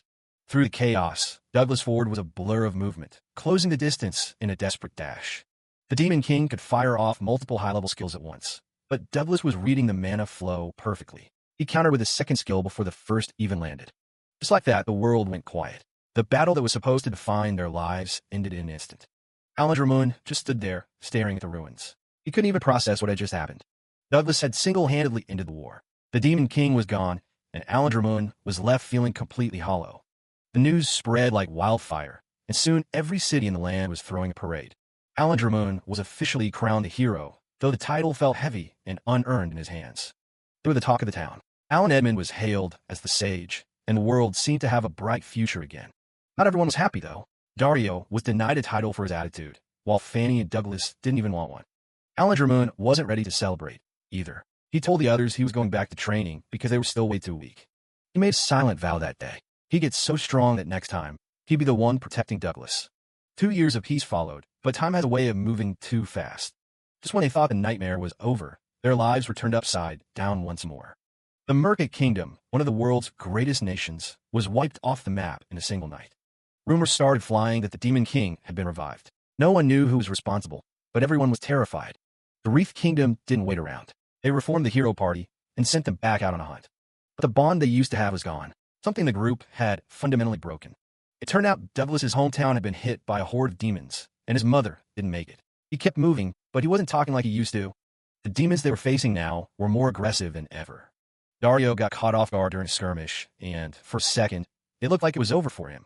He yelled out in panic as a massive claw swung down toward him. But Douglas was already there. He threw himself into the path of the attack to shield his teammate. The rest of the team could only watch in shock as their mentor took a hit meant for someone else. He immediately cast a full recovery spell, but the toll it was taking on his body was starting to show. It wasn't just a one-time thing. Every time a beast lunged, Douglas was there to take the punch. He'd retaliate with overwhelming force, but the damage to himself was already done. He was literally tearing himself apart. He'd lose limbs and just keep swinging like it didn't matter. The team finally snapped and started yelling at him for breaking formation and being so reckless. Dario and the others told him to shut up and stop fighting like he was on his own. Douglas just looked back at them with tears in his eyes. He admitted he just couldn't stand the thought of any of them getting hurt. He looked completely exhausted, like he was carrying the weight of everyone's lives on his shoulders. Alan Dramoon realized then that Douglas wasn't just being a hero. He was terrified of losing anyone else he loved. Their teamwork fell apart because they couldn't keep up with him. Even after years of work, they weren't even close to his level. Things reached a breaking point when Douglas got severely injured again, all because he tried to protect a demon child while his mana was tapped out. He was pushing himself past every limit, day after day. He was covered in blood, and Alan Dramoon realized that if he kept this up, Douglas was going to die, just like a father sacrificing himself. Alan Dramoon himself was reaching his limit, coughing from the mental strain of watching his mentor die. That night at camp, the atmosphere was suffocating. They knew they had to do something before Douglas killed himself for their sake. Alan Dramoon and Alan Edmund sat together by the fire, their silence reflecting the heavy weight on their hearts. They both knew they couldn't go on like this. Alan Dramoon clutched his head in despair, unable to bear the thought of watching Douglas Ford sacrifice himself any longer. He desperately asked Alan Edmund for a way out. In a moment of cold desperation, Alan Edmund proposed a dark and shocking solution. They should curse Douglas Ford. Alan Dramoon was stunned, but Alan Edmund explained his logic. Douglas Ford's ability to heal himself and the team's specialization in curing diseases meant a normal wound wouldn't stop him. The only way to force Douglas Ford to stop and leave the party was to inflict a wound that could never be healed, a curse that would effectively end his career as an adventurer. Alan Drummond was horrified, asking if Alan Edmund had truly lost his mind. But the sage remained calm, arguing it was the only way to save their friend's life. Alan Edmund pointed out that there had been no new signs of the Demon King's return, and the disappearance of the Merca Kingdom was being treated as a separate disaster. There was no immediate need for Douglas Ford to kill himself. If they cursed him, they could force him to rest until the true threat emerged. He wouldn't listen to reason, so they had to take the choice away from him. Alan Edmund quickly apologized, calling it a terrible joke and blaming his own exhaustion for such a dark suggestion. He tried to walk back the plan as soon as he saw Alan Drummond's reaction. But as Alan Edmund walked away, the seed had already been planted. Alan Drummond looked up, his expression unreadable as he pondered the unthinkable. The hero remained silent, his gaze fixed on the ground. The idea of the curse, though horrific, was starting to take root in his desperate mind. Alan Edmund turned back, his voice more urgent now. He begged Alan Drummond to forget what he had said, but the tension between them was palpable. He reminded Alan Drummond that he was the country's hero and that a curse could potentially kill Douglas Ford instead of just benching him. The risks were immense. The alternative was watching Douglas Ford rack up more injuries every day. It was a choice between a certain slow death or a risky chance at survival. Alan Drummond thought back to the promise he had made. He wanted Douglas Ford to start living for himself once the Demon King was gone. Tears began to fall from his eyes, dripping onto his gauntlets. The weight of the decision was crushing him. He just wanted his friend to have a peaceful life, to finally be free from the burden of protecting everyone else. He wanted that for both Douglas and for his late parents. Alan Edmund watched him, his expression softening. He realized that they were both hurting in the same way, driven by a desperate love for their mentor. Alan Edmund conceded that it would take time to even learn how to cast such a curse. He told Alan Drummond to think it over carefully before making a final choice. Alan Drummond reached out and gripped Alan Edmund's arm. He had made his decision. If they were going to do this, they would do it together. "I won't let you go to hell alone," Alan Drummond whispered. They would share the sin of betraying the man they loved as a father figure. The flashback finally came to an end, the memories fading back into the present as the share intel skill finished its work. Douglas Ford was left standing in the wake of the revelation, his mind reeling from the truth of what his closest friends had done to him. He looked down at his hand, finally understanding the source of the curse that had ruined his life. It hadn't been an enemy, but the very people he had sacrificed everything to protect. Alan looks down, his eyes filled with a heavy sadness. Robbie stands there, just asking him why he's doing all this. He doesn't try to hide it anymore. He flat out admits he's the one who cursed her father. Robbie looks him in the eye and asks if he's the one who was bullying her dad. Alan just looks at her, paralyzed by his own guilt. But she can see right through him. She senses that, deep down, he didn't actually want to do something so cruel. Robbie's expression softens as she looks at the man. She knows what it's like because she was cursed once too. She remembers the person who cursed her, someone who laughed while they did it. But her dad was the one who saved her from that nightmare. Alan stays silent as the rain falls. Robbie tells him that even though he did those things, he's looked miserable this entire time. The wind howls across the empty wasteland. They're just three broken people standing in the middle of nowhere. Alan finally speaks up, his voice barely a whisper. He tells Douglas that they actually planned to break the curse much earlier. Douglas just listens, his face unreadable. Alan reveals that the whole plan backfired on them. He explains the mechanics of the spells they used: conceal status and absorb skill. It was a dual curse designed to slowly drain Douglas's life force. Every time he used a skill, his maximum health would drop. They thought they were doing him a favor. If he couldn't use skills, he couldn't be an adventurer, and he'd finally be safe on front lines. Alan looks at his old mentor, explaining that their only goal was to force him to quit the party as fast as possible. But Douglas didn't quit. He just kept fighting and fighting, even as his body started to fail him. Alan was relieved when Douglas finally had his license revoked and left the city. He thought Douglas would finally be smart enough to value his own life. The power kept flowing. Every time Douglas used magic to save someone else, Alan could feel the stolen energy entering his own body. It was a constant, terrifying reminder of the man's selflessness. Alan hated every second of it. He started looking for him everywhere, desperate to find a way to take back the curse he'd cast. But Douglas was always alone, risking what little life he had left to save a girl he'd just met. Alan breaks down, admitting that everything they did turned out to be completely pointless. He realizes now that he should have just talked to him. He looks up with tear-stained eyes. He was just a coward who couldn't face the man he admired most. He remembers Douglas back then, telling him that an adventurer always has to be ready to get hurt to protect others. Alan was too scared to confront that way of life. Instead of helping, he chose to watch from the shadows while his mentor suffered. Broken by his own mistakes, Alan drops to his knees. He begs Douglas to just end it and kill him right there. Douglas has heard enough. He snaps at Alan to cut that talk out immediately. He shouts that he's the one at fault here. He was the adult, but he kept dragging these kids into dangerous situations just because he felt like it. Alan is stunned by the sudden outburst. He tries to protest, but Douglas isn't letting him take all the blame. Douglas looks over at the man he once trained. The weight of the past few years seems to finally be lifting. He admits that he's actually relieved. Knowing that his disciples didn't actually hate him is all he ever really wanted. Douglas looks back on his own fears. After he lost his mother, he became so obsessed with protecting others that he forgot how it was affecting those around him. He realizes he was the one who had trouble putting his feelings into words, leaving his students worried and confused. He makes it clear that he doesn't hold a grudge against either of them. He just wants Alan to stop asking for death. Douglas holds out a small, worn ring. He tells Alan that he wants him to keep living and to be a real hero, someone who saves people in pain. He wants him to do it for his parents' sake. Alan looks at the ring, his hands trembling. Douglas sighs with a small smile, feeling like a massive burden has been lifted off his back. He's just glad he got to be their mentor. He looks at Alan and tells him that despite all the pain, the time they spent together as a party was actually pretty great. Alan stares at the ring in his hand. He knows he doesn't deserve forgiveness. Not now, and maybe not ever. But he accepts it anyway. No matter how much it hurts, he's going to try and become a proper hero this time. A memory flashes through his mind of the whole party standing together. They were just kids then, wishing things would never change. Alan can't hold back the tears anymore. All those happy days he thought were gone forever are suddenly within reach again. Douglas watches him for a moment before suggesting they move on. They made quite a mess of the place, and it's time to head home. Douglas finally hits his limit and collapses. Alan catches him just before he hits the ground. He's completely out of it, muttering something about his head feeling fuzzy. He's pushed himself way too far. Alan looks up in shock as a shadow falls over them. It's Edmund, explaining that the fever is a result of Douglas spamming recovery magic on everyone else. He stands there, battered and bruised, but still carrying that heavy book. Alan can't believe he's even standing. Alan points out that after the magical backlash he took, he shouldn't be able to move at all. Edmund just wipes the blood from his lip. He says he needs to rinse his mouth out as soon as possible, acting like it's no big deal. He looks down at his former comrade, his expression unreadable behind those glasses. He knows Douglas is the only one who can fully fix the curse, but even he can probably only handle half of it right now. The rest can wait until they're safe. Alan listens as Edmund admits they shouldn't have involved the little girl in their mess. Without warning, he unleashes a high-level wind spell, Meandering Wind. A massive cyclone wraps around Douglas, Robbie, and Alan. Alan panics as the wind lifts them straight off the ground. Edmund watches them rise, telling Alan he's staying behind. He has a debt he needs to pay. In the distance, Alan sees the dust clouds. The military police are closing in on their position. He screams at Edmund, realizing his friend is planning to take the fall for everything they did. The wind starts to carry them away from the wasteland. Edmund just waves them off, claiming he can't hear a word.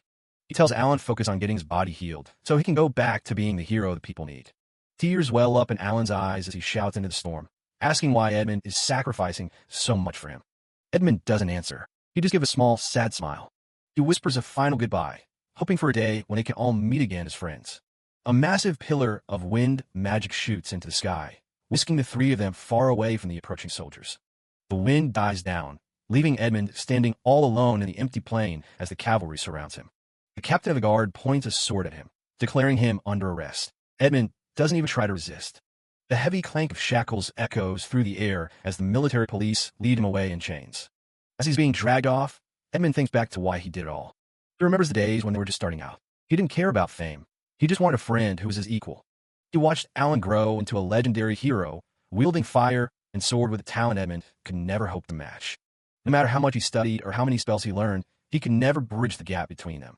He spent many nights staring at the fire, feeling more and more isolated as the others reached new heights. But seeing Alan happy was enough to make him smile back then. He realized that if he couldn't be Alan's equal in power, he could at least be his equal in sin. Now he's perfectly fine with heading to the depths of hell if it means the friend he cared about is protected. He knows he's going to spend the rest of his life in prison and be cast out of the hero party forever. But seeing Alan and Douglas both alive and moving forward makes it all worth it. He throws his head back and laughs hysterically, his voice echoing across the plain. He has absolutely no regrets. Back in the present, the wind finally sets the unconscious Douglas down in a safe place. His mind drifts even further back to a time before the curse, when he was walking through the royal palace. King Gwendal was walking beside him, asking him to take up the mantle of hero and lead the party to kill the Demon King. Douglas turned him down without a second thought. He didn't think he had the right personality to be a world-saving hero. The king was baffled. He couldn't believe someone with that much power would refuse to fight for his country. Douglas looked out from the balcony at a group of young recruits training in the courtyard below. Gwendal explained that those kids were the 4th Squad, a special group selected for the final push against the demons. Douglas watched them with a heavy heart. They looked so young to have the weight of the world placed on their shoulders. In a vision, He sees the three of them, Alan, Edmund, and Fanny, trained together in a courtyard. Their eyes aren't like normal kids. They're filled with a terrifyingly deep hatred. Young Alan's gaze is especially piercing, his vision completely clouded by a strong desire for revenge. King Gwendal watches them with a somber expression, noting that they won't last long if they set out like this. Douglas makes a sudden decision. He tells the king that he'd be willing to form an adventuring party with those three children. Gwendal is taken aback by the proposal, questioning if Douglas is sure about taking on kids with such unstable futures. Douglas explains that it's his duty as an adult to guide them back on the right path if they ever lose their way. Gwendal eventually agrees, leaving their training and well-being in Douglas's hands. Deep down, Douglas makes a silent plea to the world. Please, let me save these children. Slowly, Douglas begins to regain consciousness in the present day, his vision blurry as he stares at an unfamiliar ceiling. He finds himself lying in a comfortable bed, with Alan and Robbie also resting in their own beds nearby. He sits up with a start, his heart racing as he tries to figure out where they've ended up after the escape. A familiar voice calls out in relief from the doorway, thanking goodness that he's finally awake. Douglas looks up and is shocked to see Fanny, the hero party's former healer, standing right there in front of him. They are in a quiet, secluded house surrounded by an orchard. Fanny is horrified as Douglas explains how Alan and Edmund were the ones who cursed him. Fanny bows her head in deep apology, though she had no part in a conspiracy. Douglas tells her not to worry about it, as it wasn't her fault. He blames his own leadership, feeling that he ruined the party by dragging everyone along on his own terms for so long. Fanny continues to apologize profusely until she realizes someone is missing. She looks around the room and asks where Edmund is. Douglas has no answer, but Alan, who has also woken up, speaks from his bed across the room. With a bandage wrapped around his head, Alan explains that Edmund was arrested by the military police after helping him escape the wasteland. Alan reveals that he knew what Edmund was doing in the city, disguising himself as Douglas to lead the authorities away. He explains that Edmund didn't want any suspicion falling on Alan while he was recovering from his injuries in the city. But even then, Edmund knew he wouldn't be able to lift Douglas's curse before the police caught up to him. Edmund's true goal wasn't just to hide, it was to find Douglas and bring him back so the party could finally be whole again. Alan recounts the brutal approach they took, forcing Douglas to use his skills to confirm if the curse had truly rebounded from him. Tears prick at Alan's eyes as he admits that no matter how much he apologizes to Edmund, it'll never be enough to make up for his actions. Douglas reaches out, telling Alan to stop. He knows Edmund was only trying to protect them, even if his methods were questionable. He smiles kindly, suggesting that they all go to see Edmund together once the curse is finally lifted. A small moan comes from the next bed as Robbie finally begins to stir. Douglas immediately turns his attention to his daughter. Robbie rubs her eyes and looks around in confusion, asking her dad where they are. The group sits together in the quiet room, the tension finally starting to ease after their long ordeal. Robbie looks up at Fanny, clutching her blanket as she shyly addresses the woman she doesn't recognize. She softly asks if her father is okay now, her blue eyes wide with concern. Alan gives her a weary but genuine smile, telling her that she's very kind to worry about them. Douglas leans in and apologizes to Robbie for putting her through such a terrifying experience, promising her that it's all over now. Seeing her father's familiar, gentle smile, Robbie feels a wave of relief wash over her. A bright, happy grin spreads across her face as she realizes they really are safe. Suddenly, there's a small poof of magic. The effect of the disguise item Robbie was wearing finally wears off. Her hood falls back and the magic fades, revealing her true form and her striking silver hair. Fanny gasps in awe, clasping her hands together as she admires the beautiful, sun-like color of Robbie's hair. Overwhelmed by Fanny's sudden excitement and proximity, Robbie recoils and accidentally slaps the healer's hands away. Fanny stands there in a daze from the rejection, while Douglas and Alan can only watch the awkward situation with a sweat drop. Douglas quickly apologizes to Fanny, explaining that his daughter is just very shy and didn't mean any harm. Fanny is stunned into silence when Alan casually reveals that Robbie is actually Douglas's daughter, leaving the healer in complete shock. Douglas looks at his old companions, Alan and Fanny, and realizes he never thought he'd be able to share a laugh with them ever again after everything that happened. He reflects on how meeting Robbie changed his life, giving him the strength to finally confront the curse he'd spent years running from. With a peaceful expression, Douglas suggests that next time they should call Dario and Edmund as well, hoping they can all truly be reunited. While the atmosphere is light, Alan turns away with a slightly awkward expression, while Fanny watches him with a gentle, knowing smile. The lightheartedness continues as Alan admits he'd rather not see Dario, because the man is so brash, leaving Fanny stunned. In the background, Robbie feels a bit dejected, worrying that she's being useless. Noticing his daughter's mood, Douglas quickly turns to her with a warm smile and assures her that she will always be by their side. Robbie's face instantly lights up with joy as she cheers, her worries vanishing the moment her father speaks. As they sit together, Douglas's thoughts turn serious. Though he's faced his own past, the mystery of why Robbie was cursed still remains unsolved. A memory of Robbie crying in fear flashes through his mind, reinforcing his role as her father and his refusal to let anyone take her smile away again. Douglas reaches out to her, making a solemn promise. He will never make her cry ever again. He looks her in the eye and vows that no matter what happens, he will protect her. Robbie smiles back brightly, trusting him completely. He knows the path ahead won't be easy, as the only clues to Robbie's curse involve a mysterious sorcerer, the deadly assassin, and a necklace that acted as the catalyst. Douglas gently pats Robbie's head as they prepare for the future, knowing that their long journey together is far from over.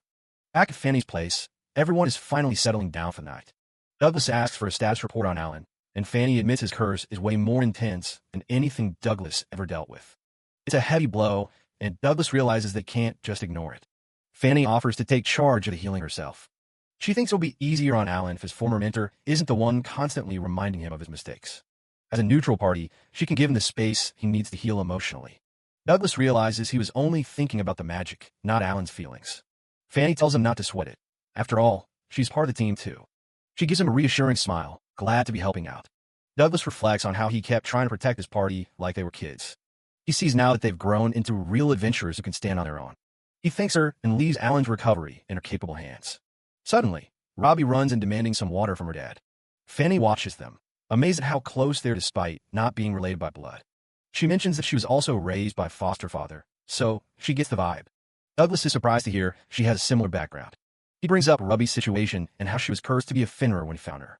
He shows her the necklace they found, hoping it's a clue to the spellcaster's identity. Fanny asks if he's planning to take revenge once he finds them. Douglas drops the bombshell that an assassin is currently hunting Robbie. He keeps a smile on his face for Robbie, but the situation is dead serious.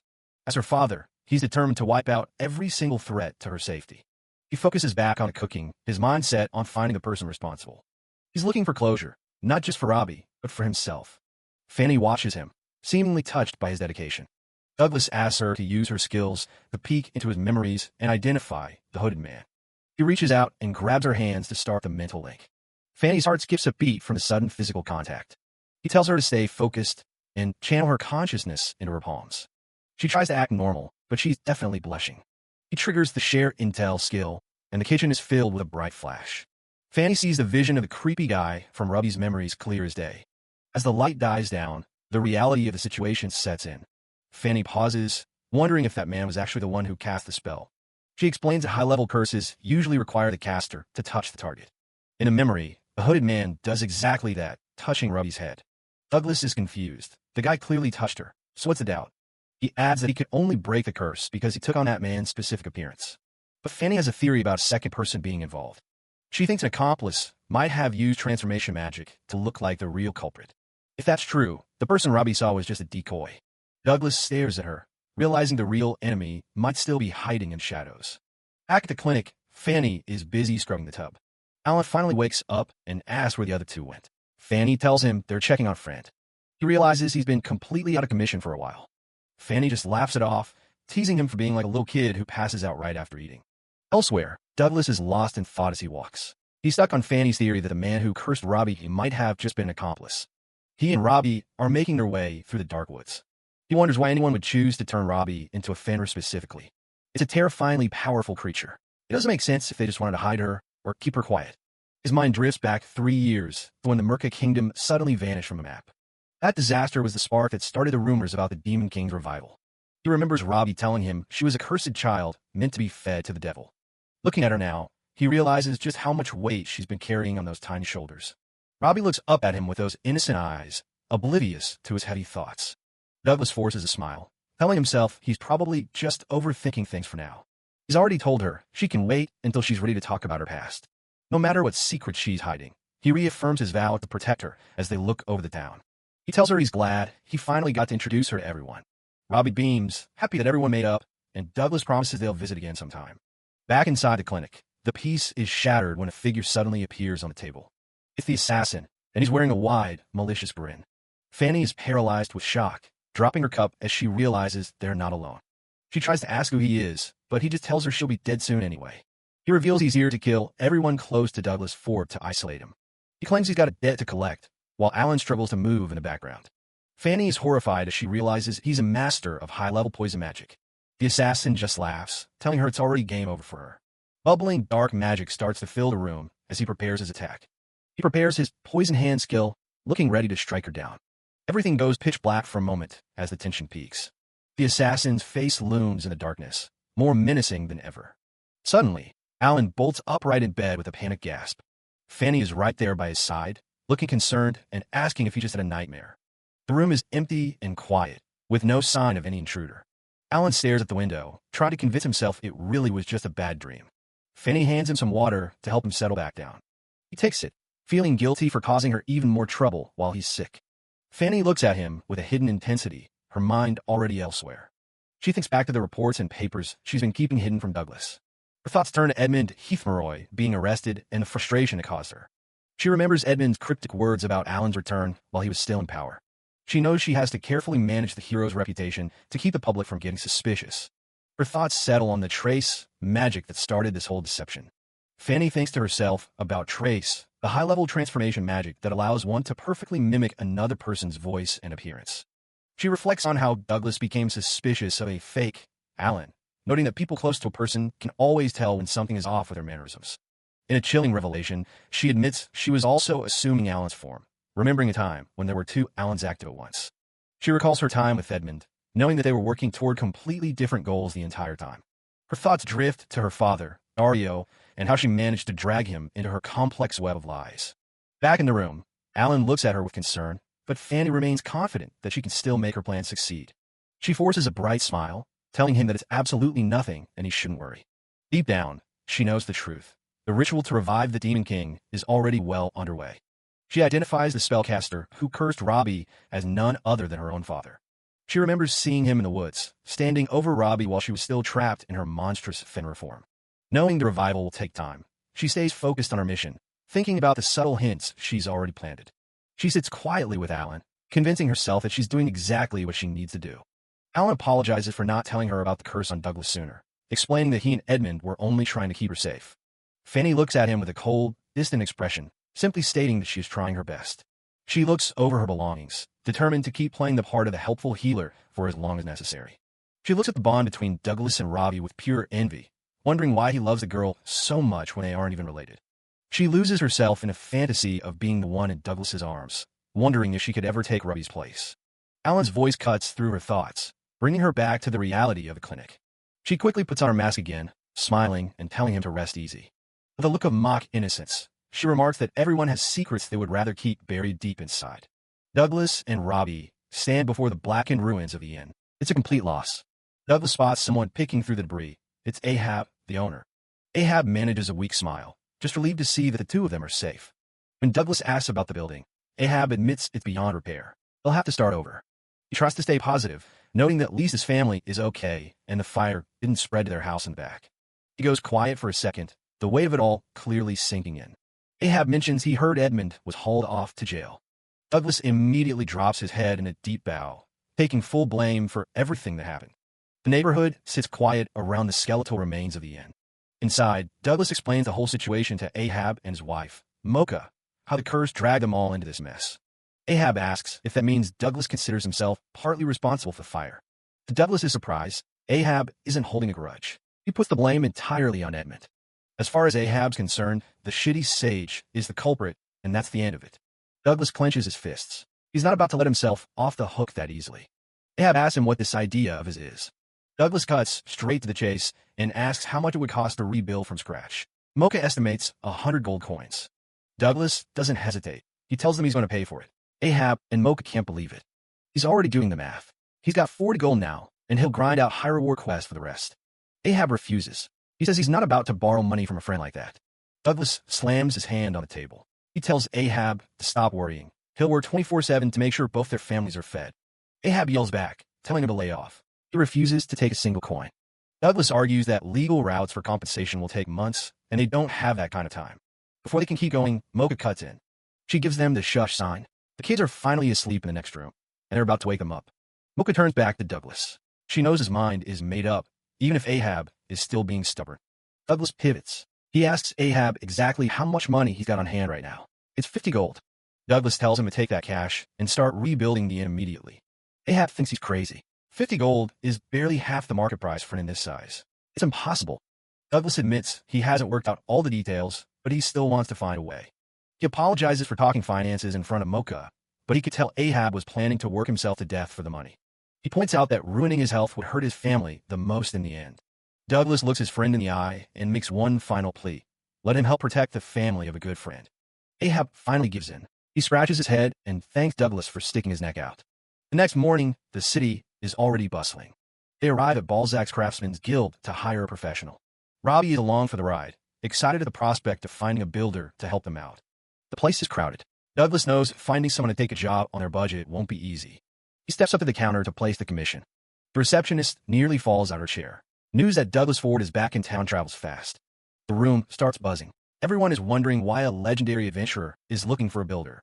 Suddenly, it's a mosh pit. Builders are jumping over each other to pitch their companies for the job. Douglas holds up his hands, trying to get some breathing room while Robbie hides behind him. The builders at the guild are practically laughing. 50 gold to rebuild a whole inn? They think it's a joke. They point out that even if the land is already owned, it's just not a realistic price for a place like the Pig's Night Cry, especially in a prime location like Balzac. Douglas asks if it's really that impossible. The guild builder doesn't sugarcoat it. He says it can't be done. Douglas sighs and tells Robbie they should look somewhere else.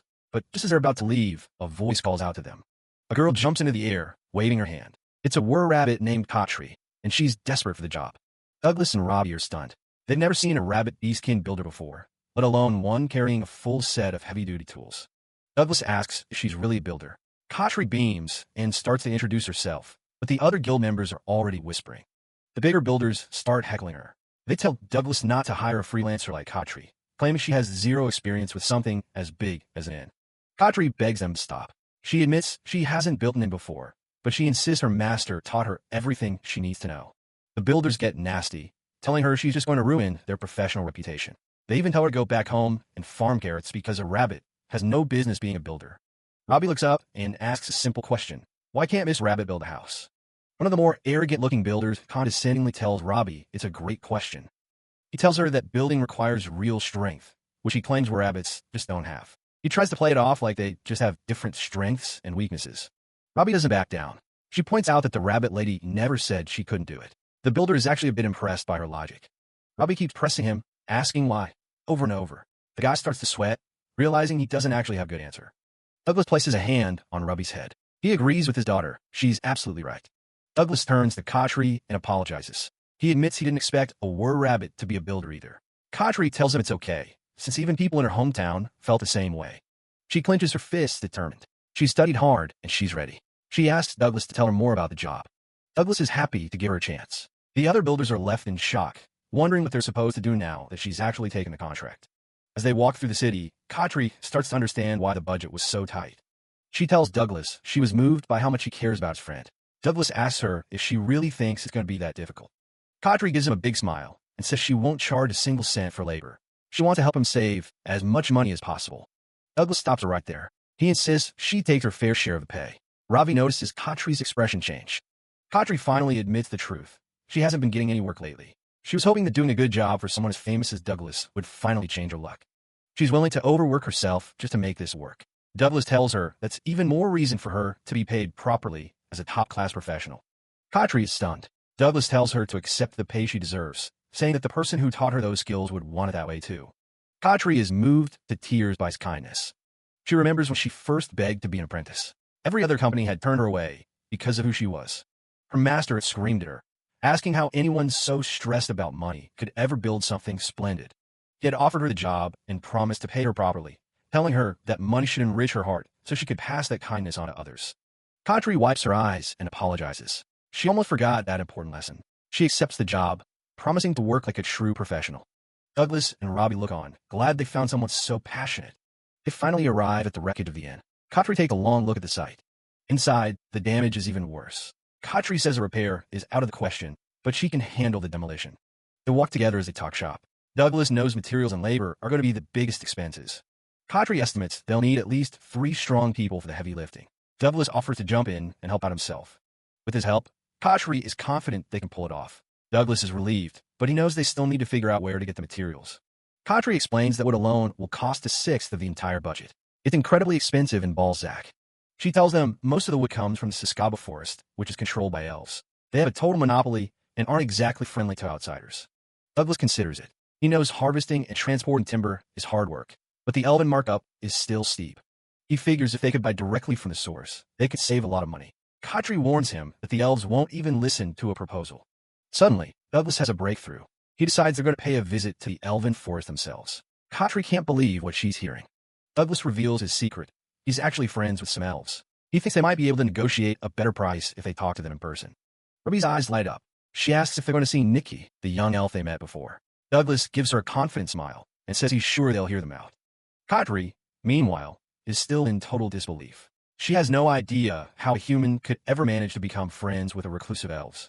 Before they leave, Douglas makes sure to explain the situation to Alan and Fanny. They decide to split up for a while, and Khatri goes off to meet with Ahab and his family while they're away.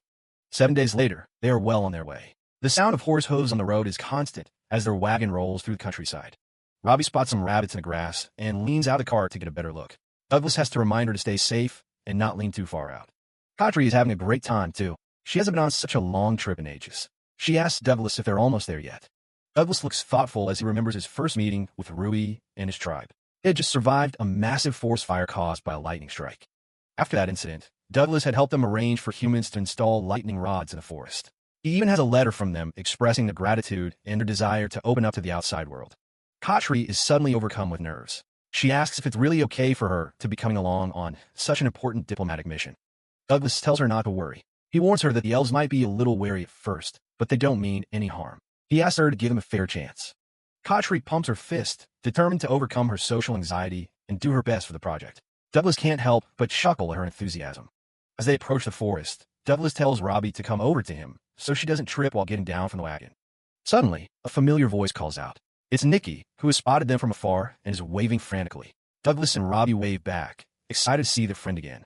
Nikki is absolutely overjoyed. He can't believe Douglas and Robbie actually came back to visit them. He shouts for his dad and the rest of the tribe, telling everyone that Douglas has returned. Robbie is happy to see that Nikki is doing so well. Douglas and Robbie look toward the forest entrance, but they both freeze when they see what's coming. Douglas can't believe his eyes. A group of elves steps out to welcome them. But these aren't the slender, graceful elves they remember. These guys are absolutely massive. Douglas and Robbie are completely speechless. Every single one of the elves has somehow managed to get incredibly buff since the last time they saw them. Douglas and Robbie are staring at the elves like they've just seen a ghost. The whole tribe has clearly been hitting the gym, or they're just using way too much magic. The young elf Nikki explains they're using buffs, and the secret's finally out in the open. Rui says seeing Douglas in action inspired them to learn some strengthening magic of their own. Douglas finally gets what's going on, even if it's still a pretty shocking transformation. Khatri notices it's not just magic. They've put in real work to build all that actual muscle. Douglas arrives at the village in a carriage, surprising the locals with his choice of company. He introduces Khatri to Rui, and she's clearly a bit overwhelmed by all the tall, muscular elves. Since she's a friend of Douglas, the tribe welcomes her with open arms. Douglas puts Khatri on the spot, asking her to help explain exactly why they've come today. Rui is more than happy to provide the wood for the new inn as a favor for a friend. Douglas tries to pay, but the elves insisted on the house as thanks for everything he's done. He's not comfortable with that, and suggests he works off the cost through labor instead. Rui takes a moment to seriously consider the offer. He leads the group to a massive clearing filled with old, stubborn tree stumps. Clearing this land for new trees is a nightmare, even for a bunch of jacked elves. Rui offers a deal. Help them dig out the stumps, and he'll lower the price of the wood.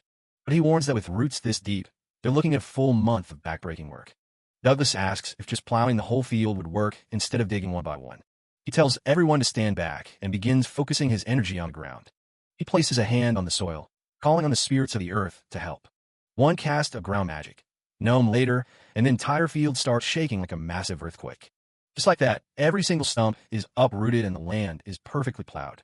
The elves are completely stunned. Ruby's ready to help out too, but the job's already finished. Hard work calls for a feast, and the elves bring out a massive spread of herbal potato bakes. Robbie is in food heaven, and Douglas is just happy to see her enjoying herself. One of the elves jokes that Douglas just saved them a whole season of manual labor. Douglas keeps the food coming for Robbie, making sure she's well fed. Then Khatri walks up, looking like she's just seen the bill for the end of the world. She's been examining the quality of the wood Rui's tribe is offering. Douglas starts worrying that maybe the wood is actually complete garbage. It's the exact opposite. Khatri screams that this is legendary Hinoki wood, the absolute best of the best. Douglas does the math and realizes this stuff should be insanely expensive. Rui walks over with the actual bill and a very confident grin on his face. Katri's eyes nearly pop out of her head when she sees the final price. It's dirt cheap, way lower than even the lowest grade construction timber you can buy. Rui explains that since Douglas cleared all that land, the labor credit makes it a fair trade. The elves even bring out a basket of fresh carrots for Katri, which immediately wins her over. Douglas changes the subject, asking if they ever managed to get that lightning rod installed. Rui's expression turns sour. Looks like they hit a major snag with that plan. He explains that the person in charge of trade in Balzac refused to help them. He thinks the humans found them suspicious since the tribe has been isolated for so long. Rui explains that the elves were driven deep into the forest thousands of years ago after losing a war against humans. Because of that bitter history, they've been completely unwilling to trust any outsiders until just recently. But Rui is determined to change that relationship for the sake of the tribe's future. Douglas likes the initiative and offers to introduce Rui to some of his trusted acquaintances in the city of Balzac. Rui is deeply moved by the offer and promises he'll find a way to repay the kindness. Douglas is just happy to help out people like Katri and the elves, whose skills have been ignored because of their race. Helping them step out of their comfort zone isn't easy, but it's exactly what he wants to do. The very next day, they load up the carriages and prepare for the long journey. The elves give them a massive, muscular send-off as the group leaves the snow forest behind. Douglas, Robbie, and Katri settle in for the ride as they head towards civilization. Young Nikki ended up tagging along too, making the trip back a whole lot more lively. While they travel, Katri stays busy working on some highly detailed blueprints for the new project. They finally reach Balzac, and the sheer number of people in the streets is a complete shock to the system.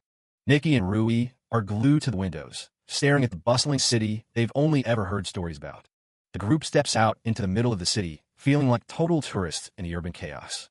Nikki starts running off in excitement, and Douglas has to warn him to stay close so he doesn't get lost. Rui admits that outside of a few designated members, most elves have never ventured this far from the forest. Since they're here, Douglas figured they might as well do a little sightseeing while they work on the inn. They head toward Ahab's location, and the big man is surprised to see Douglas back so soon. Ahab is currently running a mobile lemonade stand while he waits for his business to be rebuilt. It's a nice little setup, but clearly he's got way too much time on his hands without his actual building. Douglas introduces Rui to Ahab, his wife Mocha, and their daughter Diana. Katri steps up next, asking Ahab and Mocha for a few minutes of their time to talk business. She pulls out a massive, thick roll of paper containing her initial ideas for the interior design. Ahab is impressed by the level of detail she's already put into these preliminary drawings. Katri explains that she wanted to have something concrete on paper to make the discussion easier for everyone. Ahab notes that unlike previous builders who were vague, Katri's plans are incredibly clear. He notices something odd, though. The kitchen sink in the drawing looks a bit higher than normal. Katri explains that since Ahab does most of the cooking, she raised the countertops to prevent his chronic back pain. She even added a specific area for gardening after hearing about Mocha's personal hobbies. Douglas just watches with a proud smile, seeing how much thought Katri has put into every detail. He tells her there's no need to be humble. Having a builder who cares about the client's needs is a rare thing. Katri is clearly moved by the praise, her rabbit ears twitching as she takes it all in. She vows to do her absolute best to live up to the high expectations Douglas and Ahab have for her. With the plan settled, Douglas asks Ahab if he's ready to get the actual construction work started. He tells the girls and Rui to stand back because things are about to get a little dangerous. They walk over to the ruins of the old inn, which is currently a complete death trap. Katri and Robbie watch from a safe distance, wondering exactly how Douglas plans to demolish the structure. Instead of smashing it, Douglas casts fortification magic to hold the entire structure together. He focuses his energy, knowing Ahab and his family are watching his every move. Then he triggers strengthening muscle power, bulk, and his physique starts to expand rapidly. With a massive roar, Douglas literally lifts the entire two-story stone building off its foundations. Douglas hoists the entire stone in over his head, telling Robbie to stay with Ahab while he takes the building to the town square to demolish it safely. Watching his incredible display of strength, Robbie and Nikki can't help but feel inspired, both shouting that they want to help out with the work too. Katri is just as stunned by the feat, turning to Robbie to tell her just how amazing her father really is. Ahab watches the display in silence, his expression full of a deep, renewed respect for the man who's gone above and beyond to help them. Following the demolition, the group holds several intensive meetings to finalize every detail of the inn's new exterior and interior. Preparations move ahead smoothly as they process materials, hold a groundbreaking ceremony, and finalize their construction plans. 2 weeks later, a bustling construction site has replaced the ruins, with the new building's massive wooden framework already rising high. Nikki excitedly runs up to Douglas with the news that they have enough leftover budget to hire more help, proving he's already becoming a great assistant. Khatri proudly introduces the new help. It's the crew that was talking trash earlier. They're actually on board now, though the lead scaffolder looks pretty awkward about the whole thing. His buddy gives him a hard time, asking if he has anything else to say. He gets called out for trashing Khatri before even seeing her work, and he immediately starts yelling in embarrassment. Turns out, they changed their minds after seeing how much heart Khatri put into her discussions with Ahab. As a fellow builder, the lead craftsman admits he couldn't help but be curious about the quality of her work. Douglas watches the crew work together, realizing Khatri's passion managed to win everyone over. She's proved with her own two hands that a builder needs more than just raw strength. The human workers are even impressed by Rui's gains, admitting that his muscles don't lie. With everyone pitching in, the construction on the new moves along perfectly. A month and a half later, the big day finally arrives. The new Pig's Night Cry is finished, and it looks incredible. Everyone gathers for the grand opening, and the vibe is pure celebration. Ahab's daughter, Diana, is the first one through the doors, and she's completely blown away by the interior. She starts running around, amazed by how big and pretty their new home is. Ahab tells Khatri it's the best he could have ever asked for. But Khatri and Robbie have one more surprise to give him. They hand over a special drawing they made of the inn, complete with a portrait of Ahab's family. Ahab is speechless when he sees it. Khatri is just relieved that he likes the new place so much. She mentions that she used to see the old inn every time she went to the guild. To her, it was a lovely building that a lot of people really cared about. Being the one to rebuild, it was actually a personal goal for her. She apologizes if the drawing is a bit messy, since she and Ravi worked on it together. Ahab doesn't say anything for a second, making him a little nervous. Khatri starts to blush, wondering if she overstepped. Ahab thinks about how he tried to stay strong for his family after his grandmother's inn was destroyed. But seeing that drawing is finally too much, and he breaks down into happy tears. He thanks her again, truly grateful for the commission. Khatri is all smiles, happy that her work brought him so much joy. Business picks up immediately, and the square is full of life. A few days pass, and things start to settle into a new routine. The new design is getting rave reviews from every customer who walks in. Things get so busy that Ahab even has to hire extra help to keep up with the crowds. Meanwhile, Rui successfully finds a craftsman to start making lightning rods for his tribe. Douglas is proud to see the path Rui is carving out for his people's future. Eventually, the group moves on to their next stop. Robbie is thrilled when they reach a farm filled with all kinds of different plants. Douglas mentions that you can really tell how Fanny lives her life out here. Khatri is a bit nervous about tagging along, but she's curious to see how a great healer lives. Douglas reassures her, saying Alan's curse should be almost completely dispelled by now. He knocks on the door, ready to introduce everyone to his old friends. Douglas calls out for Alan and Fanny, but there's no answer from inside the house. He pushes the door open, finding the hallway empty with herbs drying on the walls. He looks around, wondering if they're just out for a bit. A sudden clatter from deeper in the house catches his attention. He tells the girls to wait while he checks it out, but Khatri is already curious about meeting the famous healer. He moves to an inner door and gives a knock. He steps into a quiet study filled with books and scrolls. A book lies open on the floor next to a rocking chair, like someone just left in a hurry. Seeing the windows closed, Douglas gets a bad feeling and starts to prep an alert skill. Suddenly, a hidden wall slides open and Fanny steps out, looking a bit surprised herself. She apologizes for not hearing him, and Douglas breathes a sigh of relief. She asks where Alan is, and Douglas lets her know he's already back from his errands. Out in the hall, Khatri is practically vibrating with nerves. When Fanny finally greets them, Khatri can barely contain her excitement. She introduces herself as a builder from Balzac, eager to make a good impression. Fanny just smiles and welcomes them into her modest home. Khatri is absolutely beaming. Fanny seems genuinely happy to have visitors for once. She catches Khatri staring at her. Khatri admits she could hear a secret room behind the wall thanks to her rabbit ears, and Fanny just laughs it off. They decide to settle in for some tea and a long chat. Meanwhile, Douglas and Alan head outside to talk privately. Douglas confirms the good news. The curse is finally gone, and Alan says he feels better than ever. When asked about his plans, Alan reveals he's going straight to the royal capital. He can't let Edmund take all the heat for what they did to Douglas. He needs to confess and repent. Clutching his ring, he swears that this time he'll be a hero who actually protects people. Douglas is glad to hear it, mentioning they only came by to return the ring anyway. He looks at the ring one last time and decides it's about time they headed out. He brings up the dwarf informant, Ham, admitting he still hasn't found a way to break Robbie's curse for good. Their conversation is cut short by the sound of horse hooves approaching farm. They look toward the horizon as a line of carriages rolls up. Alan tenses up, wondering if the military police are already looking for him. Douglas recognizes the uniforms immediately. It's the royal capital's elite corps. A massive escort surrounds the farm, making their presence very known. The lead carriage comes to a stop right in front of them. Douglas's eyes go wide as a very familiar face calls out his name.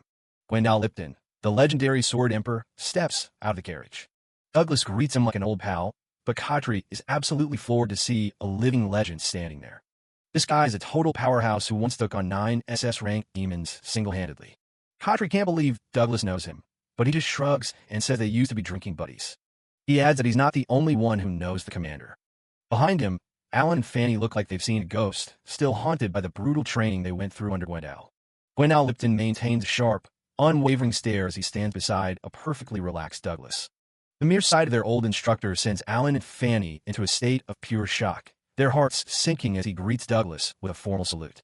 His gaze is heavy, and the intense pressure he radiates makes it impossible for his former students to look away. Gwendal breaks into a broad, menacing grin that only deepens the terror Alan and Fanny are feeling. He formally announces that he is present in his official capacity as the kingdom's Knight Commander, leaving Douglas curious while the others are simply horrified by his expression. Pointing toward the ornate carriage, Gwendal reveals the true purpose of his visit, an audience with King. The entire group is stunned into silence, struggling to process that His Majesty himself is demanding their presence. Gwendal waves them off with a casual, "See you later." The Knight Commander tells them the king is waiting and instructs them to get into the carriage. The whole group is squeezed into the back of a tiny, cramped carriage. Alan asks Gwendal if they're actually headed all the way to the royal capital. The answer is a simple yes. The boy complains about the space, suggesting they rent another carriage since it's a 4-day trip. Gwendal tells them to just be patient. Douglas is confused. They just started moving, so how could they be arriving soon? Gwendal warns them to watch their footing right before everything goes white. A massive flash of light suddenly fills the interior of the carriage. A magical surge engulfs the entire vehicle, throwing everyone off balance. The group is tossed around, completely disoriented by the sudden shift in space. Douglas realizes they just teleported, which should be impossible. He looks around, stunned by their new surroundings. They find themselves in a massive, grand hall. A voice from the shadows welcomes Douglas back after his long absence. The voice mentions hearing about his curse, and claims he could have helped if Douglas had only asked sooner. Sitting before them is Ordian Wreath Meridius, the king of the Wreath Kingdom himself. Douglas shouts out in shock as the reality of the situation sinks in. They've been warped directly into the royal capital's audience chamber without warning. Alan and Fanny immediately drop to their knees to pay their respects to the monarch. The king remains calm and tells his visitors to raise their heads. Alan tries to apologize for Douglas's condition, but the old man tells him not to worry about it. The king turns a key on his elaborate throne, which turns out to be a high-speed mechanical wheelchair. With a loud roar, the chair rockets forward, catching the group completely off guard. The king starts drifting and skidding across the polished floor at high speeds. He laughs, asking them how they like his custom ride built by a close acquaintance. Alan thinks it's the coolest thing ever, but Douglas just looks exhausted by the king's usual antics. The protagonist cuts through the nonsense and asks why they were summoned so urgently. The king drops the act and tells them he wants them to take on a special quest. The sudden job offer catches the entire group off guard. Even Robbie looks up, confused by the serious tone the conversation has taken. Alan realizes a direct quest from the king means they're likely looking at something high-ranked and brutal. Douglas thinks back on his past missions for this man, knowing they were always incredibly dangerous. He tells the king he'd rather avoid dangerous work now that he has a daughter to protect. The king asks him to just hear him out. Douglas asks if this is really a national crisis. The king confirms it is. The monarch adds that the situation might actually concern Robbie as well. That single sentence completely changes Douglas's tune. He can't ignore something that might affect his daughter. He admits they were already planning to head to the capital with Alan to find info on her curse. With a serious expression, Douglas asks the king to tell him everything. Gwendal unrolls a large map across the floor of the chamber. The king explains that a giant crater was spotted months ago near Toy Berry, thousands of meters deep. He holds up a photograph of the site, showing a perfectly circular, terrifying hole in the ground. Alan asks if anyone was hurt, but the king notes it happened in an uninhabited forest area. The boy wonders if it's just a massive sinkhole. Douglas listens as the king prepares to explain why it's not. The king points out that there's no rubble at the bottom, just like when the Merca kingdom vanished years ago. Douglas processes the king's words, asking if people involved with Robbie could really be behind this massive crater. He kneels to her level, gently asking if she knows anything about it. Robbie can only manage a quiet apology, so Douglas tells her she doesn't need to force herself to talk. Gwendal stands by stoically, watching the exchange with his usual unreadable expression. The king clarifies that it's just a hunch. The crater could be natural or even demonic in origin, and she might be completely unrelated. As they stand before his throne, the monarch says he's certain humans were involved this time. Alan is the first to ask why he's so sure. The king shows him an image of the massive scars on the landscape. Right now, there are 3 of these giant holes scattered across the Wreath Kingdom. He reveals they were alerted by an anonymous tip. The news clearly catches Douglas by surprise. Gwendal looks on sternly while the king admits it's a source of shame that they couldn't figure things out sooner. Gwendal details the evidence: a mysterious camera, a map, and a bottle of poison found with a member of Balzac's military police. They think the poison was left there specifically so people would investigate the other items. The camera held a photo of the very first crater, and the map was stained with liquid. The Night Commander points out that the liquid stains on the map perfectly match the locations where the craters eventually appeared. It was practically a broadcast of their next targets. The king admits they initially thought it was just a sick prank. But then a second crater appeared exactly where predicted, and though they sent scouts to the third, the cause remained a mystery. A few days ago, they received another map using the same method, this one predicting a 4th and 5th crater. Gwendal gives them their orders: head to the predicted location of the 4th crater and find out what's really going on. Douglas takes a second to think it over. Investigating these massive holes is a huge task, but he accepts the quest. He wonders out loud who sent the tip. Was it the culprit or some kind of prophet? The king admits they're just as in the dark. Gwendal weighs in, noting the methods used are far too complicated for a simple prophet. Douglas worries it might be a trap, but the king believes there must be a reason behind it all, even if it's a plea for help. Looking determined, the protagonist accepts the mission. If there's even a slight chance this is connected to Ruby's curse, he can't ignore it. He turns to the group to see if they're in. Fanny is all for it, but Alan seems to be having a crisis of conscience. The boy speaks up, surprising everyone by saying he can't take quest. He tells the king he came there to atone for his sins. Since Edmund is already locked up for his crimes, Alan believes he belongs in a cell too. King Orion listens with a slight smile playing on his lips. He explains that even Edmund is helping from behind bars. The teleportation spell they used earlier was actually his invention. The king asks Alan how a hero is supposed to face their sins while rotting in a dungeon.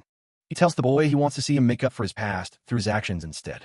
Alan is clearly moved, bowing his head and giving firm, "Yes, your majesty." He asks for a chance to talk to Edmund, even if it's just for a moment. The king promises to make it happen once this investigation is wrapped up. Douglas thanks the king and asks if they can bring Dario along for the job. The mood in the room shifts instantly. The king drops the bombshell that Dario is currently missing. Gwendal adds that he was last seen near Toyberry. Given the timing, there's a chance he was swallowed up by the very first crater. Douglas is hit with a wave of panic. That's right where they split up. He worries something terrible happened to his friend immediately after they parted ways. His hand starts to shake as the thought of Dario being dead crosses his mind. He immediately shuts that thought down, clenching his fist. He remembers his friend's grin and knows he wouldn't go down that easily. He's convinced Dario is alive and well somewhere out there. Now more motivated than ever, Douglas vows to give his quest everything he's got. The king tells them they'll head out tomorrow morning, and he'll arrange for a pickup from Balzac. Suddenly, the mechanical wings on the king's chair spring to life. He calls out to Alan, who looks like he's seeing a miracle. The monarch starts flying his chair around the room like a maniac. Alan is absolutely loving it, calling it the coolest thing he's ever seen. As they leave the chamber, Alan is still buzzing with excitement, while Fanny smiles as reaction. Gwendal watches them walk away, his expression as unreadable as ever. The king tells his commander to dial back the hostility for once. As Gwendal heads out, the king asks the empty room how much longer someone plans on hiding. A new visitor arrives at the palace. Him, an informant who clearly has a long history with the king, given how casually he addresses him. Gwendal is immediately annoyed by the lack of respect, but Ham just brushes it off.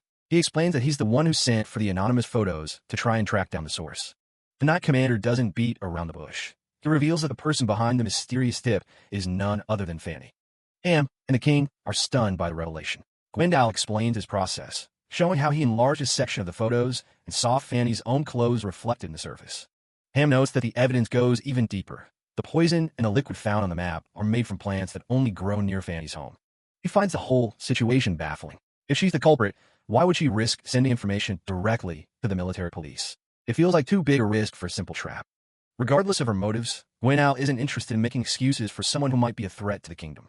He's prepared to take drastic measures and end her life if the investigation proves she's dangerous. Ham tells him to cool it, but ultimately says he won't interfere in Gwendal's duties. Ham's mind is elsewhere, though. He's fixated on the Merca Kingdom, the land that vanished in a single night. He's convinced these craters are part of the same mystery. By the following morning, October 24th, the weight of the investigation looms over everyone as they prepare for the journey ahead. A map of the Wreath Kingdom lays out the scale of the disaster, marking the 3 existing craters and the 2 predicted locations yet to come. Douglas, Robbie, and Fanny meet up to depart.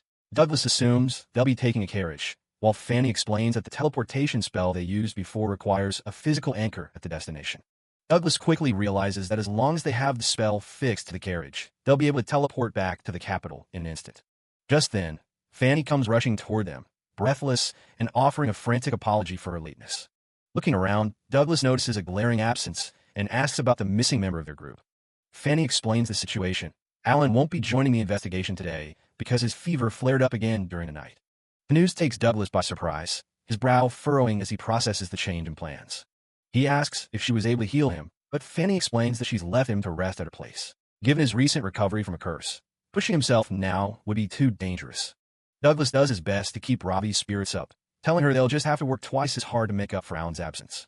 Gwendal arrives to oversee the mission, his presence adding a layer of tension as they finally set off. The carriage rolls through a bleak, mountainous terrain, the silence of the landscape matched only by the heavy atmosphere inside. Fanny sits quietly, her pen scratching against a notebook as she wonders how Alan is faring on his own. She's meticulously writing down an update on her residence, a task that seems far more important than a simple diary entry. As she looks over at Douglas and Gwendal, she can't help but think about how quiet and lonely her home must feel right now. She can feel Gwendal's intense gaze boring into her, his suspicion almost palpable even though he hasn't said a word. She's certain he's already pieced together that she was the one who sent the anonymous pictures. The silence is agonizing. She wonders if he's testing her or waiting for her to slip up. The stress has her stomach tied in knots. Hidden beneath her collar, a magic item is embedded directly into her neck, a constant reminder of the leash she's on. She knows that every word she speaks and every move she makes is being transmitted through that device. A chorus of voices and sounds fills her mind, ordinary questions and idle chatter from the group that feel like a cacophony against her internal panic. She struggles with the weight of her secret, looking at the strange wooden dolls that seem to mirror her own lack of agency. The terrifying truth is that her father, a man with manic eyes and a twisted ambition, is listening to every single second of their journey from his dark workshop. She remembers the day she received the order through the neck implant, her father's voice commanding her to clear an area for a ritual. That ritual resulted in the first crater, and she can still see the image of Dario being swallowed by the earth, a victim of a plan he never saw coming. While she still doesn't understand the mechanics of how her father creates those massive holes, she knows his ultimate goal is the revival of the Demon King. She's resolved to stop him at any cost, her eyes flashing with a mix of fear and sheer determination. She knows the risks. If Gwendal arrests her and uncovers the connection, her father will kill her instantly by detonating the item in her neck to keep his secret safe. She desperately needs to find a way to warn someone, her eyes darting toward Douglas as he sits nearby. Seeing Douglas laugh, she considers her original plan, to have him use his unique share intel skill to read her mind directly. She had staged the fake Alan incident just to get his attention, but so far, her attempts to communicate without alerting her father have failed. Her father claims the fifth crater will be the last step in his ritual. Fanny is willing to let the fourth one happen if it gives her enough time to stop him before the finale. Time is running out, and she's terrified that she won't be able to get Douglas to look her way before the world is changed forever. Gwendal sits across from her, his lips curled into a silent, unsettling grin that makes Fanny's blood run cold. The pressure becomes too much, and Fanny nearly collapses in tears as she imagines Gwendal executing her on the spot. Douglas and Ravi look on in confusion, prompting her to wipe her eyes and insist she'll do her absolute best for the mission. Meanwhile, in the bustling streets of the capital of Balzac, the sun shines down on a city oblivious to the shadows moving within it.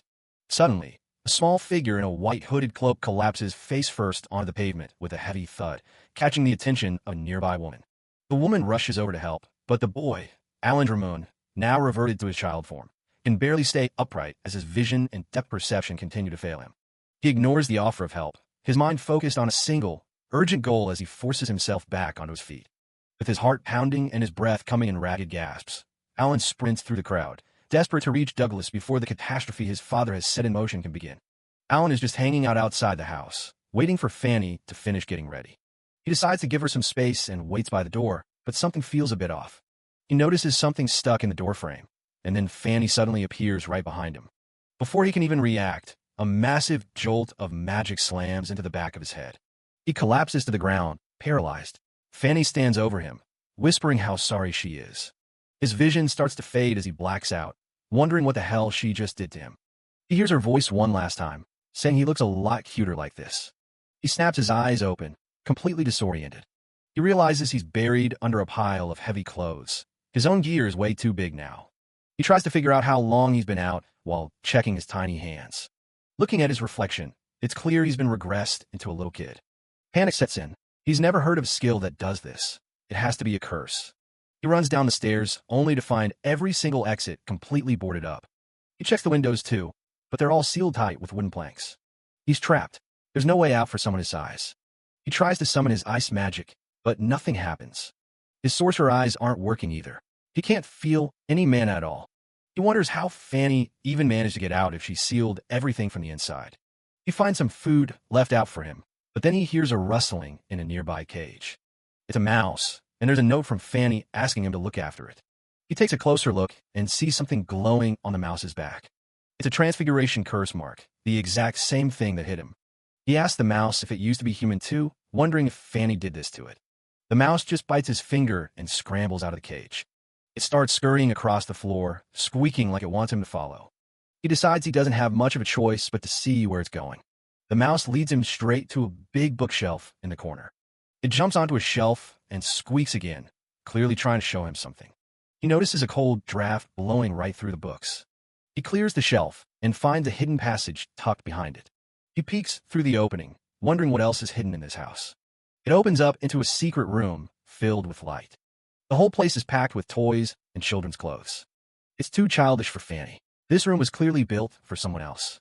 He steps inside, the floorboards creaking under his tiny weight. And he spots a pile of bandages and gear, the exact same stuff the assassin was wearing. Everything clicks. This really wasn't a dream. He realizes the mouse is the assassin they were looking for and offers to help break its curse. He knows this is exactly how Douglas would handle things, giving an enemy a second chance. He looks back at the room, realizing just how much Fanny was hiding. He figures Fanny left him here because she didn't want the mouse to starve, and deep down, she didn't want to hurt anyone. He realizes that if Fanny kept this a secret, no one in the group would have suspected a thing. Fanny mentions that curses are a massive taboo, but she's clearly willing to cross that line. Alan thinks about how she might have cursed Douglas just to keep him safe, wondering if she's losing herself to her goals. Looking at the mouse, Alan knows he has to talk to Fanny about what she's done. He's banking on Douglas being able to dispel whatever curses they're stuck with. Determined to be the hero, Alan grabs the mouse and decides it's time to set out. Meanwhile, the rest of the party's carriage rattles along a dusty forest road. Fanny's feeling the weight of her choices, second-guessing if leaving Alan with a mouse was actually a good plan. She's sweating buckets, terrified of how she's supposed to explain any of this when the mission ends. The carriage continues to bump and clatter along the path. Robbie's not having a good time at all, screaming from motion sickness while Douglas tries to help her. The poor girl looks like she's about to turn green. Douglas asks Gwendal to slow down or find a smoother trail before things get any worse. Gwendal apologizes and agrees to take a less rocky path, even if it takes longer. They pull onto a much smoother road with a beautiful view of the mountain range. Fanny asks if Robbie's feeling any better, but the kid's still looking pretty miserable. She asks Robbie if she can touch her hand, and Robbie's a bit confused by the request. Fanny starts pressing on specific spots, pressure points to help calm her down. Robbie's eyes go wide as she realizes the nausea is actually starting to fade away. Fanny explains that there are plenty of ways to heal a body, and she's just using her knowledge of pressure points. Robbie's finally feeling okay again, and Douglas is just glad his daughter is back to her usual self. Robbie asks if there are other pressure points she can learn. But then she blushes and tells her dad to look away, leaving Douglas completely stunned. She even tells him to cover his ears, while Fanny laughs and calls it girls' talk. Douglas is left feeling totally excluded, moping in the corner of the carriage. He lets out a heavy sigh, wondering where he went wrong. They stop for a quick lunch, and the food actually looks surprisingly appetizing. They set up a little picnic on the grass to recharge before the next leg of the trip. Robbie seems to have something special planned. She walks up to Douglas and asks him to turn around for a moment. She reaches out and places her tiny hands firmly on his shoulders. Robbie starts giving him a shoulder massage, putting all her effort into it. Douglas is genuinely moved, looking at his daughter and Fanny while Gwendal keeps watch. He asks if she's hurting her hands, but Robbie explains that Miss Fanny taught her this just for him. He realizes Fanny went out of her way to teach Robbie how to help him with his stiff shoulders. Douglas thanks her and tells her she can use even more strength if she wants. Robbie takes that as a challenge and starts squeezing with everything she's got. It reminds him of the massages his mom used to give him, making him feel like an old man. He watches her, realizing that Robbie is growing up right before his eyes. Suddenly, a strange magical jolt hits him, catching him totally off guard. He looks over at Fanny, but she's just calmly watching the scenery as if nothing happened. 5 days after they left, we cut back to Child Alan, who's huddled around a campfire with the mouse. He's looking pretty miserable, realizing he managed to run out of money halfway through his journey. Alan tries to soothe his companion, a small gray mouse with a magical seal on its back, who is currently squeaking in rage over the measly portion of food he received. As the mouse finishes the snack, Alan wonders how they're supposed to survive when he's out of money and has the limited stamina of a child. He looks completely drained, his eyes losing focus as the fatigue of their journey sets in. After nodding off for a bit, Alan wakes up and decides they should probably move to a safer location to camp for the night. However, he's shocked to find that the mouse has vanished, leaving nothing but an empty apple core behind. Deep in the forest, the mouse is already scurrying away, thinking Alan was incredibly naive to ever help someone like him. The little assassin has a plan, knowing exactly which way Douglas and his party are traveling. He figures that traveling solo will let him sneak around more easily, so he can catch Douglas alone and demand he dispel the curse. Once he's human again, he plans to finally complete his mission and take Robbie away from the group. But his internal monologue is interrupted by a sudden sense of danger and a rustle in the nearby undergrowth. Before he can escape, a large three-colored gallow lunges from the bushes and chomps down on the unsuspecting mouse. A snake hisses right in the mouse's face. Being a mouse's natural enemy, it's pretty much a nightmare scenario. The mouse squeals and tries to bolt as things get worse. More of them are crawling out of the tall grass. Alan curses his luck. If he still had his skills, these monsters wouldn't even be a threat. A massive snake rears its head, letting out a deafening hiss. The mouse freezes, completely caught off guard. Just as another one lunges, the mouse barely manages to dodge. It's cornered from every side. Alan reaches out and scoops up the tiny creature before a snake can snap its jaws shut. He asks if it's all right. He grips the snake's neck with one hand, telling the mouse not to just run off without saying anything. The mouse squeaks in surprise. Alan guesses it was probably worried about whether it could ever return to its human form. He looks the creature in the eye and makes a promise. He's not going to abandon it. The mouse stays silent, just staring back at him as he sets it down on the dirt path. Alan checks the small bloom snake he's holding. They aren't particularly poisonous, but they have a nasty habit of hunting in packs. Suddenly, the forest floor comes alive. Dozens of snakes emerge, surrounding them with a giant queen at the center. The giant monster lets out a high-pitched hiss that echoes through the trees. It's much larger than the others.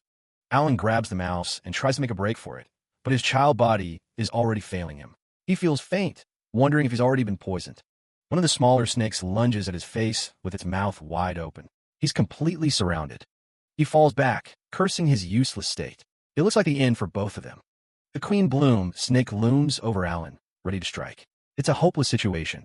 Suddenly, a beam of energy pierces the gloom, slamming into the monster's side. Someone just used a lance-lag skill.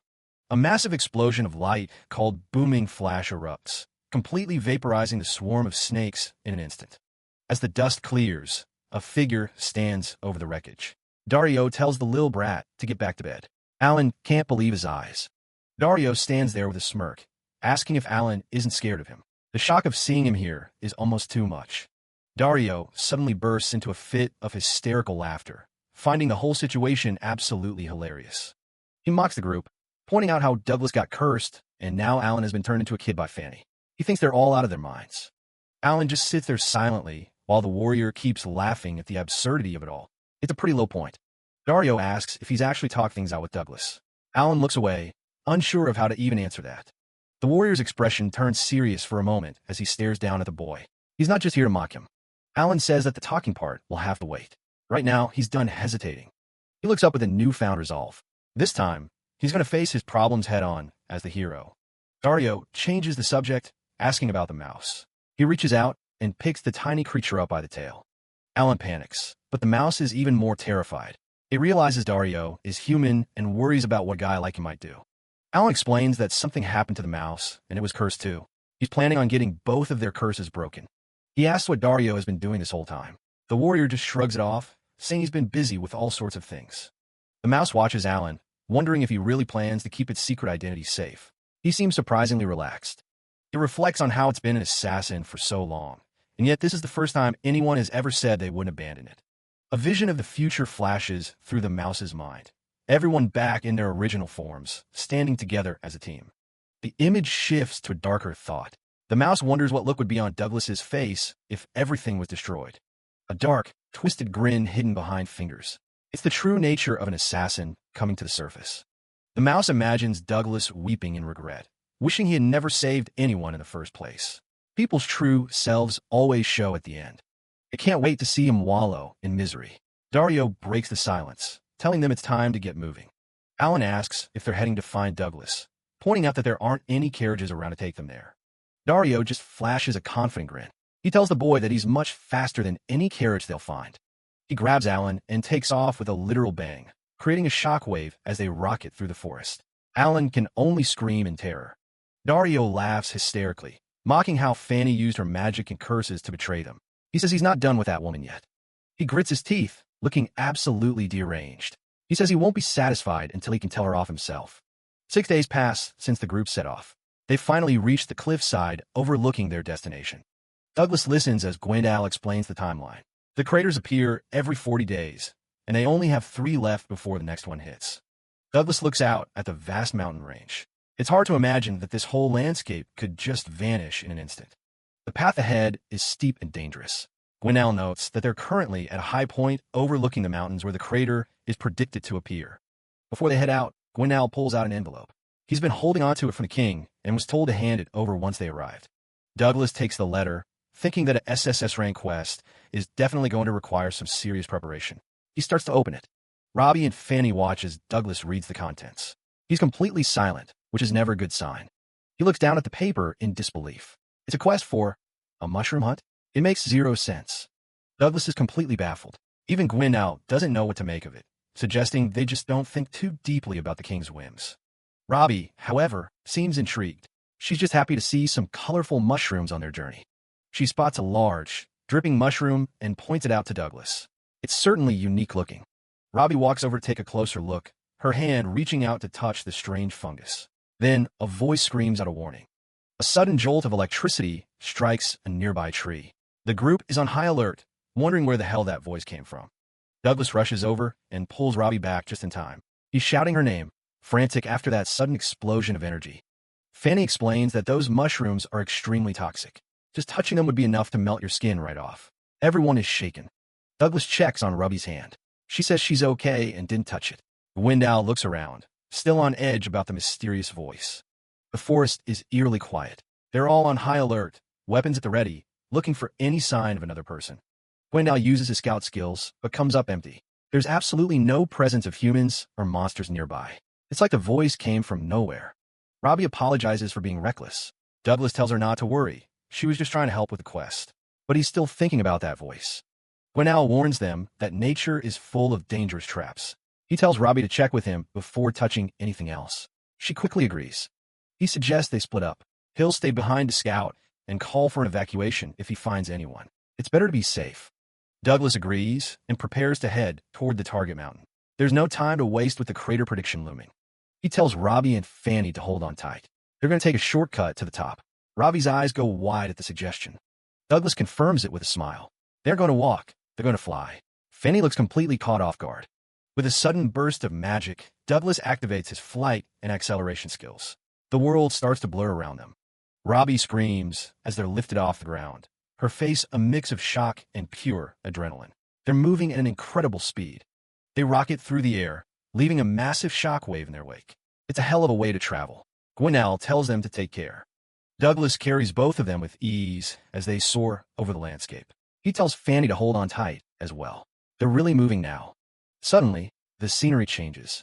They're flying over a vibrant autumn forest. The leaves a sea of brilliant red and gold. Robbie is in awe. The sheer scale of the beauty is breathtaking. Robbie can't help but shout that it's the prettiest thing she's ever seen. Even Douglas and Fanny can't help but smile. Once they land, Douglas gets back to business. He notes that the anonymous map doesn't show the exact location of the crater. It's going to be a lot of ground to cover. With only 3 days left, they need to investigate every suspicious area. Douglas decides to start from the peak and work their way down. Fanny is completely silent, looking incredibly tense. She mentions getting a chill, like someone is watching her every move. She's really on edge. Douglas notices her distress and calls out her name. She lets out a sharp gasp, completely lost in her own dark thoughts. She quickly tries to play it off, saying she just zoned out for a moment. But Douglas can tell something is seriously wrong. He offers to take a break. As they walk, Douglas casually asks her if she knows anything about what causes these craters. He's watching her reaction very closely. Fanny's eyes widen as she remembers her father's words. He can hear everything she says. She's trapped in a nightmare.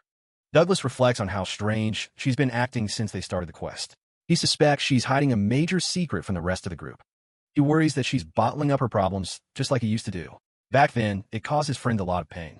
He doesn't want that to happen again. Douglas wants to be there for her, to at least be able to hear her out when she's ready to talk. Fanny just stands there, her hands shaking. Fanny is consumed by anxiety. She knows her father is watching her every move through a magical item, and she's already on thin ice for telling Douglas about Robbie's curse. She fears that mentioning the giant craters will be the final straw. Douglas notices her distress and asks what's wrong, but Fanny quickly deflects, insisting it's nothing. He simply watches her, knowing she's hiding something heavy. Fanny realizes Douglas has finally picked up on her strange behavior. She wonders if there's any way to share the information she has without alerting her father. She tells herself that since there's one more crater left, she might have another chance to speak up later. The tension is broken by Ravi, who is mesmerized by the beautiful scenery. She spots a vibrant patch of fallen leaves and excitedly asks Douglas if it's safe to touch them this time. Douglas chuckles and gives her the green light. Ravi marvels at the sea of red and yellow, her earlier fear of the poisonous mushrooms completely forgotten in the face of such beauty. Douglas joins her, pointing out how every leaf has its own unique shade. He picks up a pale leaf and notes that it's the exact same color as Ravi's silver-white hair. Ravi beams, holding the leaf up and agreeing with a wide smile. She's delighted by the comparison. She then finds another leaf and presents it to Fanny, telling her it's the same color as her eyes. Fanny is caught off guard by the child's simple, genuine kindness. Douglas looks at Fanny with a gentle, knowing smile. He's trying to create a supportive environment where she feels safe enough to be herself. He speaks up, telling Fanny that if she is bottling something up, it's always better to share the burden with others. He wants her to know she doesn't have to face her problems alone. While patting Ruby's head, he asks Fanny to just keep that in mind for now. There's no pressure, but the offer is always there. Fanny looks up at him, her expression softening. Fanny looks down at the leaf in her hand, her eyes glimmering with unshed tears. She gives a small, quiet nod, accepting his words. As they continue their trek, Douglas watches Fanny interact with Robbie. He's certain she's keeping a secret, but he's already decided that she shouldn't feel guilty about it. His invitation for her to join their family is still very much on the table. He knows that sometimes it takes a lot of courage to speak the truth, and Fanny seems to be struggling with exactly that. He wonders what he should do to help her find that courage. He smiles to himself, realizing he can't force her. He has to trust her. But the question remains, is it really okay to just sit back and wait for her to be ready? The three of them walk further into the dense, colorful forest. They look small against the vast wilderness, three people bound together by a growing bond of trust and a looming mystery. The sun's finally dipping below the horizon, and the group decides it's time to find a spot to camp for the night. Douglas leads the way through the thick forest, while Robbie and Fanny follow close behind.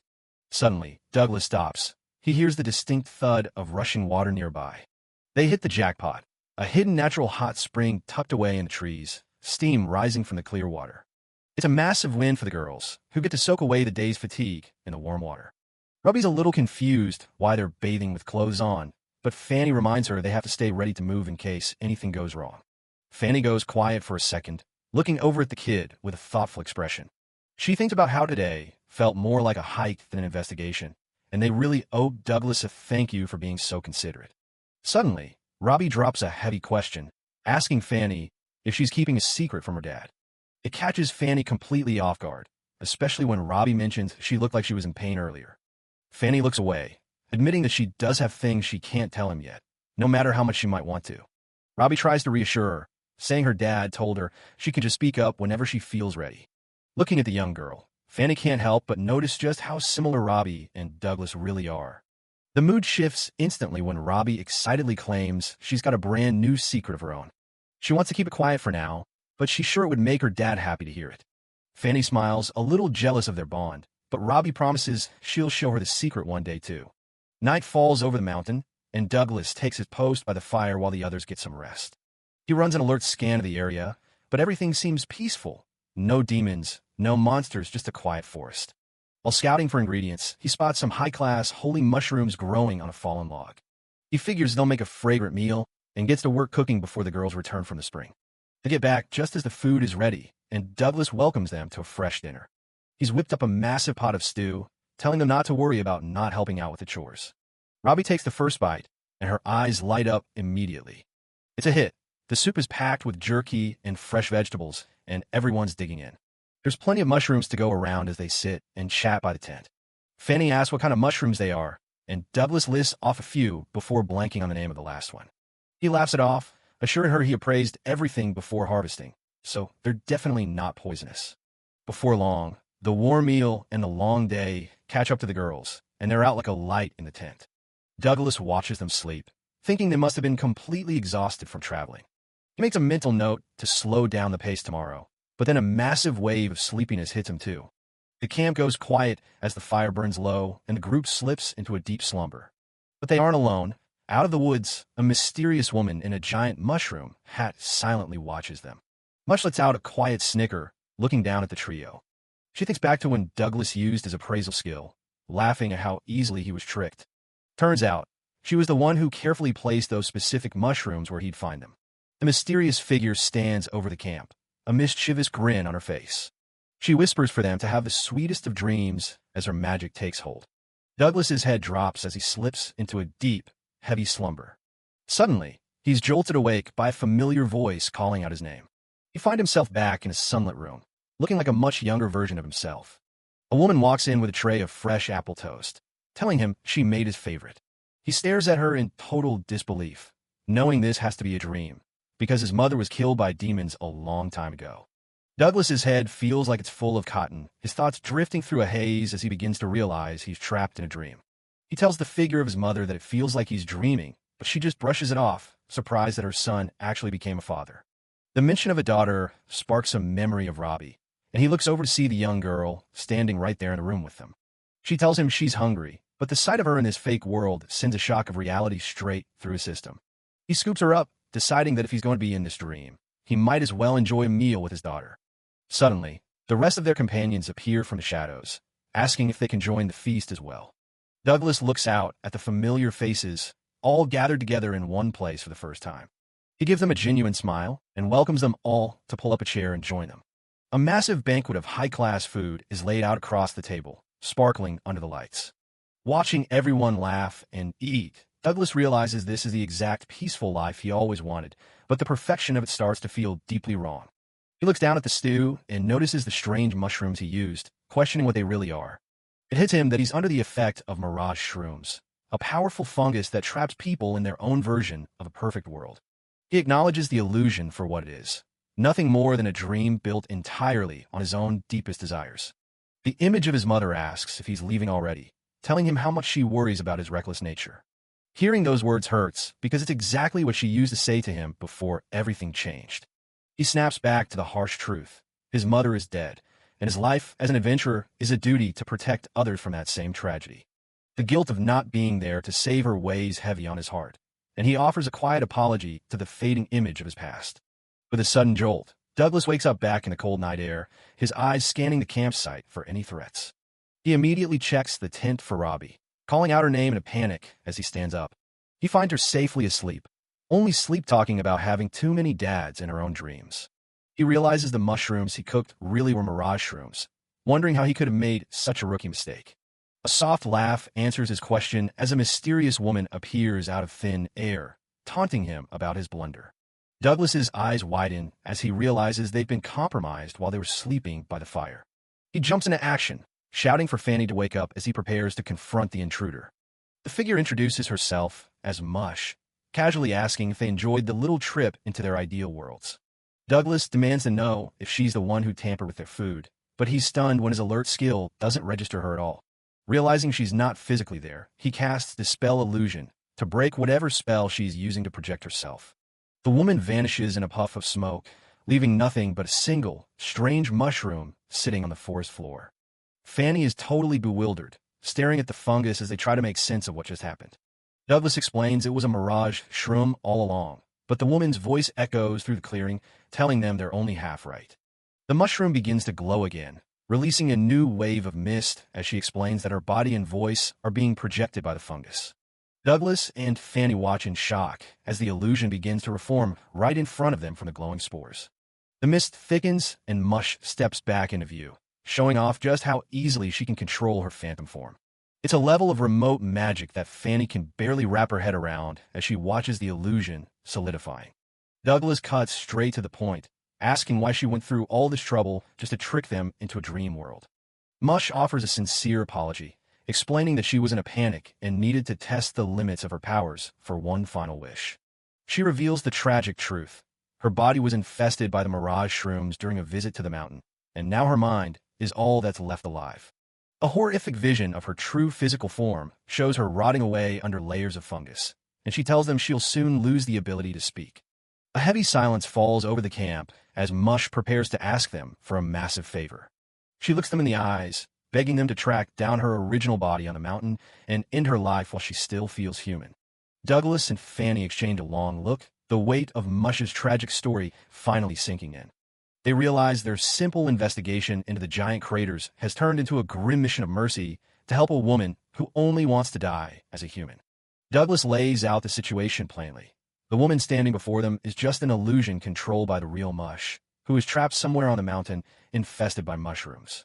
A dark silhouette reveals the grim reality of her condition, a body slowly decomposing as the fungus prepares to swallow her consciousness whole. Her voice carries a deep sense of urgency, knowing that if they don't act soon, there will be nothing left of her human self. With a somber expression, Mush delivers her final request. She wants them to track down her physical form and end her life before it's too late. Douglas stares back in silence, the gravity of her plea weighing on him as he processes the upsetting nature of the task. Fanny's empathy is momentarily eclipsed by worry as she realizes Mush knowingly fed them the shrooms, and she frantically begs Douglas to heal them before they're infected too. Mush is quick to ease their fears, explaining that heating the mushrooms neutralizes their harmful properties and leaves no lasting side effects. She admits that the pleasant dreams they shared were meant to be an advance payment for the mission, a final parting gift from someone who has lost everything else. Mush is slumped over, apologizing for all the trouble she's caused Douglas and Fanny. Douglas asks her why she even came to this forest before her body got infested. Mush stays cryptic, saying it's a secret. Douglas and Fanny aren't exactly buying the mystery act. Douglas reminds her they're on an urgent mission and don't have time to waste on games. He offers a compromise. He can give her 2 days of help. Mush looks completely caught off guard. She's stunned he's actually willing to help. Douglas admits she's in a bad spot, and he can look for her while they investigate the mountains anyway. Douglas looks back as Fanny stands there with her gear. He's decided to trust his gut on this one. Looking up at the stars, Douglas doesn't sense any ill intent coming from the mushroom girl. Robbie watches Mush closely while holding on her cup. Mush introduces herself formally, but the campfire makes it look like she's literally on fire. Robbie starts panicking, shouting for her to look out. Mush doesn't seem to notice the flames, but Douglas has a few questions before they start the search. He wonders how she gets around if she's a mushroom and can't actually walk. She demonstrates by popping up as a tiny mushroom sprite. Mush explains the science. As long as she's connected to the mycelia growing from her body, she can zap her consciousness anywhere she wants. She can even make parts of the fungal network grow instantly to help her along. By using illusions, she can fake movement and look like she's sitting right there on the log. Douglas asks if that means she's still linked to her original body right now. She confirms it, but says she lost her way back once the mycelia started spreading out of control. Douglas asks what she saw before the infestation took over. Mush doesn't remember a thing. Fanny points out that since she doesn't trigger any alert skills, finding her in 2 days is going to be almost impossible. While the adults worry, Robbie just wants to know what a mycelium actually is. Douglas breaks it down. Mushrooms are fungi, and mycelia are like underground roots that spread out everywhere. Robbie's imagination goes wild, picturing Mush spread out over the entire mountain like a giant blanket. Mush is pretty impressed by her own size. Douglas, however, is looking at her with a serious expression. He tells her they might actually be able to do something about her body, which leaves her speechless. Douglas holds out his hand and calls for vitality to fill the area. He's going to try a little magic. He casts a high-level spell called Growth, and Mush watches in shock as the energy takes hold. Suddenly, a massive mushroom erupts from the ground, lifting Mush high into the air as she screams. Douglas explains that the skill forces living things to grow. Mush looks down, but the trees are blocking her view. He tells her not to worry. The skill affected every mushroom connected to her body. They just have to follow the trail of giant mushrooms, and they'll eventually reach the source. Robbie is excited about the new plan. Mush mentions she's been stuck in this mountain for ages and hasn't seen anyone around the giant crater recently. Over the next couple of days, they narrowed down the search while handling their investigation of the crater. 2 days later, they finally reach a steep, rocky cliffside. Mush stops, sensing a presence. She knows her body is just at the end of this path. Sensing something off, Douglas tells Fanny and Robbie to stay behind while he and Mush go on alone. Fanny agrees. He steps into a dark cavern where the ground is covered in strange, overgrown mushrooms. The air is thick with mirage gas. Douglas pulls up his scarf to keep from breathing it in. Aside from the gas, he starts picking up the unmistakable scent of rot. He finds a cluster of fungi at the base of a wall and realizes he's finally reached the source. Looking at the remains, Douglas notes that her heart has stopped. It's a miracle she's even able to speak through the illusion. Mush's illusion appears beside him, admiring the sight of her own decay. Douglas admits he kept the girls away to spare them from seeing this, and Mush calls him kind man. Douglas looks Mush in the eye, telling her he knows she's been hiding something. He gets straight to the point, asking Mush if she's actually a guy. Mush is stunned into silence, but Douglas just keeps his calm gaze on her. She laughs it off, saying she thought her feminine act was perfect. Douglas explains he cast a spell illusion on both her body and her voice. He realized the truth because her voice matched the man who warned Robbie about toxic mushrooms before they entered the forest. Mush is moved, admitting she's always wanted a chance to show her gratitude for that moment. She realizes Douglas has known her secret from the very beginning. Douglas doesn't seem to care about the lie. He's just focused on the person in front of him. Mush starts to apologize, worried that she's grossing him out, but Douglas immediately shuts that down. She opens up about the deep, incurable discomfort she felt in her own skin. Even though her body was male, her heart was different. She tried to tell her parents, but they wouldn't listen. A flashback shows her father shouting at her during dinner, completely rejecting who she was. Mush is clearly hurting, and Douglas can tell just how much weight she's been carrying alone. She tells him not to waste any more time and to just finish her off. Instead, Douglas calls her amazing. He sees through her mask and knows she just wanted someone to really listen to her. He admits that while exposing secrets is wrong, keeping the kind of pain bottled up only makes it grow. He asks her to share her burden with him, offering a kind of empathy she's never felt before. Mush is speechless for a moment before letting out a soft, genuine laugh. She's crying now, but she's smiling too, overwhelmed by his kindness. Douglas watches her closely, his expression softening as she speaks. Mush desperately asks him to just kill her already, but Douglas wants to know what she did that was so bad. She confesses that mirage shrooms were the only way to feel like herself, so she turned to theft just to afford them. She cries out that she's far from amazing. She was just a scared kid hiding behind an illusion. She couldn't stand the thought of anyone else condemning the way she lived. After being cast out of her village to die, she found a mushroom by accident and used it to dream of a better life. In those dreams, she was surrounded by people who loved and accepted her for who she was. Mush reaches out as if trying to touch that warm, impossible world one last time. She knew it was all a lie and that she was dying, but it was the only happiness she ever had. Mush stands in a clearing as glowing particles begin to swirl around her. She admits the one thing she feared most. She just didn't want to be alone when the end finally came. Douglas realizes that's the real reason why she asked them to kill her. She wanted someone to be beside her. Fanny and Robbie walk up, having heard the whole thing. Douglas tells Mush they didn't make the wrong choice in following them. Mush is shocked that the others were listening in this whole time. She immediately tries to hide her face, terrified they'll look at her with the same disgust she saw in her village. Fanny, however, is beaming. She tells Mush her transformation was so good she didn't suspect a thing. She explains that usually you can spot someone faking another gender, but Mush was perfectly natural. Fanny calls her ideal self way too good, while Robbie adds that she thought the mushroom lady was really pretty. Mush can barely believe what she's hearing. She asks if they really don't find her gross. Douglas adds that skill users changing gender isn't even that rare in their world. He asks her how she sees the world now that she's finally bared her heart to them. Mush looks around and sees a new vision, her old dream family standing alongside Douglas, Fanny, and Ravi.